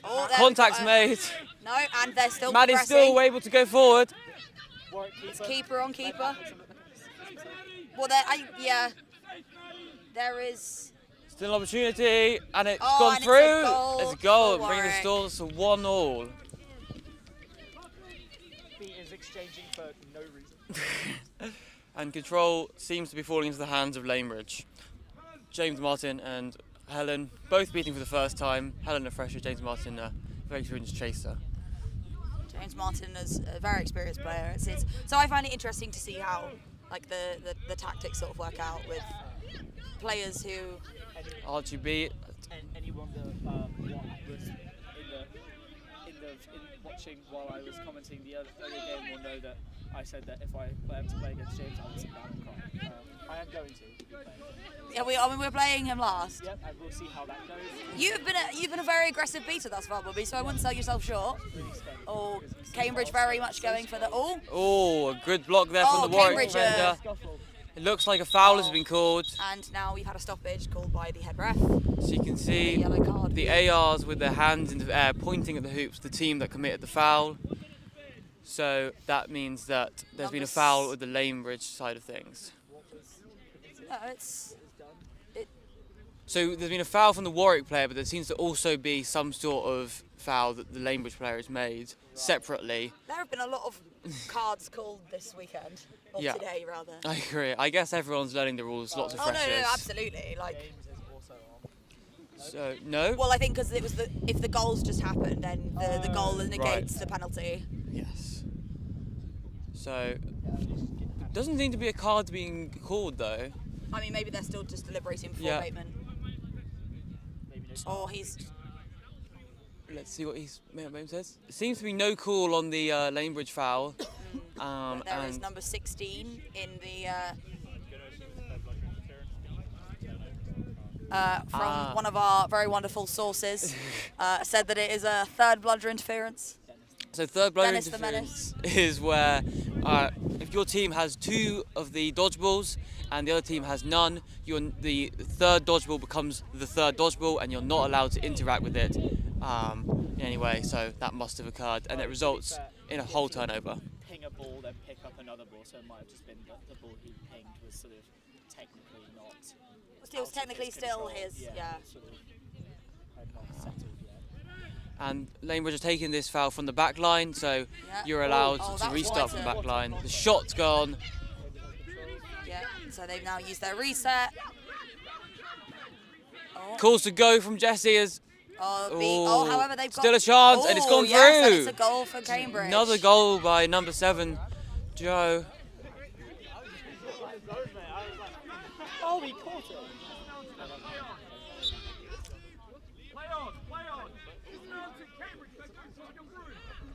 Unfortunate there. I think they thought it was going to be a brooms down and they dismounted, but play has been still on. I was just about to say that Warwick have control. Well, they will have control in a moment. Oh. I mean, that was a good attempt, certainly. Like, you might as well get the ball out if you know the beater's going to then throw at you.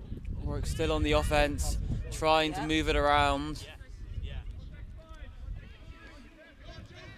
Meanwhile, Lanebridge with the control, holding pretty solidly. And they're an interesting tackle there. Player off of the pitch, so then it's a turnover. Yeah, I think that might be called bad contact potentially for defensive charging. So you're only allowed to charge when you're holding the ball, and where charging is making a tackle with your body basically. But we'll see what the call is.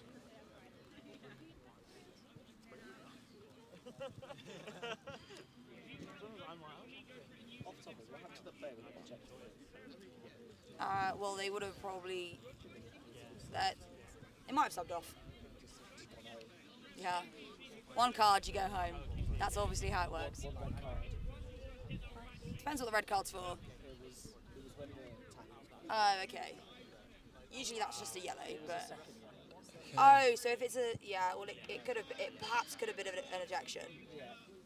But honestly, so much is going on currently that it's.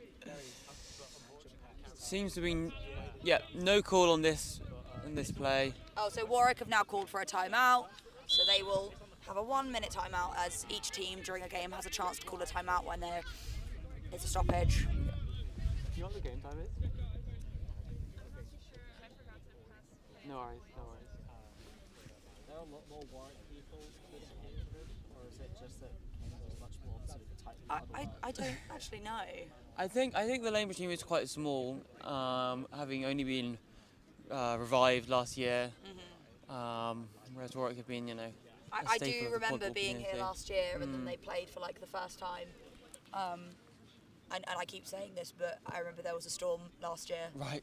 And it was so awful. So it's nice that it's not raining this time. Yes, no, I really do hate playing in the rain. So. Because I don't know if you drive, but driving home was awful because it was like biblical rain. I unfortunately, transport was all right, but just playing in the rain, balls get slippy, very difficult to grip, and just a terrible time all round, from my opinion. But fortunately, we've been blessed with lovely dry conditions today. Yes.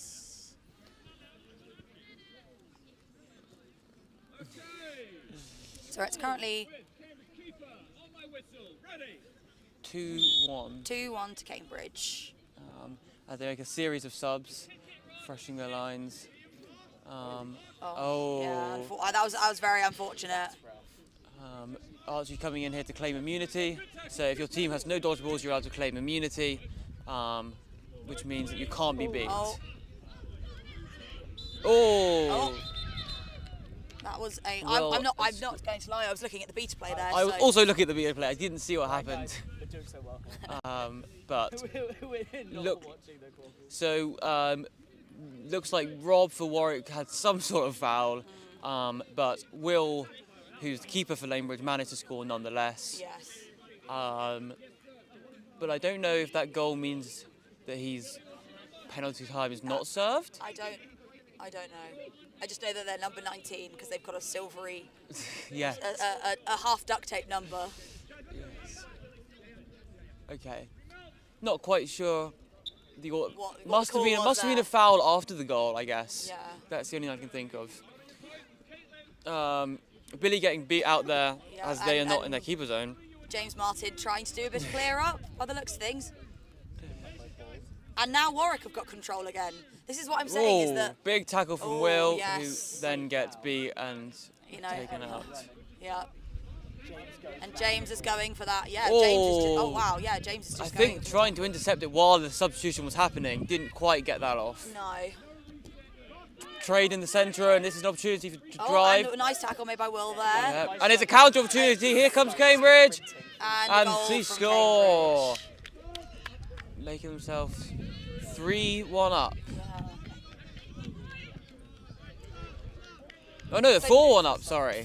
4-1 is up, and now Cambridge have control again, which I swear Warwick had control about 30 seconds ago, so... Yeah. Will trying to dodge the beat to end up not coming in, but... He is. I don't remember dodge rolling being part of the tactics, but... He's got the moves. We've got Kaylin going for the tackle. Trying on the Billy. tackle, being Unfortunately beat out, giving Billy a bit of time. Oh. Tries the one-handed catch. Oh, opportunity for another counter. Another counter from Cambridge there. And it's good again, number 6. Goal. It's 2 goals for them. Number 6 has been very good at those counters today. They have, they're all over it. Chris has their hand up for a delayed penalty.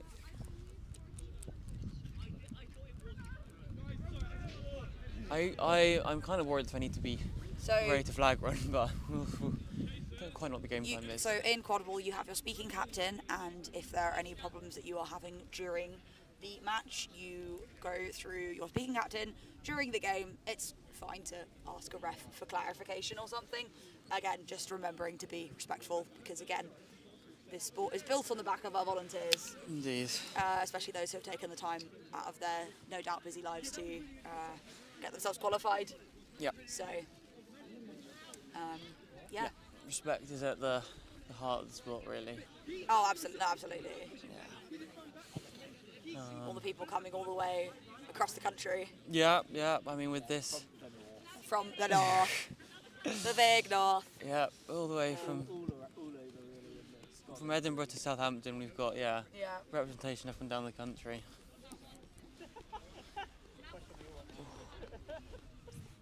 Yeah, I'm not quite sure what's going on here though. No, I don't really know. I think it seemed to be a foul from Lanebridge, but I'm unsure what that foul is. Oh. Seems to be no call, but the goal is good. Okay.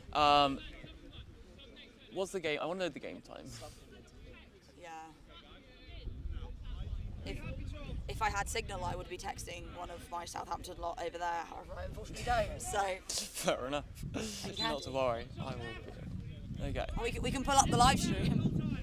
I think the live stream said they hadn't had the clock started, so I'm not sure. But we're all good. Could be the move. Oh. There we go. Right, there we go. Talis going forward. Another big tackle by Will. Oh, and he's out. Lots of beat play going on. Mod claiming immunity. Oh. Looks like Warwick have managed to regain control from that.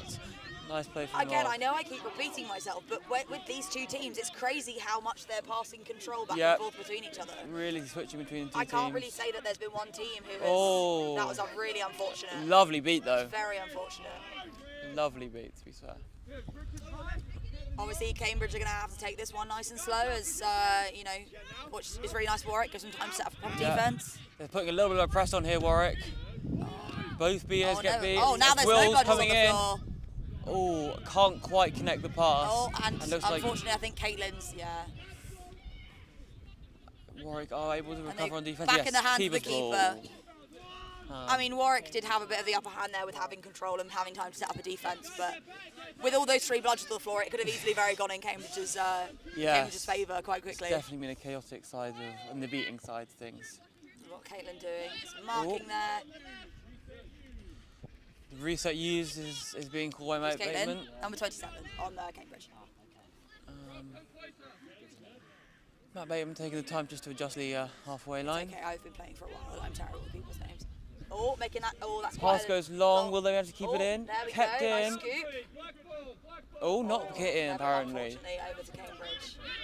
And will number 6 do for it? No. I was going to say. Not another fast break. I don't think number 6 can get away with it this time, especially with Warwick having control there. Yeah, no. Them going in, trying to. Oh, there's a lot of. Oh, they've done it still. Number 6 yeah. has actually gone and scored. Fair enough. That's at least 3 goals for them. They've put on a really good show. That'll teach me to make comments before I can. Holding your broom that far up is. It's an interesting strategy. Yeah, I guess I don't see why not. I did have a friend who, when I was trying to explain Quadball to them, did say, they referred to the broom or the stick as the pole, and they said, do you wear your pole high or low? And I think what they were trying to refer to as number 6 would be wearing their pole high. Yeah, whereas a seeker would typically wear low. Yes, because they wouldn't want the flag runner to yoink it out. Right, I'm getting nervous at the time, so I'll pass this mic on to you, and I'll go get ready to warm up. There you go, you get a dedicated mic now. Oh, wowza. Good luck to you too.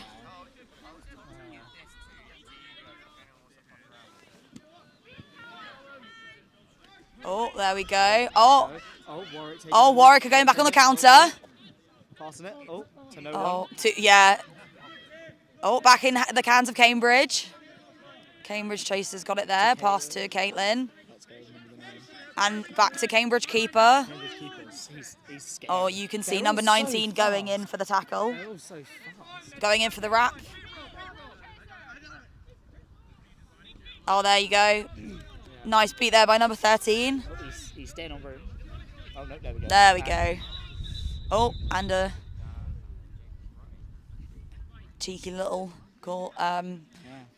I didn't see anyone's hands up, so I'm unsure who's committed the foul, if any have been committed. I'm not sure what's going on here. That's fine. Someone's coming on court. That's most likely their speaking captain, because obviously their speaking captain might not be on pitch at the moment. So most things usually go through the speaking captain. Catch your drift. Goodness sake. Yeah. Let's keep it professional, will we? There are perhaps young'uns working. Gosh, I hope not. Young'uns watching from home. Oh, okay. Oh, unfortunately, the sun's got in. It's okay. We've got one match after the next slot. And then I can put trousers on again afterwards. Yes. Oh, there we go. And so now Cambridge have control again. Yeah. Who gets quaffle? Who? Cambridge. And as do Cambridge. So Cambridge have got a bit of the upper hand here, hopefully. I mean, they do have a beater right on hoop, so you know. Yeah, that Cambridge keeper needs we to said this a few continue Cambridge offences ago with Cambridge Warwick having control, but then 3 bludgers ended up on the floor. So. Yeah. Oh. Yeah. Warwick are going for that. Oh, and in the hands of the keeper. Nice. Oh. Yeah. Oh, I think they're saying he was beat, but sort of he then gave it to the keeper while beat. Number 19. So it should be going back to. It might be number. Or maybe I can't no. tell if it's 9 or 19. They've duct taped on. It's 19 because I think the 1 is meant to be the duct tape. Right. Oh, and a nice goal there by number 19. I commend number 19 because it's hard to do. Like, there's nothing worse than trying to do a fast break and having that momentum stopped by a stoppage. Yeah. So the fact that they still scored is pretty good. Sees, what's this guy doing here? in the flowery shorts too.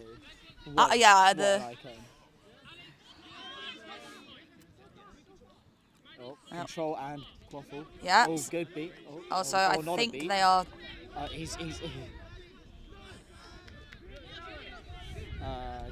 Gosh, a lot's going on. Control, but Oh, that was. I mean, I admire the jump to.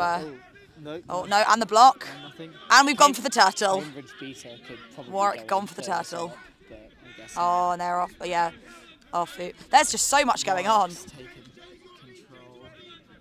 Do they have none?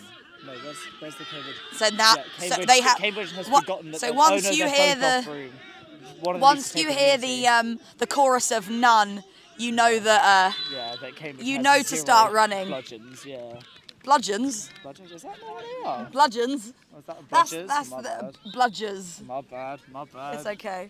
Bludgeons is like the bludgeons, the weapons. No, the corner shop. This is lingo I'm not familiar with. I'm googling this. Well, bludgeons is the bludgeon. That's what I was saying. I mean, you could bludgeon someone with a bludger, but I wouldn't recommend it. No, it's definitely across the... Right, maybe we should... This is what I'm saying. There are 3 bludgers on the floor. Yeah, on the floor. Where is the... Right, so there's one with Cambridge. Okay, now Warwick have control. Yeah, Warwick have control. What is the score? 7-3 to Cambridge. Cambridge are doing incredibly well. They are. They're very much holding their own. Some professional commentating here. Oh, I'm sorry, but the commentating is absolutely fabulous. Yeah. I have no signal, so I can't see what my fellow teammates think of my commentating. So it's like Schrodinger's commentating. Oh, nice goal from Warwick there. Yeah, Schrodinger's commentating. If I can't see what people's opinions are, people's opinions are only good. Warwick has none right now. Oh, there we go. And then, so now, Cambridge... No, Cambridge have control now. Yep. Warwick has none still. Oh, that's so... Oh, that's no. Breaking. Oh, and it's back with Billy, back with the keeper. And Cambridge has none again. This is what I'm saying. This is just so crazy. They're so rough. Yeah, rushing so fast. And a nice counter from... Well, actually, Cambridge didn't score, but a nice counter from... The score is currently 7-5 to Cambridge. They are doing incredibly well. Yeah, they had such insane momentum at the start. But to be fair, Warwick seems to be clawing it back. Yeah, definitely.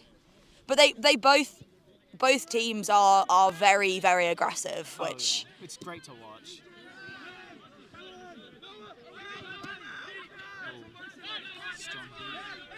So what Bateman just scored there was natural motion, which means that that the chaser who threw was either out of their hands or it was doing before they were hit by the bludger, so it wouldn't have been a turnover. Or if there was a goal, they were like doing something before. Yeah. So it's like they weren't beat, then went, oh hang on, I'm just gonna get this ball away. Well, yeah, and then got beat anyway, but that was fine. So yeah. it stayed. The ball's out of their hands. Yeah. Oh, there we go. The very professional commentary of We do sound like the monkeys have called. They are going ooh ooh ah ah. I've got, you know, the monkey with the symbols. Oh yes, that's the only thing going through my brain at the moment. Right, Warwick have control. Yeah. Honest to God, every time I look away for a moment, they no longer it's gone some. And now the bludgers are on the floor. Now Cambridge have control again. Cambridge have all of them. Well, now all 3 bludgers are on the floor, so they're obviously calling. Warwick are calling none. Yeah. Oh, they have 1. They have 2. So okay. Cambridge have managed to take back control. There's a few duels coming on to sort of force back this push. Yeah. Well, this is the thing: is that what can happen is that you start with a fast break, and then magically the other team get at least 1, and you do have to start slowing it down a bit. And another stoppage. Yep. And it's now 7-6 to and a card to number 6. Oh no, they've lost their quick counterer. Did they they got onto yellows thus far? I thought that was one. Oh, I think they're just going into the sin bin. So I thought you meant like ejection. No. Right. There is a lot going on here with these. He's not 7. Okay, it is now in the hands of the Cambridge keeper. The score is Well, 7-6, I suppose. We're not doing this, Raj. I'm sorry. We're not doing this. 6-7 to Warwick. This is a professional thing. We're not, no brain rot. What do you mean? I'm going to keep spouting brain rot. Oh, number 67's got the ball. The jokes just write themselves at this point. Oh, for goodness sake.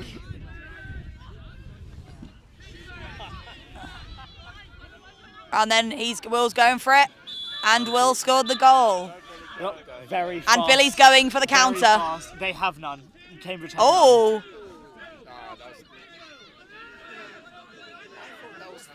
Well, this is, there you go. And that was an excellent counter from Warwick there. Yeah, even when... There's the Cambridge. Oh, no, it's really hard. I've only done it a couple of times. It's really hard to get the ball out when you're going down, when you're in a tackle. Where's the third ball? What, the third bludger? Cambridge. Oh, yeah. James got it. So now James is going to do a sneaky little one. Yeah, he's sneaky in the back. Oh, I think they've spotted him. They've spotted him, yeah, but... Archie's marking him. Archie's trying to lock him down.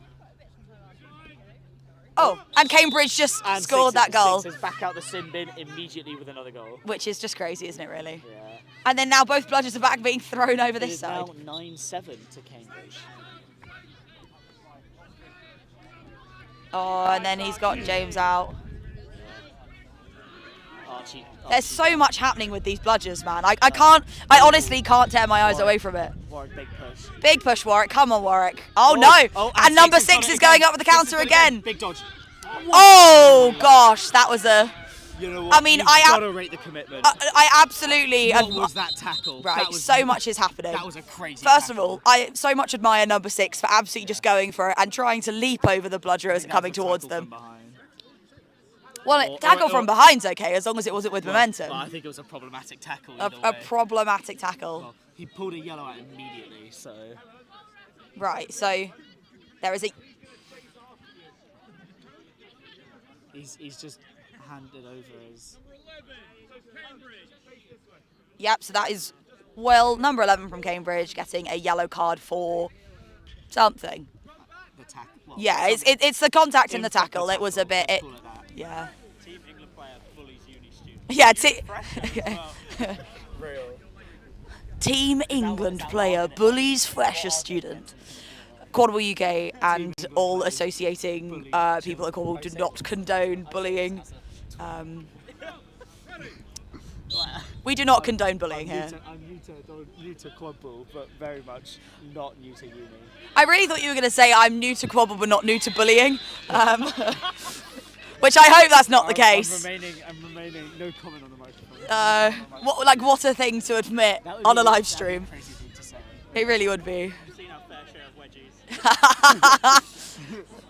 locking kids in, putting people in lockers. Oh, and Will's back. Make the pass and make the goal. Good goal. That's 10. Not 8. 10-8. 10-8 to Cambridge. And Cambridge once again have control. What score? Is there a score you can get that will just end the game? No, unless it goes to set score, in which... so you either run down the time, in which case it's that score there, or you catch the snitch, and if that gets you to 10 or over, you win?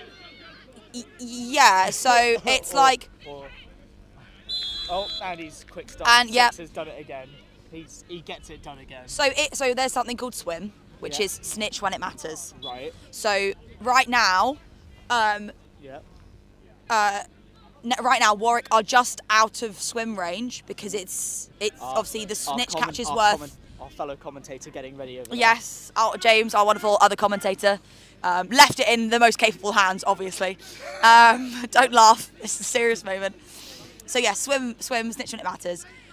So basically, you want to be out of swim range before the snitch is on pitch, because if you catch, cool, it's fine. If they catch, it goes to set score. Yeah.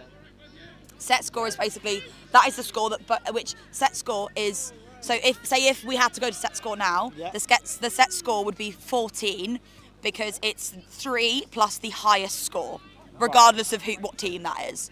Okay. So obviously that means that Warwick, in this example, would have to get 6, God maths, and Cambridge would have to get 3.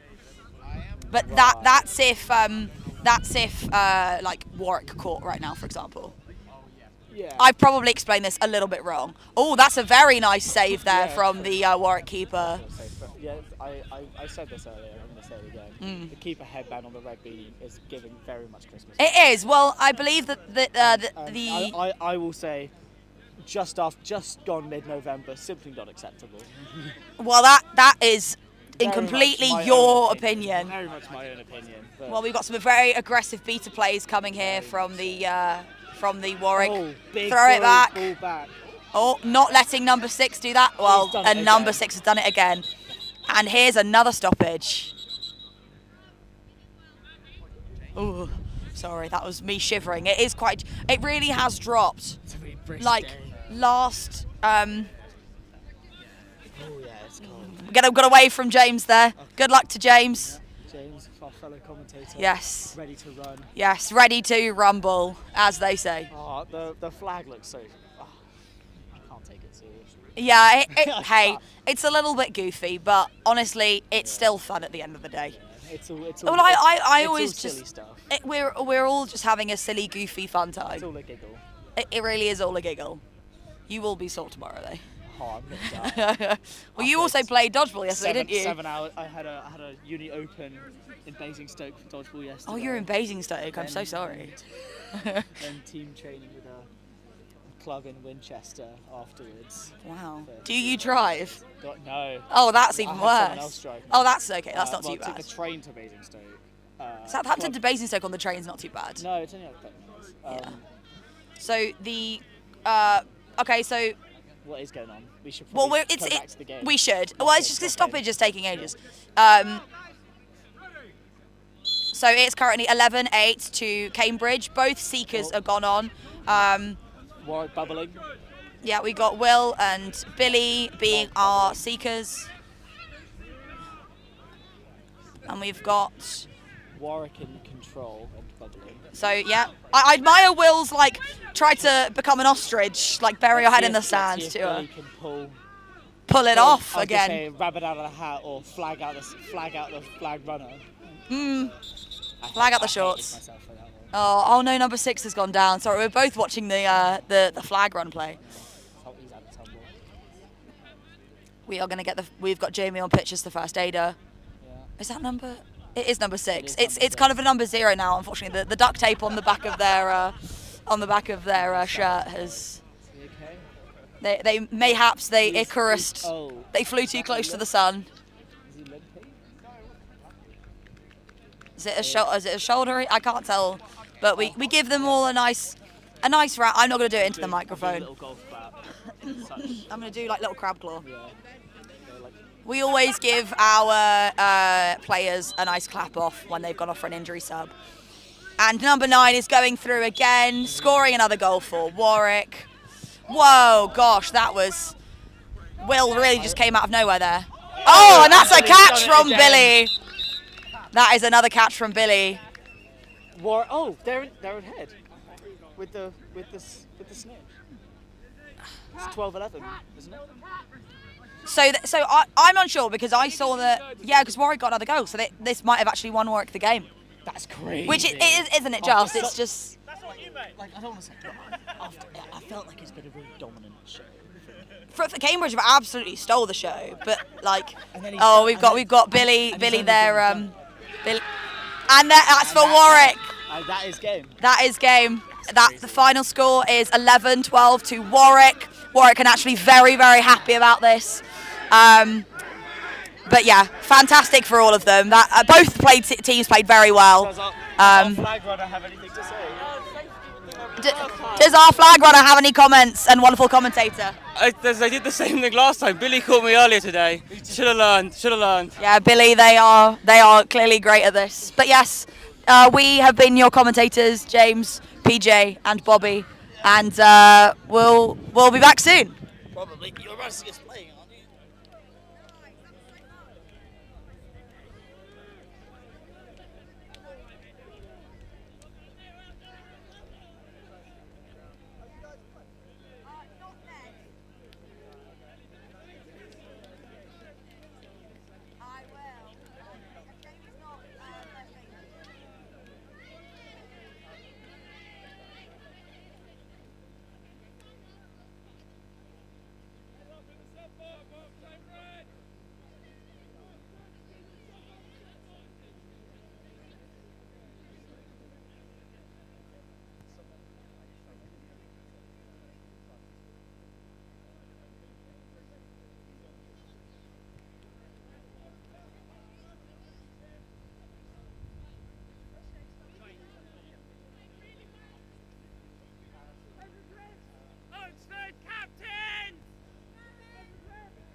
Testing, testing. Oh my god. Oh, nice. Hello everyone, we're watching, I don't know if anyone can hear me. I'm waiting for my co-anchor PJ. Oh, we are watching the game between Scotland and Oxford. Woo, woo, woo. Excellent start from Oxford, incredibly close goal. Just bounced off the bottom of the hoop there. Oh, I'm not used to commentating on my own. I miss my dear darling co-commentators. Oh, and it's brings down. If anyone can hear me. Hello. Oh my god, we got Raj as AR or HR? FR and the secret third option. Oh my gosh, is that one on? Hello. Thank you. Do you want your thank you very much. I'm all alone.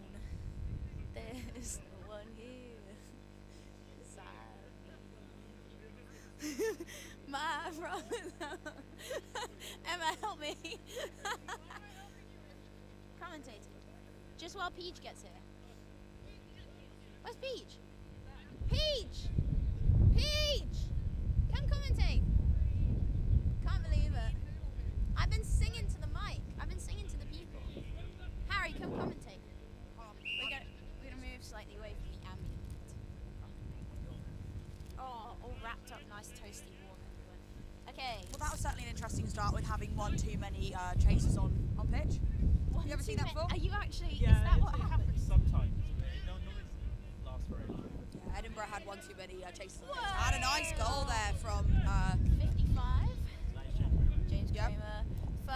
First goal of the match. Was also one of our wonderful commentators last match. So. Yeah.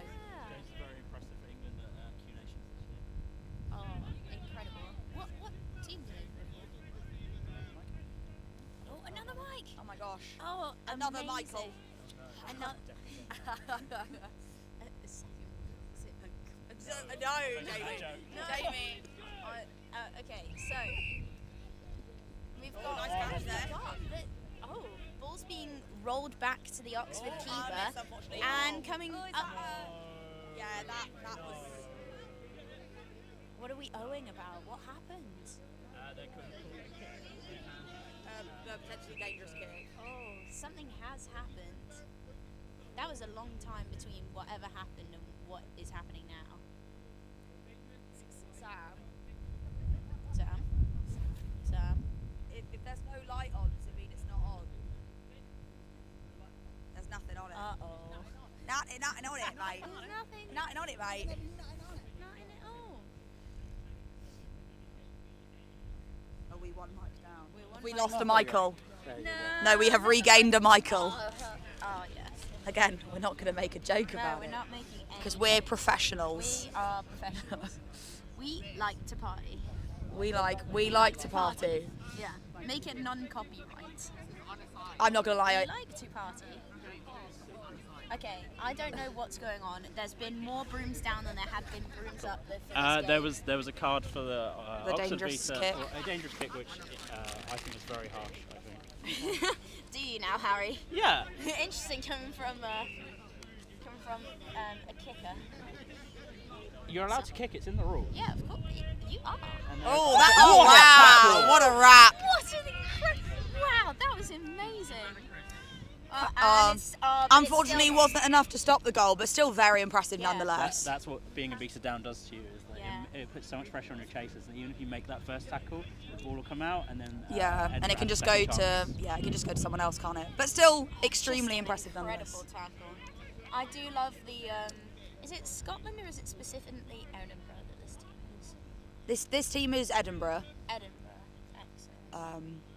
I do like the Edinburgh keeper with the number 51, but the name Area. It's one excellent. Oh, that's very good. That did take me a moment. Yeah, that is very good. Scored last. Very well done. Still. And one of our. Oh, okay. I don't know why number 18 isn't going out because they were definitely beat. Are we making ref calls? Are we making Well- ref calls?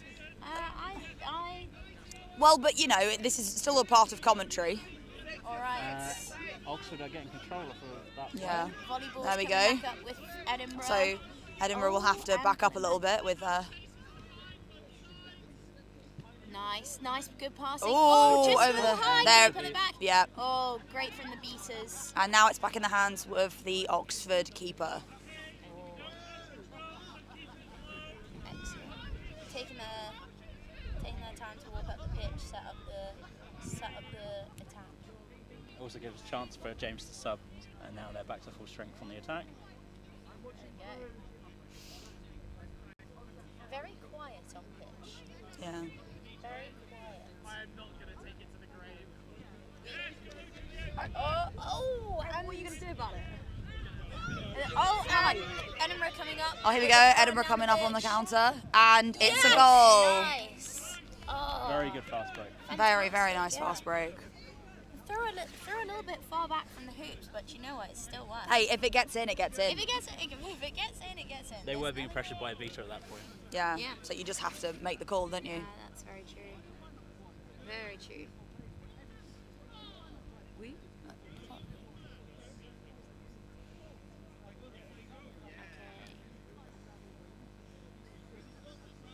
And Oxford are advancing. So the problem I'm having at the moment is that I'm having to, because Oxford are in blue and, we've got an napalm going on. Because Oxford are in blue and white, I'm very much wanting to call them Scotland. But then I'm like, no, it's the other team's Edinburgh. This isn't nationals. They do have very similar. Well, it's just the colour scheme, isn't it? Yeah, very similar colours, but you know what? So I have to tell myself that, in fact, no, that the people in blue and white are not a Scottish team. Yeah. Right, Quadball's back with the Edinburgh team coming up the pitch at the chaser. And Oxford also have. Were you also trying to look to see where the other bludger was? Because that's what I was doing. Oh no, I had no idea where the other bludger was. Oh, a bit of a tackle there, going by. And brought down. Whoa, nice. Okay. So hopefully it can go back to the Oxford keeper there. Brilliant. Good stuff. There's good communication, teamwork, and whatnot. And there's a little bit more noise now, which is it always confuses me when there's a quiet pitch. Nice. Yeah. Oh. Not a very aggressive defence, but they're still quite high. Well, Edinburgh don't have control at the moment, so obviously they're going to play a bit more close to hoops. I have no idea what to do. Oh, they're trying to get. This is some good recycling here, though. We love some good recycling. We do love some good. It is so eco-friendly. Yeah. They've napalmed again. And oh my gosh! Oh, whoa, whoa, whoa, whoa. Almost. Can you tell that yesterday they were working on napalm drills? With all the units? To be fair, I have seen many. That makes sense because I've seen so many napalms today. Oh, Edinburgh keeper pushing up high, but it's passed over. And Back over to Oxford keeper. That's goaltending, so that's going to be a goal. There you go. That was. That's a really lovely finish there. That was, yeah. And Oxford did a really good job there at recycling the ball, keeping it, passing around, waiting for stuff to happen in the middle. Yeah, it's definitely been one team fast breaking and the other team have been a nice, slow, controlled and recycling possession. And it's working for both of them. Yeah. Sorry, Jamie. Wow. You took the words right out my mouth, Harry. Oh, and the score is 3-2 to Edinburgh currently. And Oxford have maintained control for quite a while. Ooh. I think this is also another. Oh, wow, was that was that a goal? Wow. That was a goal. What an incredible through the small hoop from basically the other corner. Yeah, that was very nice. Very I'm not gonna lie, I saw another napalm going, so I was watching the napalm. I'm gonna be honest. After a year officially now of playing, Sweet, it's been 2 years for me, so that's cool, isn't it? How long's it been for you, Harry? We don't talk about that. After a year of playing, I only just, as of our tactics session about 2 days ago, know what a napalm is. Yeah, I mean, I won't lie. Shout out to Arthur for the fantastic presentation he did for us on Friday. Honestly. It was very, very good. I enjoyed that nice little spin from number 21 on Oxford, the beater. That was lovely in the middle of the pitch.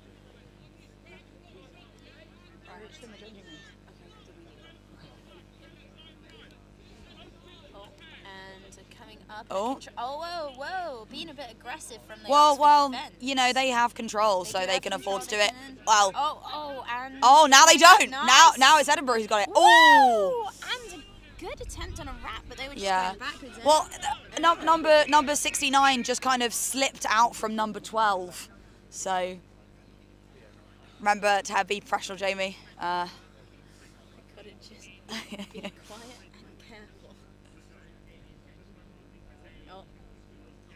Raj considering for whatever happened there. So number 12's getting a yellow card for. Did they say for high contact? No, so I think it was helpless receiver because they were bent down and they Right. hadn't come back up yet. And then they were still hit. Right. Yeah. Fair enough. That makes sense. They were kind of as much as 12 was trying to wrap them, they were kind of going over backwards already. Yeah.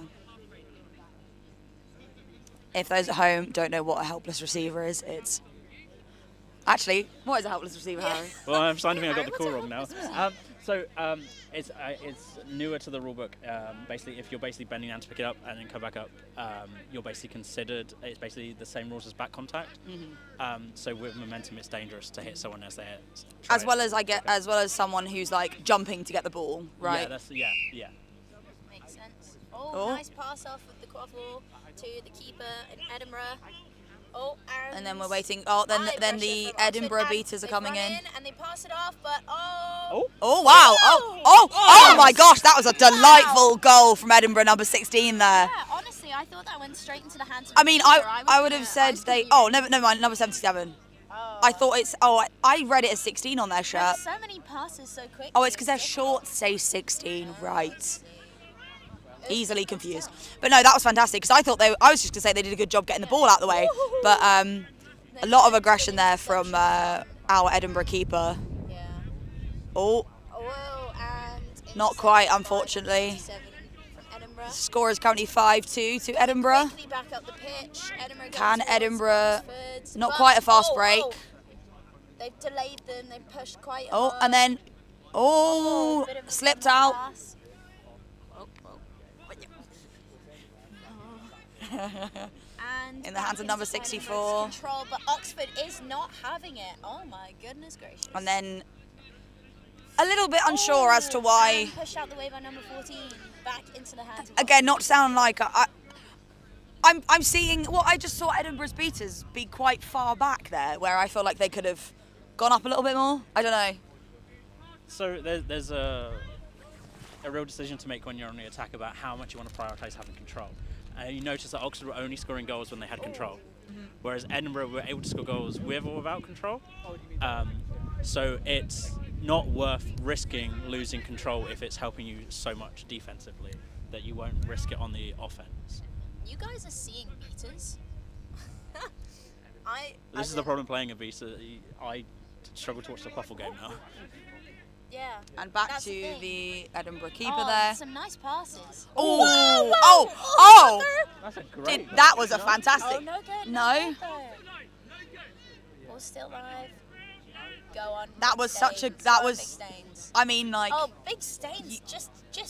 You can't really ask for a better. Oh my gosh! There you go, Edinburgh. Wow, number 37. I mean, you really couldn't ask for a better finish with that, could you? Yeah, that was incredible. I did think it missing the hoop, but then the under would have been a good one. That would have been great. It probably should have been a hoop because it's. I assume it got disallowed because the hoop was falling, but unless the hoop has hit the ground, it's still live to score through. But Edinburgh still scored it anyway. So. Yeah, which is good for Edinburgh. We had some good consideration in one of the EQT matches over whether the hoop falling over the ball counted as a goal.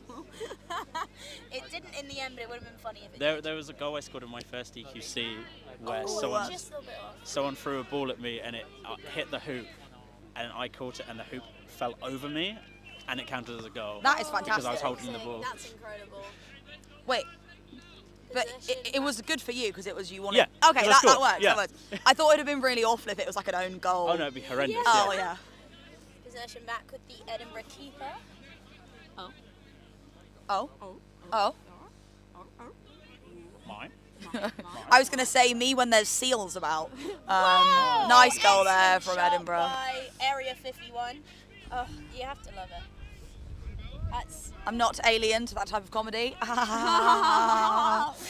Harry is looking at me with great disgust. I just would like to let those at home know that. We're top tier comedians. No one's And top tier commentators. So I think that's a timeout called by.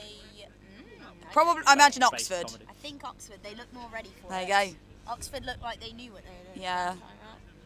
My toes are starting to get a little bit cold. Yeah. I'm not gonna lie.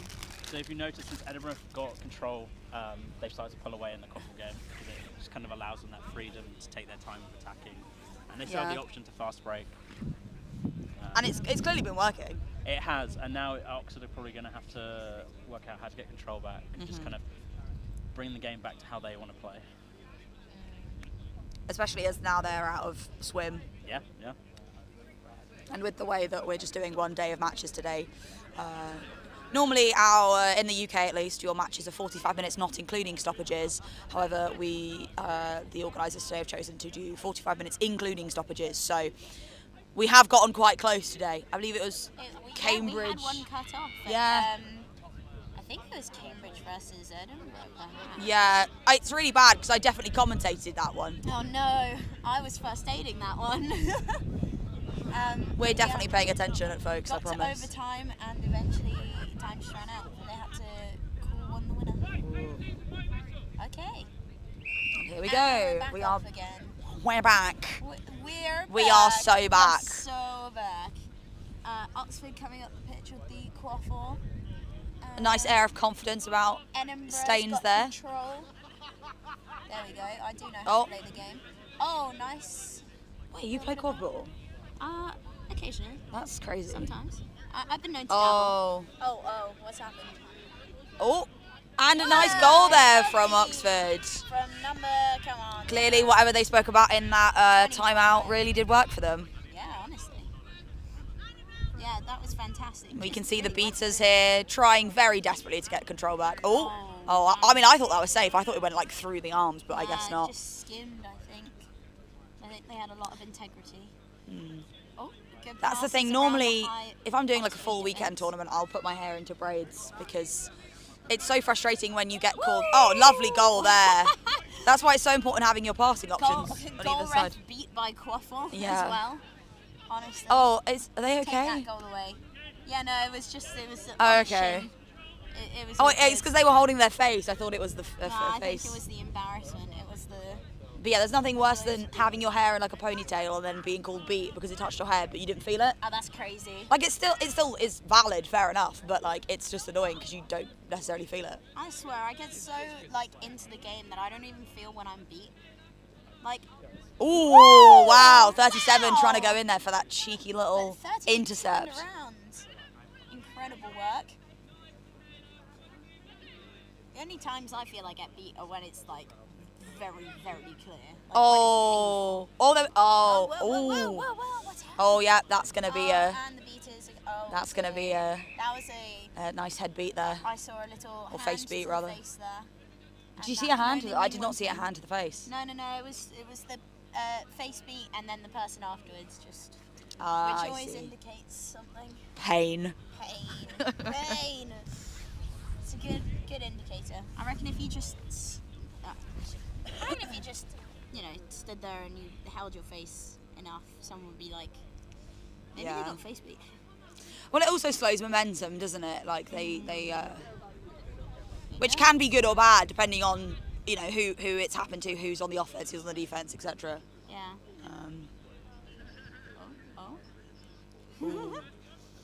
I just saw that. Goodness. Right. Man, I'm so happy that this is our one cold tournament, and then we basically get to just chillax.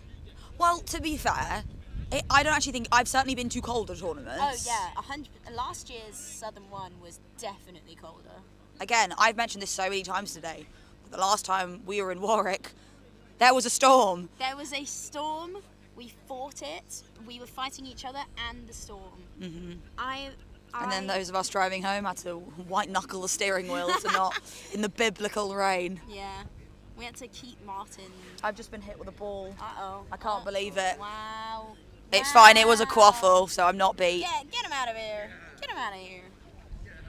I've just realised today, looking at my boots, like I'm gonna need new ones soon. Yeah. Like, look at those. Well, look at those. luckily we have a boot expert. Oh no. With us. Harry, how bad are my boots looking? They're fine. Are they starting to fall apart like at the bottom in the seam bit? Well, I mean, really badly? this is the only bit, but it's not actually got any holes through to Well, my then you'll be my fine. feet yet. Yeah, they were never meant to be waterproof. How much so. kicking are you doing? Pardon? How much kicking are you doing? Not enough, clearly, I think, because these have lasted me a whole... Then you'll be absolutely fine. Brilliant. Yeah, I'm going to be honest, guys. I do not know what's going on right now. I don't know what calls were made. Yeah, no. They all look prepped and ready to go, but I don't... Oh, no, I see someone in the sin bin. Oh, there you go. Oh! It's both Edinburgh beaters were in the sin bin. Oh, that's crazy. I did see number 7 mayhaps celebrating a bit too hard there and then fell over, but honestly, I rate that. I appreciate it. You've got to do what you got to do. And then we got... Oh, never mind. I was literally just about to say that goal. That was a very impressive goal. There have been some crazy long goals in this game. Edinburgh has some very good... and if you look, Edinburgh have got control with only one beater. Which is insane, really. There was a really good attempt to kick beat, and then a steal, and then a loose bludger. Yeah. They've just kind of thrown one back, and now they're going to try and defend and guard that one bludger as much as they can.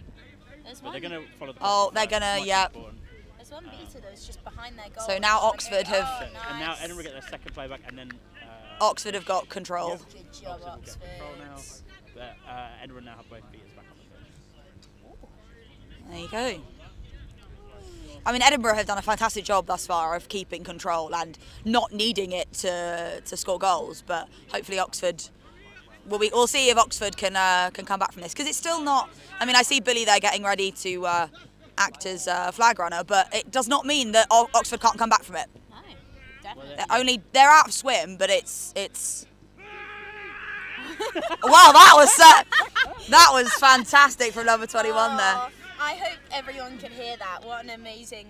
That is a battle. Oh, that was a good save there from Oxford. Well done, number 25. It doesn't matter, the ball was being turned over for a pass off the beat from much earlier on. I see. I didn't see that. I heard the. I've always been told I couldn't scream at people. Raj, does this mean I could do that? Does this mean I can start barking at people? No, I don't think Jamie can start barking at people. I will not. I'm not going to comment. So Raj has chosen not to comment, folks.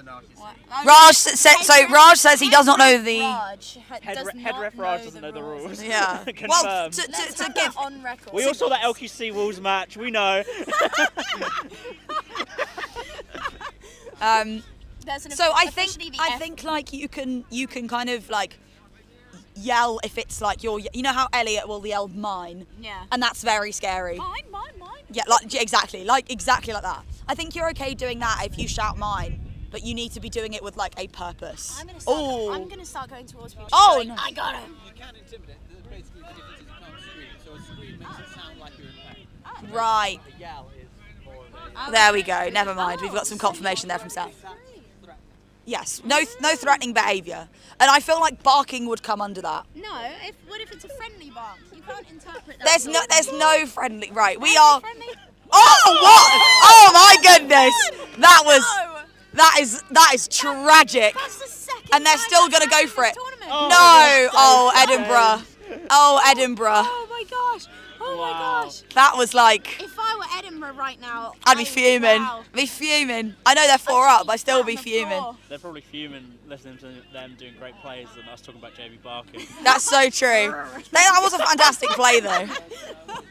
Edinburgh, we sorely apologise. Yeah, both teams are doing fantastic and we care very much about... That's the second time this tournament though that a ball's gone onto the hoop. I didn't... back out of it and it's not been called a goal. Well, because he didn't go in. No, well, I know it, but like still. Just to clarify. I'd like, if you could. Very aggressive. Well, clearly I'm always known for being logical. I was going to say and actually commentate. There was some very aggressive marking done by number 77 on Edinburgh, and now it's a control back as well. They have. Like 3 Good for them. offences ago at this point. Right, Edinburgh's got back the quaffle. They're coming up the pitch. They've got it. Who's got control? It's Oxford who's got control. They've got both bludgers at their... We're at 17 minutes. We are at 17 minutes, folks. Edinburgh, four goals up. 1 minute until Snitch's on pitch. Snitch looks like the wonderful Billy Barker. Fantastic. 2 minutes till Snitch on pitch. 2 minutes? Because they go on at 19. Yeah, that's true. Well, we say 18 to get your seekers ready. Yeah. Oh, the... Going on the beaters. Oh, bit of slip there. No. Kramer's gonna No. go. Oh my gosh, No and gloves on the player. there he's going. He's going. And what a lovely goal. Absolutely fantastic fast break there. Have to say that I was going to say that brings them into swim, and fantastic from number 14 there being able to get it off when they like slipped a little bit as well. So And you saw the run by number 25 to distract their other players. Yes, And then absolutely. Kramer managed to fake the pass, which sent one of the chasers to go follow. Exactly. What an Left the lane incredible comeback. See, that's the thing about the. I mean, obviously it's a team sport, but that's the thing about the teamwork is that goals don't happen without their assists. Yeah. Fast breaks don't happen without their passes, that sort of thing. And just because you don't receive the pass doesn't mean that your run isn't important. No. Good contact. Oh, bring them. Oh, nice. And made them unleash those. And they're just going. They're just going. Oh no. Oh, we got a spin. And stopped. Oh, but no. Oh, and he's doing it again. This is it. Wonderful. Wow. Oh, and there that is was penalty flag fantastic. down. Oh. Crazy. Stoppage there. Crazy work. It's going to be a card for the Edinburgh. Crazy. keeper. Hold on, wait. Oh. Are we trying to listen? So it's a yellow card for number 35 on Edinburgh, the keeper. Yeah. I didn't hear what for though. No. It was for the tackle. I see. Was it? Time we get negated because Oxford just scored. So Oh, they're okay, staying yeah. room. Fair enough.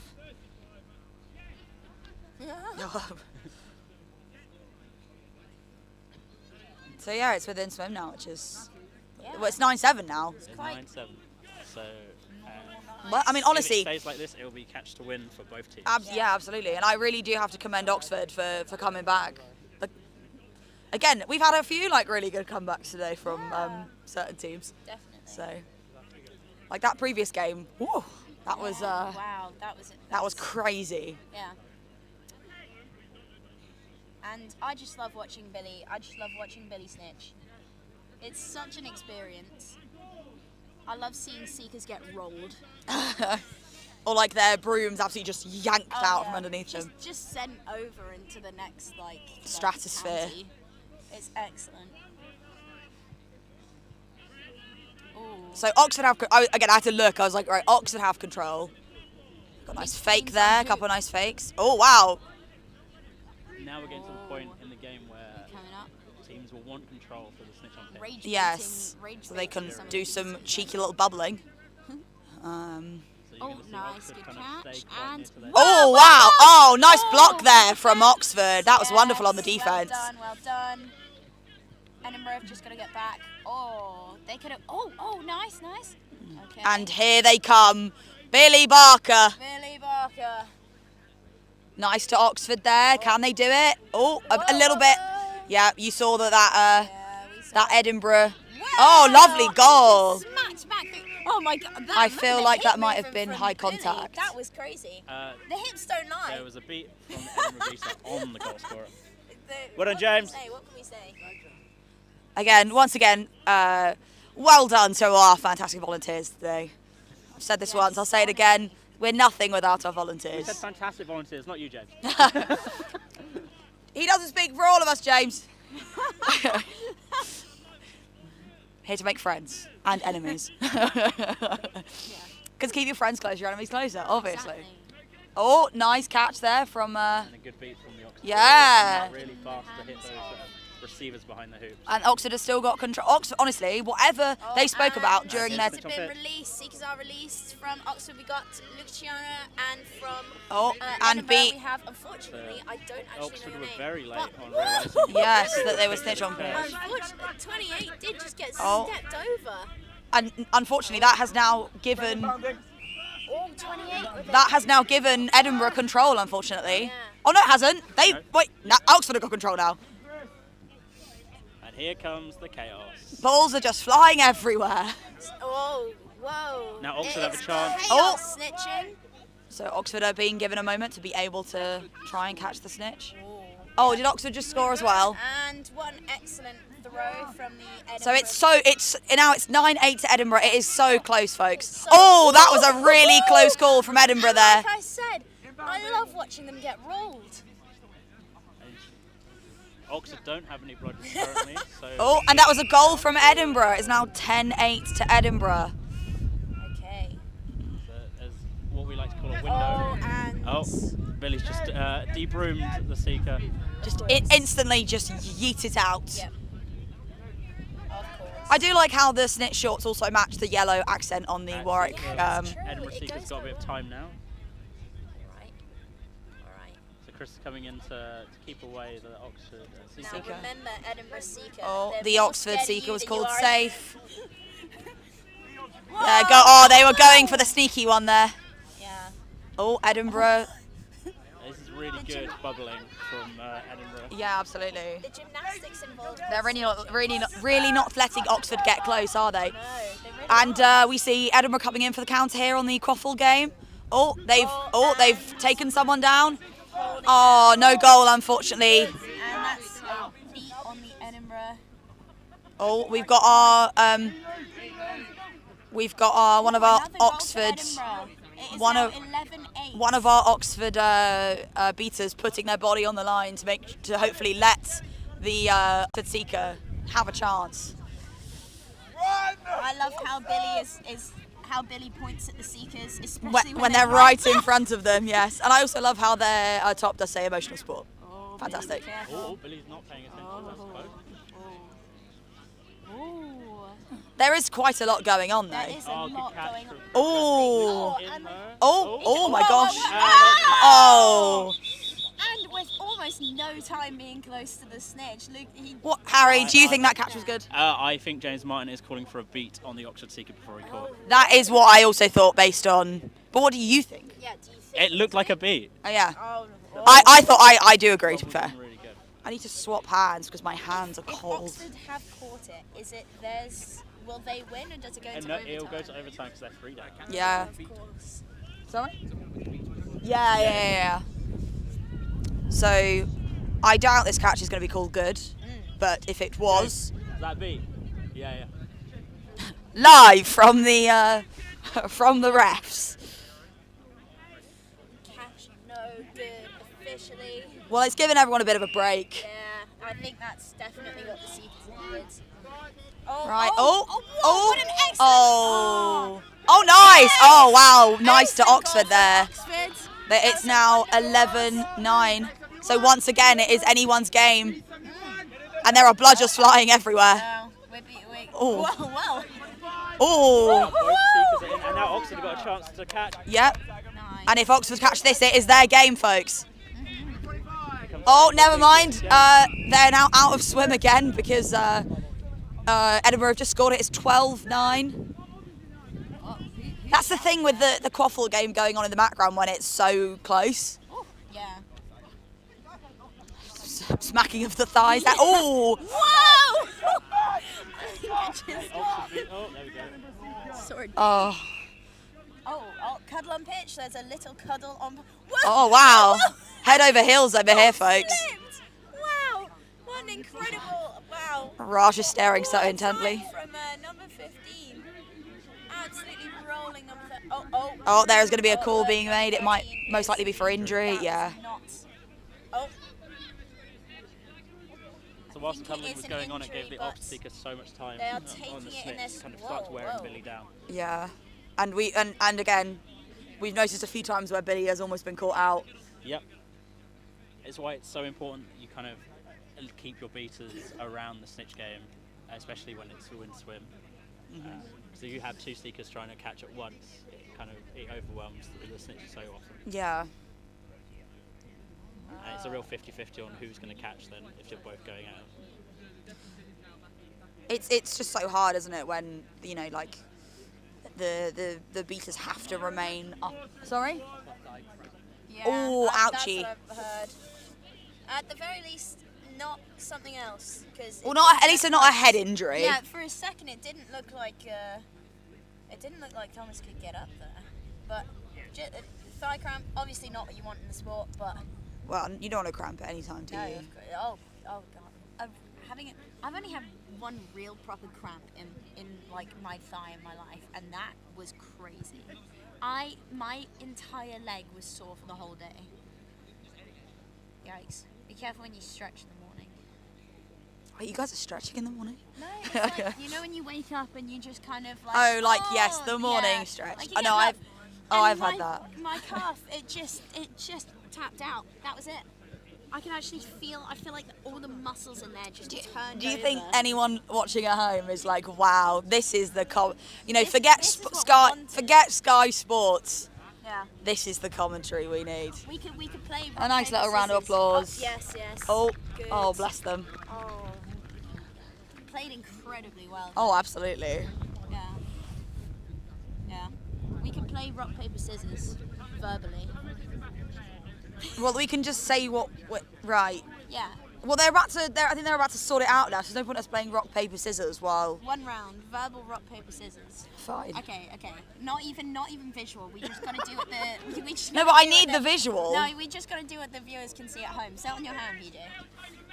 Okay, right. Okay, we're gonna go rock paper scissors shoot, and then we're just gonna say what we.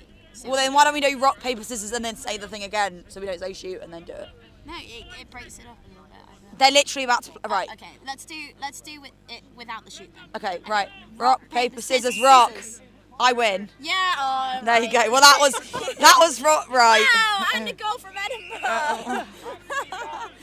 Yeah, that's the kind of commentary you signed up to now. Oh, Billy has eyes on the seekers. Oh, I forgot but the pitch was on pitch. The twist. Well, I mean, okay. Whoa. What is happening? There's a lot going on. Oh, and Edinburgh just going for it. Like a 5-person pile up in the middle of the pitch. They were like a tin of sardines there, surrounded by Oxford players. Well done to number 37 on Edinburgh. For still being able to get out of it. That was fantastic. Yes, excellent.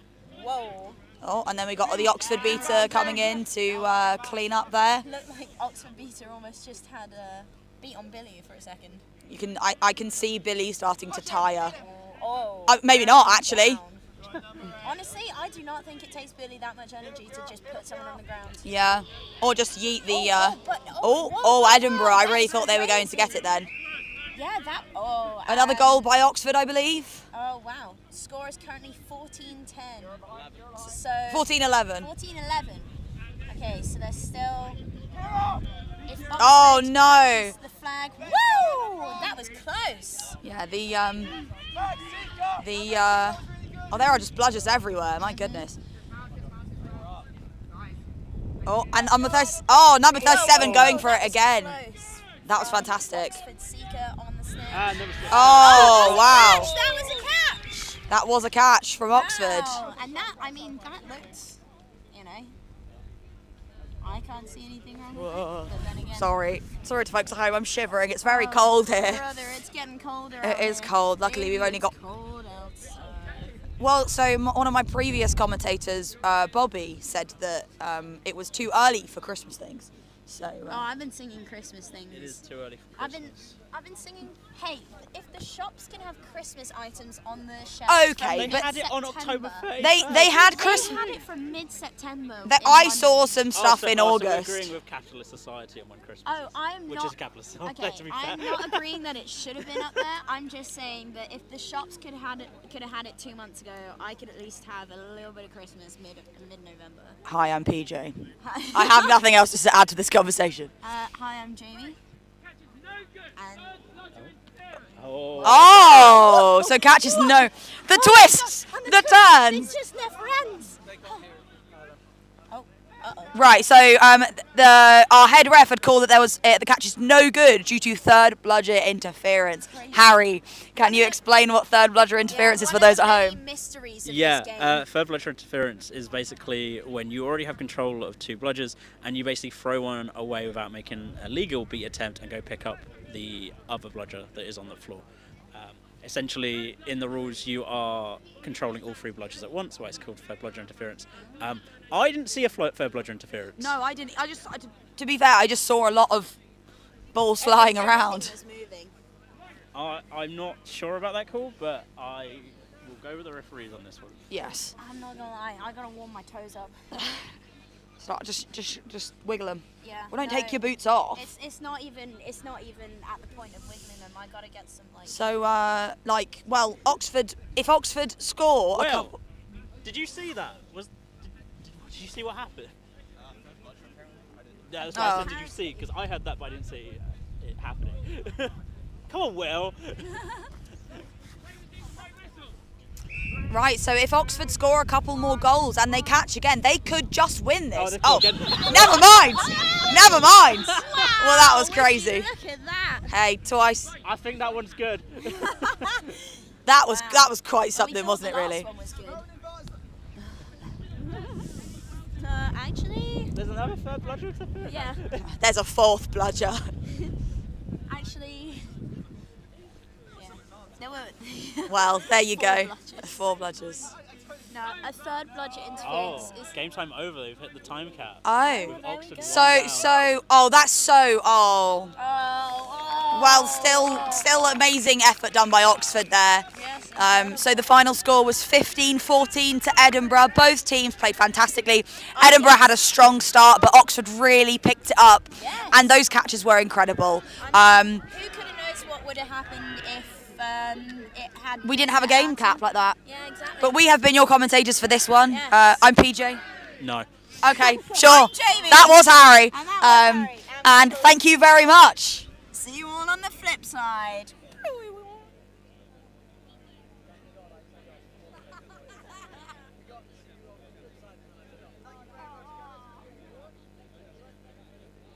We're going to be coming back very shortly with, I believe it's going to be Southampton versus Cambridge Quadball Club. That's going to be in the next 5-10 minutes. We have got a real life game time cap on, which I'm really loving that we've introduced that. It's keeping things a bit more on schedule. So the next game is going to be Southampton versus Cambridge. Southampton, Cambridge in about 5 to 10 minutes. See you soon.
was looking for a commentator.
And whichever one that one takes one, and then the other team gets the other two. So that's running side to volleyball, side to volleyball, and then which way. So I could technically say I can't get your hands. It's not that one. Oh wait. My right hand is yes.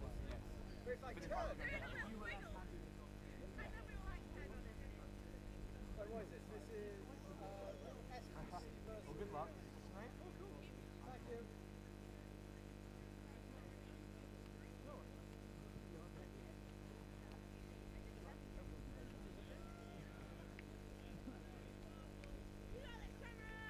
Go. Remember hand on that way if you want to. Try not to find almost your own goal.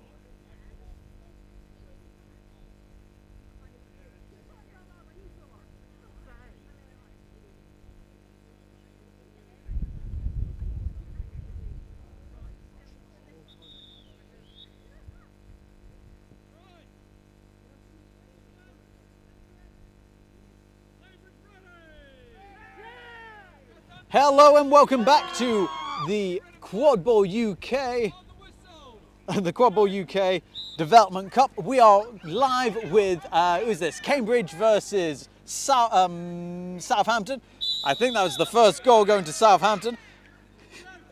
I might have been caught a little bit off guard there while I was getting things ready, but there we go. We're all back online. I'm Sam Davis. I'm going to be commentating for you today. The game's already started, so I won't tell you how the starting procedure works, but we have 3 bludgers on the pitch and only 2 beaters on each team, which means at any given time each team will have at least 1 bludger. That looks like there's a second goal. We've got a hand up, which means that there is a delayed penalty, so let's find out what's happening here. Matt Bateman, our head ref for today, coming in very sternly to have a look. They're normally very fast with their decisions, so hopefully there's not going to be a lot of standing around. We're about a minute of game time in at the moment. I forgot to start the timer, so I'm going to start it now for you. Again, if you have any comments or any questions, please do let us know and we'll try and figure that out for you. So this is the Development Cup 2025. We have a yellow card for an illegal head beat. A goal is good, which means that the time in the subs box is going to be negated. Now, Will Brill Yunt has the volleyball in hand. They're the keeper. They've decided not to go for a run. Who's that? James Martin. James Martin is going for a run though, and they've made an attempted beat, and it looks like they've managed to get beat themselves, so Southampton now have bludger control. William Brilliant is going for a shot, and it's just turned the rim of the hoop, which means that it's not a goal. Pass off to number 22, I think, being tackled out by 54. Brilliant takedown there by Will. It's not a keeper, so they are safe to do so, but now, who's that? That's Arthur East, who is keeper for Southampton, has the volleyball. They're running it through. Lovely bit of contact there, but not taking them down. And that looks like we've got a second goal for Southampton, bringing the score to 20-0.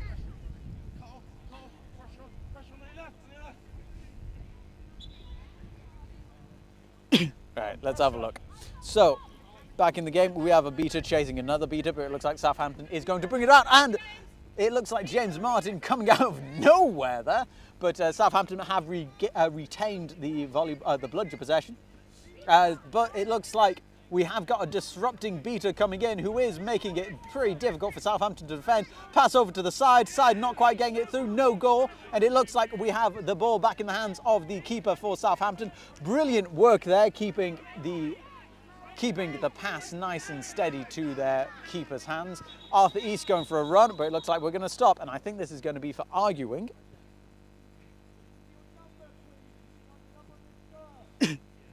So that was just a little note from Matt Bateman for players to memorise their own number. They should know the number on their shirt. So referees, quite often, when they're making a call, they're going to say red 54 or blue 72, whatever your number is, rather than using your name. So you need to know what number's on your shirt.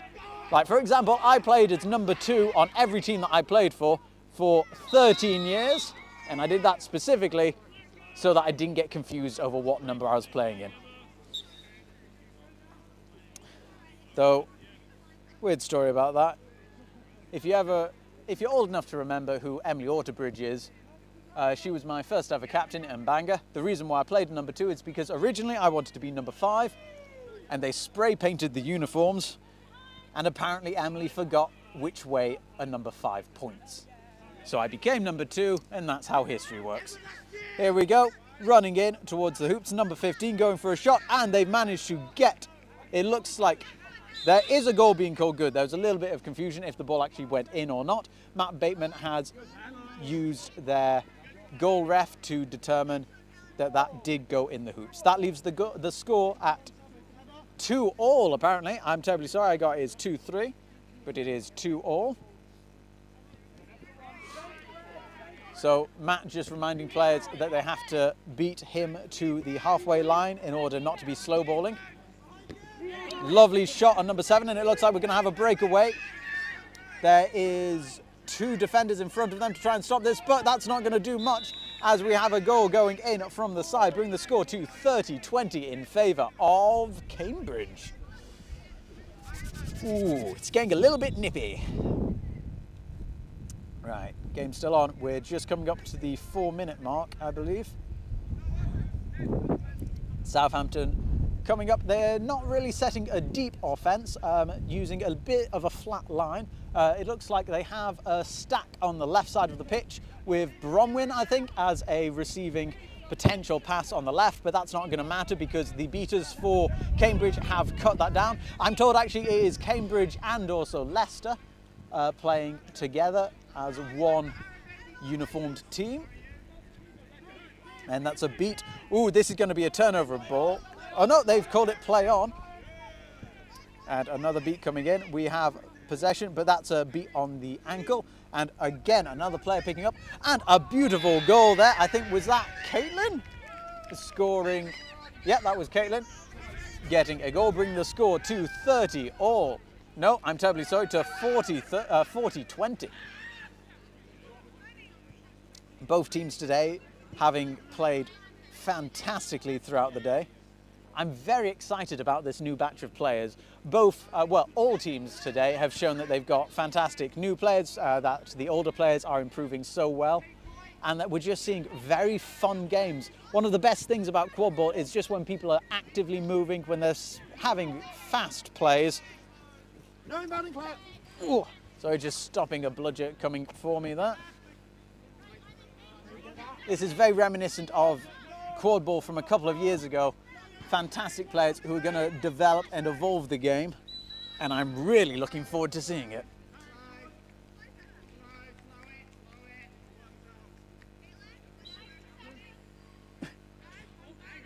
Now, where are we?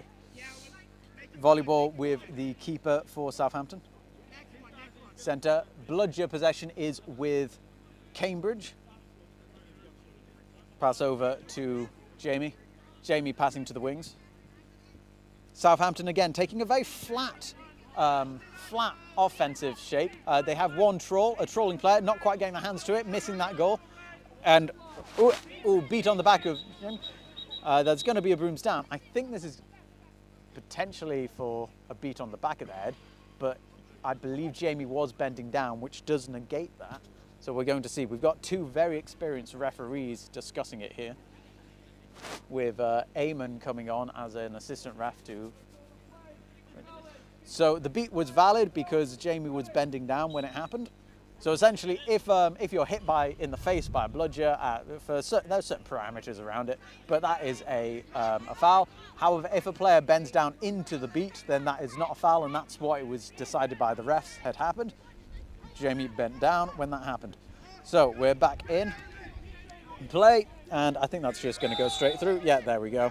So number something from Cambridge, scoring another goal, bringing the score to 60-20 in favour of Cambridge. Bludger possession still with Cambridge, I believe. Pass over to Jamie. Again, it looks like Southampton have taken possibly a diamond formation around the hoops, with Cambridge kind of sussing it out. They are keeping very much to a 2-2, Cambridge, in their defensive platforms, which is very effective against what Southampton is currently throwing against them.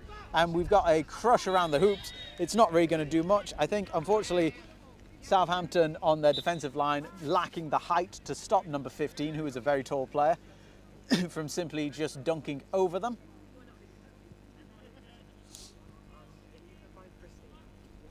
Ooh, okay, let's have a look. Beaters having a bit of a fight around the hoops there, having some fun. And I think that was just a bit of a panicked shot at the hoops there, which has gone into the hands of the keeper for Cambridge. Cambridge now just running down the pitch, seeing if they can outpace the players. A pass that was off the foot. I thought that went through the hoops, but it didn't. It went behind it.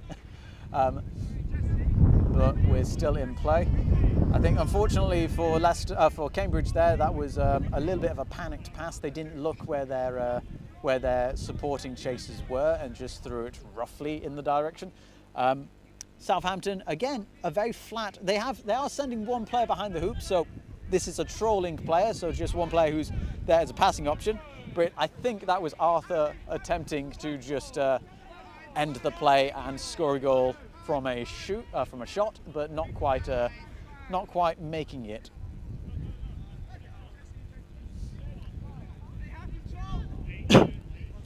Control of the bludgers is with Southampton for the first time for a while, so they're going to be enjoying some time with their balls. After East being beat, lovely attack there, stopping only when a tackle took them out of the game. Beaters just knocking players out to make them run a bit. Why not? You might as well make people move. It's a cold day, keep them all warm. There's a box formation around the hoops on the attack, but it's not going to matter because Cambridge have been able to get right there. And that's one beat. And I'm not quite sure what happened there. I think that was just a goal. I wasn't sure if there was a beat before or not. It's a little bit tricky to see, but I think possibly Cambridge had one of their chasers there shielding them from the attempted beat. Possibly. I might be mistaking what happened entirely.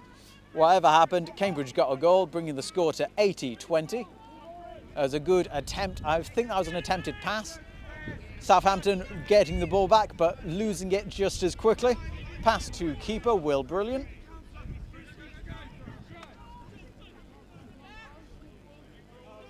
Cambridge setting their play, so they're sending 2 players behind the hoops, are likely going to be, yeah, they've just set up a box formation. Southampton have set up a 2-2. Wonderful work with the 2-2 there, keeping the oncoming chaser just far out of the box that they couldn't make an accurate shot, allowing their back chasers to intercept that or knock the ball over the hoops, while their forward chasers were repositioning themselves to make a charge back behind the hoops to attack and put in contact on the chasers who were waiting there.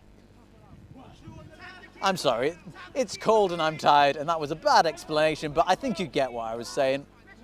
so hopefully that works. Okay, I think that's Jamie again with volleyball possession, being able to step the players, passing it over to their waiting player. And was that in?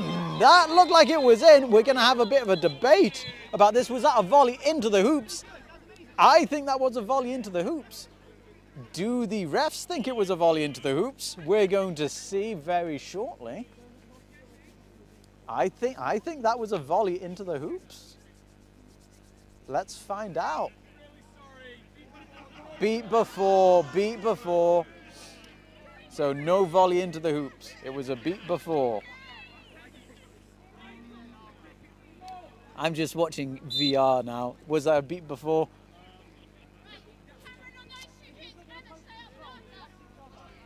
Well, I think it was marginal, and what we've got to say is the ref's decision is final. I think they've got to make their call. After watching it on VR, I think it was a fraction of a second either way. Lovely block there, using the volleyball as a shield against the bludgers. I think that was an attempted shot, not quite anywhere there. Ooh, possibly a bit of a dive across a running player there, but the ball has gone back into the hands of Southampton, so it doesn't really matter much anyway. Bludger possession is with Southampton. Oh, I forgot to press play on that. We might be about 30 seconds or so late with the time. So at the moment, it might be about 11.5 minutes rather than 11, I think. Hopefully, that's what I'm going to stick with. And we've got some contention around the ball. They've gone for a shot. Number 4, Arthur East, regaining quaffle possession or volleyball possession. 2 bludgers stopping Cambridge from making any advance, but I think the Cambridge team, they're now pretty set, allowing Southampton to make their play without feeling any pressure to push them out. So they're not putting a lot of pressure on the defence because they don't need to. They're currently 60 points up. Lovely, lovely blocking from, I believe that was Will Brilliant. That was beautiful blocking with a volleyball and then getting it out. The refs might be debating at the moment if there was a pass after. I think it's been called pass after beat. I think. Oh no, it was an illegal reset. So I believe it was. The ball was thrown across the halfway line without a valid receiving option. Unfortunately, it does happen. Quadball is a confusing game with a lot of intricate little rules that you've just got to kind of learn.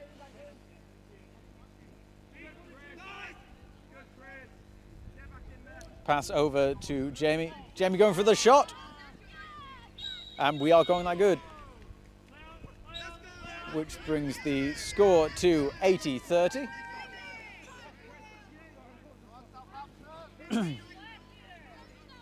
Murray. Beaters fighting in the middle of the pitch. There is one beater coming in. That's no good. Unfortunately, the ball did go through the hoop, but it's no good because they were beat beforehand. Oh. I think that was a good goal. Oops. I may have not been looking at it in the right place.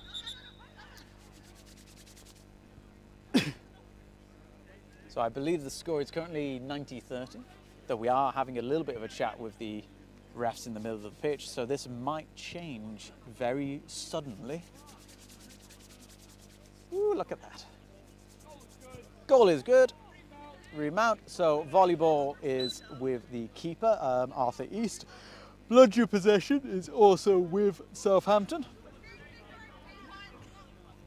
Here they come. Southampton Southampton now using a box formation, or no, it's a stack. So they've got 3 players on the left-hand side of the pitch, which means that they've gone for a very long shot over the hoops, which unfortunately we're having another brooms down.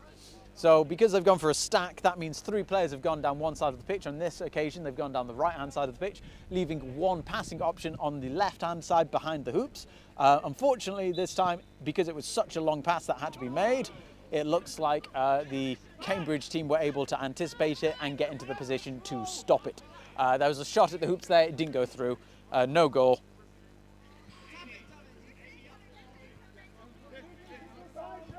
Where are we?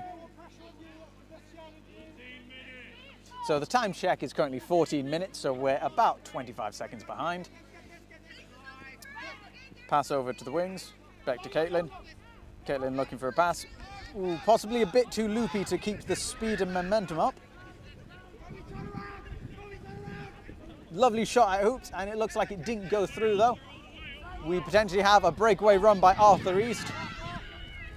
Just gonna pop it through. For a moment, I actually even thought they missed it, but they've got the 4th goal for Southampton, bringing the score to 90-40 in favour of the other team, Cambridge. That's the one. And we've got another stoppage. Oh, actually, I'm going to let that play out for a little bit, just so we can get the time back up. Ooh. You might be able to hear my hands rubbing together as I'm trying desperately to keep blood flowing through my fingertips. Ooh. But we've only got 1.5 games left of the day. All of them nice and exciting, nice and fun. We're seeing a lot of fun snoods on pitch at the moment. A lot of people bringing their face masks on. Let's have a look at this one, number 15. Who's got the best snood? Let's have a look. There we go, look at that. You can barely see that they're in there. We got another one up here. Where did they... I could have sworn there was another one. Where'd it go? Okay, well that's one snood. Have we got any on the Oxford side? Cambridge side. Oh, that was a faux pas and a half, wasn't it? Right, we're back up, going again. So it's Cambridge, not Oxford. I do apologise. I didn't mean to get their hopes up. Take that as you will. Beaters fighting out on the offence just to try and make a bit of space. It looks like Southampton have a 2-2 defence set up there. Very good, what's the word? Discipline not to break their 2-2 positions there and go into a man mark. That probably saved them a goal, their discipline there. Beat has left the ball in the centre of the pitch. That's going to be a turnover. That's what, sorry, not a turnover, a reset. So there they go. They've used their first reset. Number 7, oh, don't throw it backwards. They're being guarded by James Martin. Lovely block. Being able to, oh, Izzy's been beaten out there. Their snood didn't quite protect them. Caitlin passing over. A lovely beat. Oh, that was, they got to remember, when you're beat, you have to place the ball on the ground or drop it directly to the ground. You can't be throwing it. I think that was quite lucky that a player got in the way there and stopped that ball from being thrown any further. Otherwise, there could have been a card. Bateman is a very fair ref, but they're a ref who refs by the book. So you have to be careful about things like this. Who's that? Is that Jamie again running around the side of the pitch, making a pass over? Oh, got to the hands, but not quite steady enough to make the shot. We are still playing, though. Southampton still have a good go at it. Jamie now having possession, managing to get their way out and getting a 5th goal for Southampton. We're hearing they're coming, they're coming, they're coming. Very much like, oh, I can't remember that. The guy in the American Revolution War. I was going to make a very clever reference, but I didn't, so there we go. You can probably figure it out by the end. And beautifully just finishing that shot, bring the score to 10-50. Oh, sorry, 100-50 in favour of Cambridge. Cambridge/Leicester. So James Martin there throwing a bludger off pitch, but doing it close enough to an attempt to hit someone that the refs had said they're happy with it. I'm never a fan of that technique, but hey ho. Okay, who have we got? We got Arthur East with the volleyball being contested by, I think, Caitlin. Pass over there to, need to learn the name of that player properly. Was it Bronwyn? But they've been taken down to the ground, losing possession now, and we have a quick run from Cambridge. Past Caitlin in the centre pitch. James Martin clearing out some possession, pass over, and that's a lovely dunk, pass and dunk between them. Oh, lovely spacing. Again, I think unfortunately with the just the spacing that Southampton had there, if they had kept their 2-2 positioning like they did in the other round that we saw a couple of minutes ago, probably would have been able to have stop the goal, but unfortunately sometimes you're just not in the right position on the pitch when need be. There we go, that's my commentator on that. Here, what's that? So I need to get a hand warmer. Yeah, I do. I had a load of hand warmers once, but my dog bit through them, so they no longer work as well as one would like.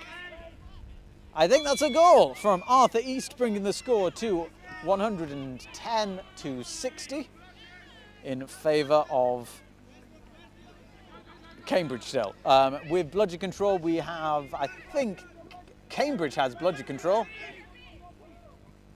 And we have a dunk, but someone's yelling, someone's beat, so I don't know what happened there.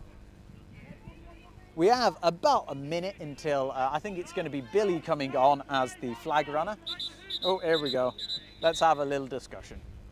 Now, one of the nice things, again, with Bateman reffing, they're very quick to make a decision. The moment that Bateman makes a decision, the game will start up again, which is lovely. Sometimes some refs, they do like to check with all their ARs to make sure that their decision is right or that they have all the information. Bateman, the moment that they've got enough information, they will just say, right, that's my decision, let's go. There we go, and we're back up. See, nice and quick. I think no call was made, we're back up and we're going with it. Okay, as you see, we've got all the balls in one position there, right in the pitch. I think the left one is a little bit lower than the right. An attempted just slowing down manoeuvre from Cambridge. We now have Cambridge. I believe this is a half point. So where they've got one player who's a bit further up the pitch, making a bit of a nuisance of themselves, and another chaser back there in case they need to double up on an attack. Basically a pass to number 7 of Cambridge there, giving the volleyball back to Cambridge. Billy is now on the pitch. There they are. Number 17 with volleyball possession, being marked out by Arthur East, but managing to step them. A bludger coming in just to stop them getting any further down the pitch. Number 7 picking up and going for a longer pass into the centre of the pitch. It doesn't look like the hands have gone there. They've kicked it. Oh, that's going to be 2 resets, unfortunately, which means this is going to be a turnover. So this is going to be a turnover back to Southampton. So I think the closest eligible player is Arthur East. So it's going to be going to them. Ooh, I think in the next 10 seconds we're going to see the Seekers on pitch. Now, if you're new here, I'm just going to explain this very quickly. If the Seekers catch the flag, which is the tag on the back of the yellow runner, then they get 30 points for their team. If their team wins, or if their team is in the lead after getting those 30 points, they win the game. If their team is, again, we've stopped. If their team is not in the lead when they catch that, then we go into overtime. That's where 30 points is added to the leading score, and that becomes the target score. Okay, and here we go again. Back up. Things are happening around the goals. It looks like a lot of people didn't notice that the flag runner was on pitch. All the beaters are currently on the... Oh, and we're having another stoppage. So, what's happened here at the moment? The bludgers, or the beaters, I should say, are all on the volleyball game.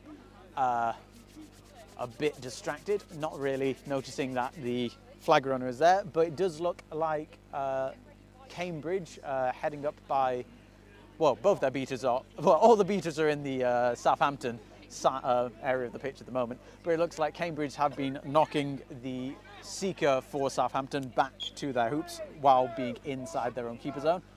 But they have now got some time out. And it looks like Billy has both of the seekers on them. And there is a catch. Let's have a look. Is this going to be called good? Very potentially. This might be a very quick catch for Southampton, which would put them at 90 points to Cambridge's 120. So that would put us into overtime.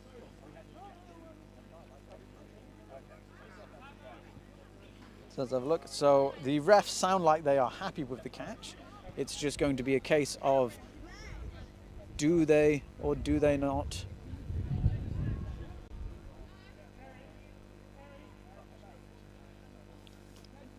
Catch is good, which that puts the target score at 15. So that gives 3 points or 30 points to Southampton. So the score is currently 120 to 90 with a target score of 15 or 150. Either way, I'm sure you can probably do the maths in your head. But there we go.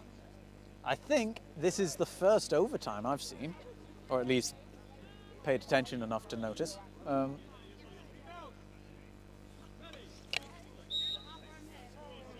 they're back up. Who's got the volleyball? Oh, yes, please. Oh, thank you. Oh, the great Manor has very kindly taken the camera duties off me, so you're going to see far better quality now. Right. Bludgers coming in, making a good play from Southampton. They've now regained bludger control, taking 2 of the bludgers off of their opponents. We're having number 7 now marking out the volleyball carriers. Arthur East trying to break in, but being forced out by, I believe that was just mum marking from Cambridge. Cambridge being beaten out, pushing them back through. The beaters are very much trying to push any type of advantage that they can. Southampton now having a square box around, meaning that there's a long passing option. Beautiful work from the beaters, seeing that long shot coming in. A shot at the goals not going anywhere, and a beat taking them out of the game. Southampton now retreating back to their half to set up their defence. Southampton having bludger possession. Both beaters for Southampton did just call for a sub on the next run as well, though, so we're going to see how that goes on. Matt Bateman is currently just asking how long is left of the game time. So quite nicely in this tournament we have a real world game time rather than a game time. I'm not quite sure how long of that is left at the moment. So Cambridge currently having all their chasers in front of the hoops. There's no passing option behind, which has kind of put them at a bit of a disadvantage. It's a little bit flat. They're going to run for it, and it looks like, no, that was a beat on the heel, a bit of an Achilles heel beat there. Wonderful work from the Southampton beaters just to stop that. Cambridge are taking up what looks like just a press. There is a goal from Southampton. Beautiful work. That brings the score to 120 to 10. Southampton needing 5 goals and Cambridge needing only 3. Southampton retaining bludger control as it stands at the moment. It looks like we're having possibly a trolling situation where, no, they were taken out by the beaters, but that doesn't matter because Cambridge just runs in and pops it through the hoop, bring their score to 130 with only 2 goals left to go for them to take the win, as opposed to Southampton's 5 goals to win. Can they do it? Southampton still with bludger possession. Jamie coming down the pitch, taking it nice and slow. It looks like Southampton are setting up a box offence with the Cambridge defenders going for, I believe that's a half point. Again, half point where they have 1 chaser pressing the ball carrier, a 2nd chaser just behind them as a backup option, and then 2 chasers around the hoops, or potentially 1 around the hoops and 1 man marking. But at the moment they've got 2 chasers around the hoops to stop people making shot attempts. We have a stoppage now. This again shouldn't take too long. I think this was potentially a face beat, but I think it's been called no harm, no foul. I don't think there was a face beat. So I think it's been called good. Possession of the bludgers is still Southampton. I think this is possible back contact, so we have another brooms down. Possible back contact on, is that Jamie? No, that's not. Possibly, yeah. So there's a yellow card for, I believe it's back contact. That's going to the Cambridge chaser. So this is going to be 1 minute in the timeout box. Into the naughty corner they go. And that's given the volleyball back to number 7. I'm afraid I don't quite know the name. I saw the number. It's number 7 of Southampton. Because they were fouled, they have the choice. They can either stay where the foul happened, or they can move onto the back of the onto the back line. They can move anywhere along the length of the back line, and they chose to do that there. We have a very quick breakaway now from number 15 coming straight in, and they're just going to pop that in. That's a goal for Cambridge, bringing the score to 14-10, which means Cambridge has 1 goal left to go before they end the game, with Southampton still needing to get 5 to get a win. Bludger possession is now with Cambridge, looking very stern on pitch. Cambridge have taken up a point defence where they've just got 1 point defender. That's because their other chaser is still in the box. She's chasing it, putting a bit of pressure onto the ball carrier, who is forced a bit of a loopy pass, a bit of a hospital pass there, from being forced by number 67, putting on beautiful pressure there to make that a reality for them.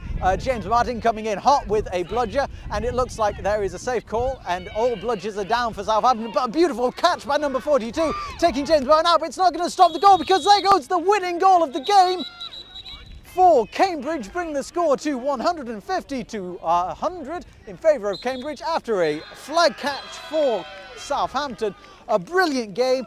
Both teams putting in amazing work, putting in a lot of physicality and a lot of speed. Wonderful to watch, and we can't wait to see how these two teams play in the rest of the season. That was their final game of today for Southampton and for Cambridge.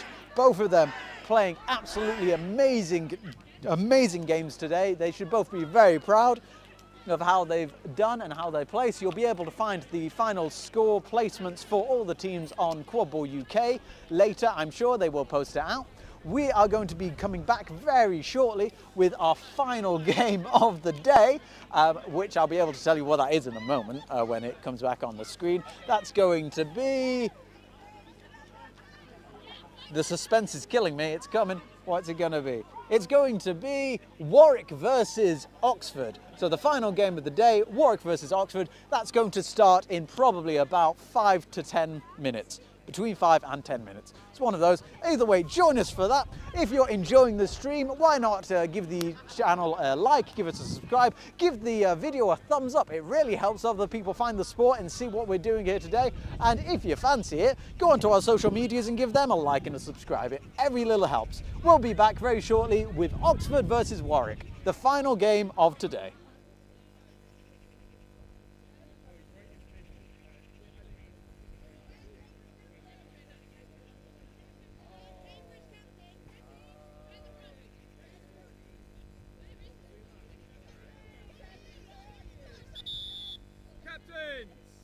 Warwick and Oxford. I love the real world time. Like, you guys are doing. I'm glad someone does. I will fight anyone who doesn't like it, man. But I think Oxford are going to get team photos, so I'll let you do that. Well, then you can Twitter at it. 10 past 4. So, well,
Oxford and Warwick have gone to a strong start. They've got control. However, Oxford are coming in with the quaffle.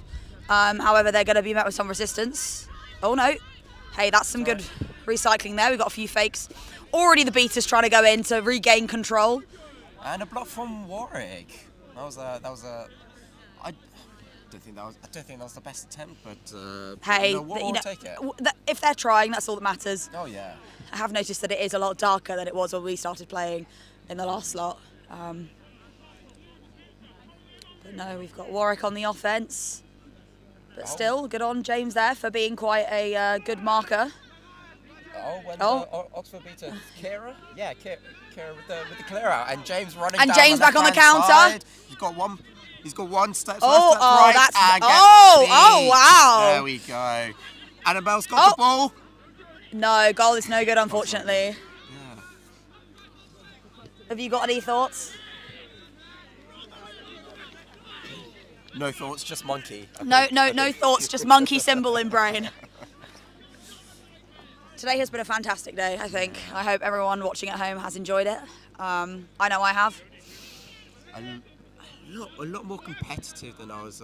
It's been, honestly, that I have to say, aside from obviously all of the games that we played, go SQC, the Warwick-Cambridge game was a fantastic watch, I have to say. It was very, very back and forth. Yeah, very back and forth. Yeah, we've still not got a goal, by the way. We haven't, have we? No. Haven't, no. There's been a lot of passing around. Well, it was James who got knocked down by number 11 on Warwick. Oh, James going on the block by Billy Barker. Yeah.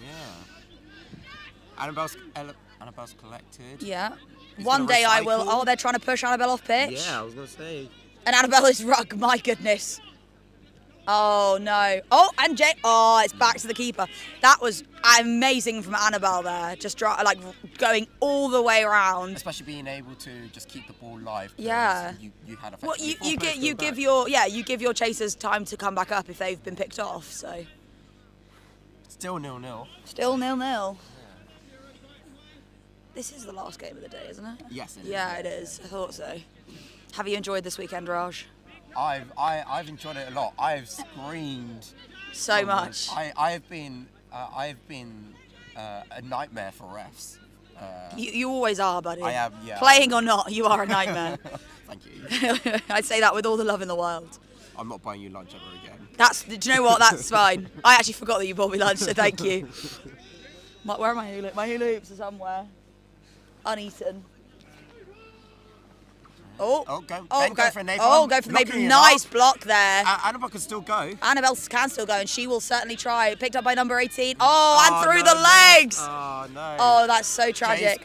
And they're going for the counter. And going for a fast break. Going for the fast break, which is quite bold of them, considering they have... Kira missed. Ben looking for the fake. And it's... I mean, do you know what? And they've tripped. I really do commend them, because I hadn't realised that Oxford had control until...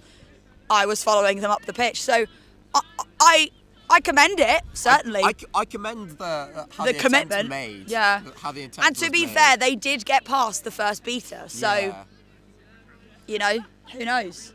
But for kids at home, still 0-0. But for all the kids at home, do not go for a fast counter when they have control. Yes.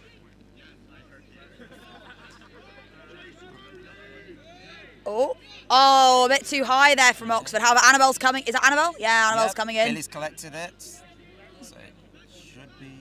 Yeah, there we go.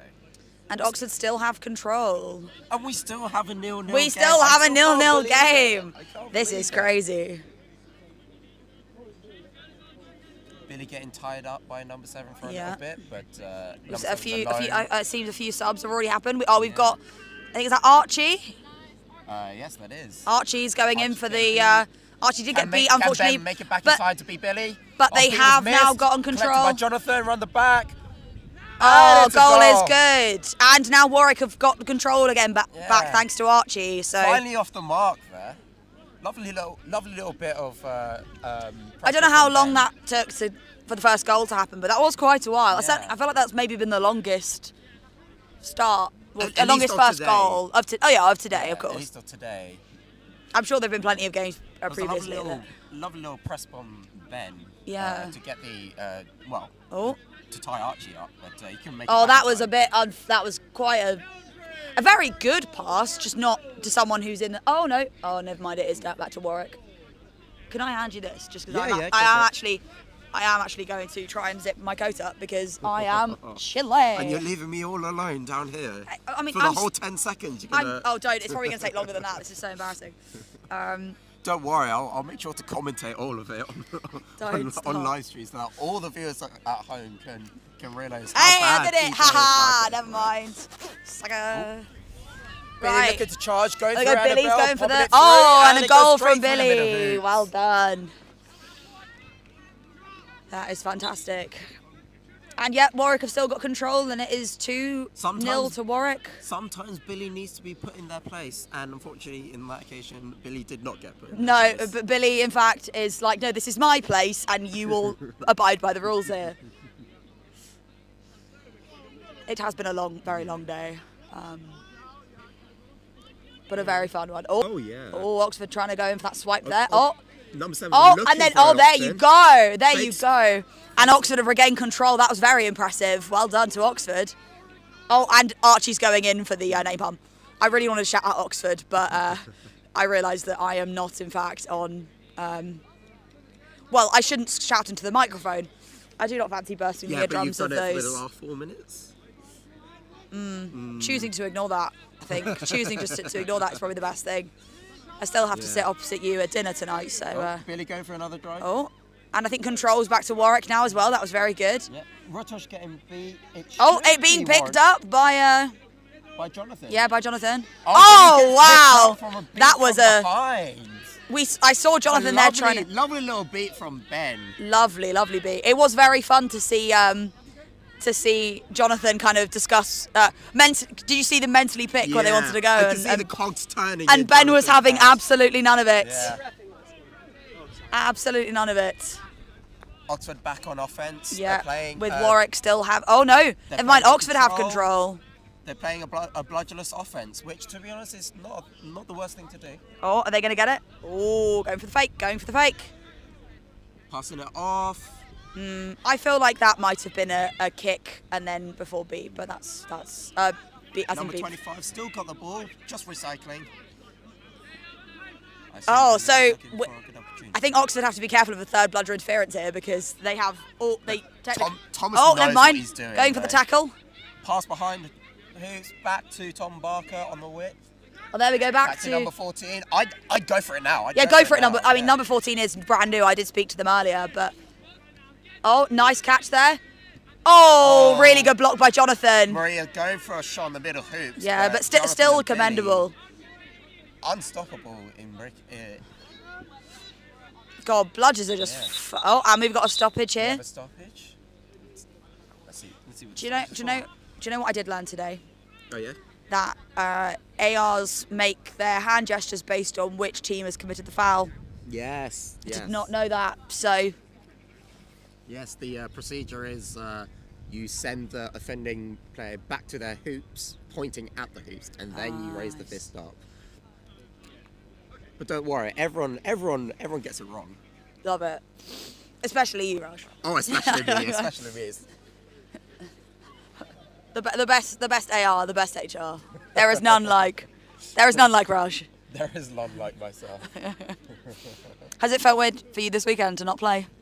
At first, a little bit, but I think as the games went, it was actually quite nice just to be a cheerleader. And what a cheerleader you are! My goodness. Yes, that two-piece, whoa, incredible. Those of you at home could not see it, but it was glorious. I've just got to make sure not to heckle too much. Yes, yes, it is. When you play quadball, when you're on pitch, when you're in the sub box, don't swear. Everyone's done it, obviously, but just try not to make a habit out of it because you do not want to be carded for potential ref disrespect.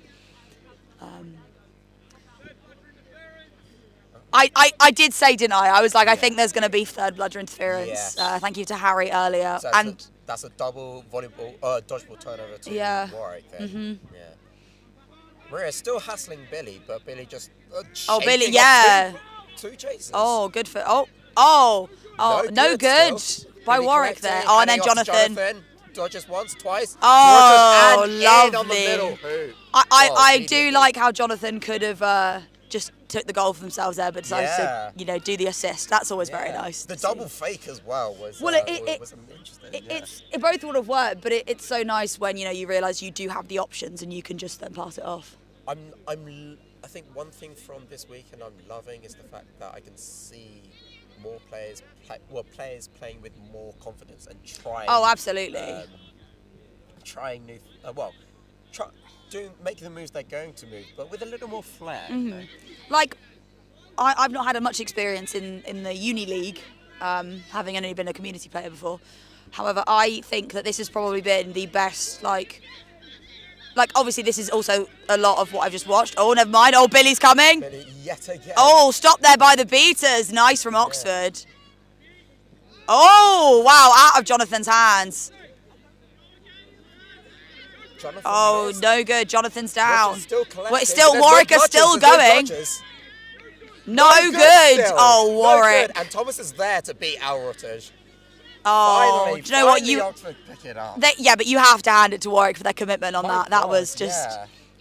They were like, it's me, the ball, and the goal, and that's all I need. It wasn't quite enough, but they still did really, really well. But no, as I was saying, these lot of games by our wonderful uni teams, I think have been the most competitive. And like you just said, it's not that previous games haven't been, but it's just that the level of confidence I think has really stepped up. And I think all of our freshers, I mean, I'm speaking mostly for SQC here, as that's the team I've been playing for, but the freshers have really stepped up into something that's quite heavy. A lot's going on. And I think everyone's just done fantastically, Yeah. But yes, Oxford have regained control. Warwick. I got James making some plays there of who to put on hoops. Warwick slowly setting up an offence for both their beats to get back in. Going in for the nice pass there. Accidentally hits his own beat. Yeah. There's nothing worse than try. Oh, Annibal's going for There's it. a fast break. There's no bludgers on back. Pass to James. Can he step him? And then they're Warwick going for the other. They have to. Warwick have had to slow down, unfortunately, as they've been met with the two beaters from Oxford. Number 71 of Oxford doing their due diligence, making sure that no fast counters are made. Oh gosh. James running past. Oh, not quite, but still. Oh no, I didn't see number 14 there. Play's still live. Yeah, ball's still live. There's not been a goal in a while. Oh, and down they go, and the beat to as the cherry on top. God, it really is getting dark now, isn't it? Oh yeah. Crikey. Yeah. I mean, I can't. Part of me likes the ambiance with the floodlights as well. Yeah, the floodlights are quite fun. I am having EQC 2024 flashbacks though. Oh no. And we don't talk about EQC 2024. The said the better. Yeah. God, there are just balls flying all over the place here. So there's a bit of a pile up there with the beaters from Oxford trying to clear it up. Number 12 on a fast break. Oh no, and he's Billy fallen over. over. Oh my That's gosh, and then they've come back, being met by the two beaters. Oh, and that, again, I commend the Warwick chaser for trying to do the jump there, but unfortunately it just wasn't quite enough to... It's pretty end to end, and if you'll have a look, all the bludgers are in Oxford half. I know. So number 7's got a run. Let's hope they don't have another no goal, unfortunately. Gets but tackled that was, I think Rob, number 19 of Warwick. But that was still very, very good. Yeah. The score is still 3-0 to Warwick, but Oxford are not letting them get in any more goals, so you really have to commend them for that. Regardless of wherever the goals are going, you can see Oxford are very much maintaining control. Well, they're maintaining control, they're maintaining momentum at their own pace. Yeah. Oh. I think we have some illegal contact. Yeah, yellow card. Yellow card for... Number 7. Oh, back contact by number 7 on Oxford. So that means Oxford are chasing down potential power play for Warwick. Yeah, I mean, although the beaters, they still have control, so... Yeah. Number 44 coming in. Oh, passing back to number 5. Oh, that was a very lovely block there. And an even better block from Annabelle. Oh, a turtle. There we go, back to keeper. Well done, Oxford. That was very, very nice. I do feel for Warwick, this must be quite frustrating. Yeah. Where they are... They've just not had much of a chance to... Well, they have. They've just... I don't even say it's luck, because it's obviously not luck. It's skill on both sides. But, you know, it just hasn't worked out in their favour for quite a while. Oxford are guarding those bludgers hard. They absolutely are. You can see at least the Warwick beat over there. Josh is tussling, trying to get that ball back, but... And there's another stoppage. I believe for injury. Might be for... Yeah, I believe we might be Annabelle. getting an injury. That's all right. We've got first aiders on their way. Yeah. I mean, Oxford, and this has happened for... I mean, I feel like I'm being a broken record, but it's a very valid point to make. But Oxford are prioritizing control above all else. Well, they're really controlling the pitch. Like, you know, a lot of their fast breaks have been stopped by, you know, having control and. Yeah, exactly. Ooh. I mean, I think Warwick are 3. It's still 3-0. Yeah, still 3-0. So, I mean, I do love Oxford's focus on priority, but I do think maybe there's a chance they could use it. Good on Oxford for protecting the quaffle there. Yeah. I do think maybe Oxford can afford to use their bludgers a little more on offence. Yeah, I think they've just had control for so long that they might be worried about losing it. Because if they lose control, they're going to be met with a lot more goals, perhaps. Counterpoint, you can have all the control in the world, but if you don't score, you don't score. That is very true. Yeah. That is very true. And we see number 71 going in for another wrap. But Warwick a nice block there. Oh my goodness. Missed, but he's then scored. In the end. Oh my gosh. Oh, but Rob's coming in. But I was going to say they'd already scored the goal, hadn't they? So I think that's what the problem is. I believe Cameron was called beat before I the second see. attempt. I'm not sure what the call on Rob is here. Excuse me. I'm so glad I'm with someone who knows people's names. This is fantastic. I mean, there's nothing wrong with calling people by their numbers and teams, but it's actually nice to have someone here who knows people's names. Oh, so it was no good. It was no good in the end. Can I say that I do in fact really love Rob's shorts? Oh yeah, they are the most colourful. Rob's shorts are very fantastic. If only Shotson had a medal for most colourful shorts. Well, I was just about to say, you do realise that we have to pick player of the match. We cannot give player of the match based on how colourful the shorts are. You know, it won't hurt the argument. I'm not saying anything. No comment.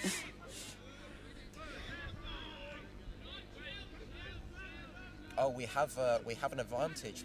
Well, a delayed penalty. Warwick regained control. I'm so sorry that I'm yawning. Yes, Warwick have regained control. I apologise. I am very tired and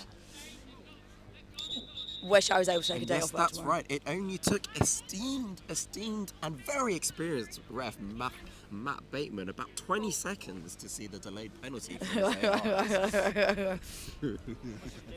You said that, not me, mate. So. I did. I'm sure I'm gonna get a clap back at some point. But what he doesn't know right now can't hurt him. Warwick walking up with possession and control, which they haven't had for the longest time. Oh, Ben is still being very Ben's still being very physical. Tying Callum up a little bit. Nice block there from Rob, and it's no. Rob can clutch it. Oh, but it's keepable. It's keepable.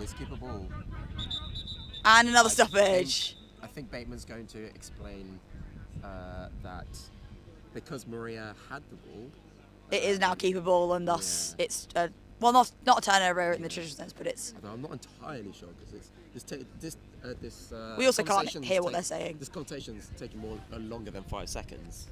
Therefore, I'm with my short attention span, and I'm unable to discern what they're saying. Yeah, I'm already focusing on the goal ref who's working out their ankle. Oh, I love it. Yeah. Hey, look, if you've been playing all weekend, then it makes sense. Yeah. Right, ball is back to. Is the score really still 3-0? Yeah, still 3-0. Again, Oxford's defense Billy's is... Billy's being nice and aggressive here. Oh, that's unfortunate for 25. That was a bludgeon to the bum. Oh, and Ben. Oh, we're playing a bit of football control here. Back. Callum chasing him down. Well done. That was very impressive. Yeah, but he managed to spin out of it. Yeah. Real good. Yeah, oh no, and he's very nifty on his feet. 21's named Callum. Yes. Yeah. So Callum still tried to. Oh no, the wrap. There we go. The wrap. Oh. Pass out to. Oh nice. Oh no. Not quite enough for Warwick. Recover? And Warwick can absolutely. Oh. Ooh. What has happened here? Yeah. It'll be interesting what regardless of the beta interaction, it'll be interesting to see whether it was a goal was called good or not. Because to be honest, I didn't think there was any way that I don't know the Warwick chaser's name, but I didn't think there was any way that Warwick chaser was going to be able to recover it and go for a second shot. No, but you'll be. I mean, I've seen so many things this weekend where I'm like, I didn't think that was going to be able to happen, but it did. So there you go. You know, it's been great. God, I'm so cold. Once again, esteemed, experienced referee Matthew Bateman taking his Someone sweet old time for an in. Hey, again, this is the opinions of Raj, not the opinions of Peach. So, excuse me. That's spelled P.J. McDonough. That for is everyone at home. I mean, I imagine. Well, obviously everyone knows who I am. Resident big name on campus. Oh yes. Goal is no good. Goal is no good. So it's still 3-0. It's still 3-0. And we can see Elliot over there with his shorts on. Yeah. So this has certainly been an interesting final match of the day. Yeah.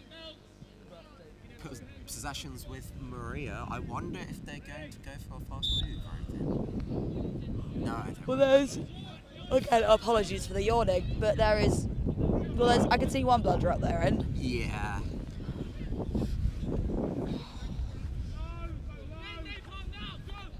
Oh, we just heard one of the players call napalm. Oh, what an amazing catch from Ben! Warwick currently have none, but that somehow gained possession. Was there going to be third bludger interference called there? I'm unsure. Oh, I mean potentially. I wasn't sure. I know. Well, because I just saw balls flying about, and I just assumed that Oxford didn't have one anyway. But I can see 2 balls in the hands of Oxford players, and then another bludger. The blue one's over there too, so mayhaps. It would have to be if Thomas did something. I don't think so. Oh, a blue card for Callum, play after beat or pass after beat or one of those. Yeah. But no. Imagine getting a blue card. Could never be me. Clearly couldn't be me, obviously. Especially for something so embarrassing as... I do want to shout out Ben, how physical Ben's been because, I mean, Oxford have been, again, a broken record, but Oxford prior to... What number is Ben? Number 11, I believe, with the yellow... I was going to ask Sam where... Yeah. It's fine. I'll ask Sam when he's back. And another stoppage. Yeah, I do want to shout out Ben's physicality because... oh my gosh, that kick with Callum up there, I'll be honest, I didn't know if Ben was going to be able to do it, but he absolutely pulled it off, so... Maybe we found. It may be a bit too early to say, but maybe we found our player of the match. Maybe. We'll have to see how the rest of it goes. I don't know about that. I'm sure there's a person with some another very colourful injury. shorts round. Hey, it's okay. Oh, yes. Apologies, folks. They're in the front of my bag, and my bag is the one with the Sonic stuff on it. Apologies, folks. Some of my friends want to know where my car keys were. Oh, Oxford are coming in. Control with Oxford. Oh, yeah, and they're getting Billy out. There you go. Oh, Oxford, lovely. After a long, long time, Oxford have finally scored. Yeah. I did quite like that they got Billy out because they knew. They knew. They absolutely knew. And it's good to see Oxford off the mark now. Yeah, well, I mean, certainly that goal's given them a bit more confidence. Yeah. Well, the Seekers have already gotten ready, so that'll tell you how long it's been. This is a very low-scoring game. Oh, another goal from number 44 there. Fantastic, bringing the score to 4-1 to Warwick. Annabelle on a break around the right-hand Yeah. side. Oh, lovely catch. Oh, lovely tackle. Oh, wow, that was great. That was great. Annabelle still got the ball.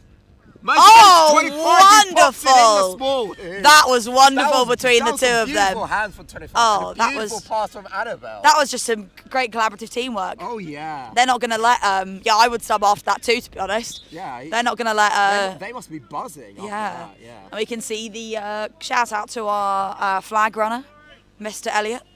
Oh. Wearing the I can't remember what country this is from, but it's the I think it's an emerald dragon a snitch. Which does look very nice. It is. It looks lovely. I do remember having to say to Elliot once that he couldn't wear it because of like that was a nice little intercept from Annabelle, and she's going. Off on she's going. Oh no. No, she's managed to get stopped, but no, she can still go. Getting tackled by the Warwick keeper. Oh. And I can't tell what happened. I believe Yellow it's a yellow card for the cards Warwick keeper. For the yes. Head contact or. Oh no! The head as in they need to swap headbands. That's what Bateman was referring to. So it was either high contact or, I think it was high contact. Either that or contact from behind. Go on, Elliot. Quaffle was going to be with Annabelle, and Elliot, do you have any words we can pass on to our viewers at home? He's not listening. Annabelle has the ball. I say she just sends it. Yeah, absolutely. Like, the confidence on her has slowly been brimming throughout the game. Just send it. Yeah. I mean, she had that amazing assist with number 20. Yes, 25. 25, yes. Need to figure out their name. Yeah. Just. So the thing is, right, is that you've been saying all these names. Oh, no. And the block comes in. Oh, it's from back Billy. to Billy. That was still great from Annabelle, though. Again, I really have to, like. Oh, and another stoppage. Those Oxford players are going to have to move about a good, like. Good on Arthur for telling them. Sam, do you know if number 11 on Oxford Ben has had a player of the match medal yet? Mayhaps we have a contender. Okay. Thank you. Oh, Luke hassling Billy, but Billy's having none of it. Oh, I take that back. Never mind. Luke with a straight, and he's going straight through. Steps one, puts that it was through the middle. Incredible. Raj, the non-believer. Yeah, that was absolutely incredible. No, he proved me wrong. That was beautiful from Luke. That was Luke wonderful. pressuring yet again. Warwick going back up. Number 9. Being met chaser on chaser. Oh! And puts it through the small hoop. That was a good solo. That was a good solo run from number 9. Look, a little worse for wear, but my God, that run was powerful. It was incredible, wasn't it? Annabelle yet again coming up. Spins out, passes to Luke. I think Luke's just going to take the one-on-one. Spins out of Robs and dunks it on the medium-sized hoop. Wow. Yeah. I do always. I mean, these guys are in swim. Like this is crazy. This is a very Oxford have done an absolutely great job of. God, Elliot is absolutely just like. I don't think I've ever seen this man run so much. You'll have to tell him. Oh, that was a nice slide there from Oxford. They almost got it. Will Elliot ever stop? The questions again, keep asking. Ran behind hoops. And another goal from Warwick. Yeah. So Warwick are now just about out of swim. If Oxford score another goal, this is going to be a bit like the match earlier. I keep having to swap hands in the mic. It's so cold. If Oxford catch, it's overtime, and they almost did. Oh my gosh! That was a catch from the Warwick seeker. Oh. So whether it's called good or not, I'm unsure. It might be. I mean, I just saw Elliot running, but I always find the way different flag runners operate is so obviously it depends on so many things like stature, like build. Like just thinking about the way that Billy plays as a flag runner versus like Elliot. Yeah, Like, you're not gonna catch Billy or running rings around on no. people. I just feel sorry for Arthur, who's the flag ref, having to keep up with Elliot, because I sure as hell couldn't do it. Yeah. Catches and catch is good. Well done to Warwick. Gotta go fast. Yeah. Oh my God, I've just seen a picture of the speediest boy, Elliot. Yeah. Oxford really could have had that though. Yeah. But yes, the final score is 9-3 to Warwick. What a very interesting and close game. 10-3. 10-3, apologies. Yeah. But absolutely fantastic playing by both of them. Are we going to agree that Ben is our player of the match from from Oxford? There's a couple of people I really like. Hey, go on, let's talk about it. I mean, off the top of my head, it's Ben, I think. Well, everyone has played fantastically, obviously. Yes, exactly. But just the way that he got control back so many times was incredible.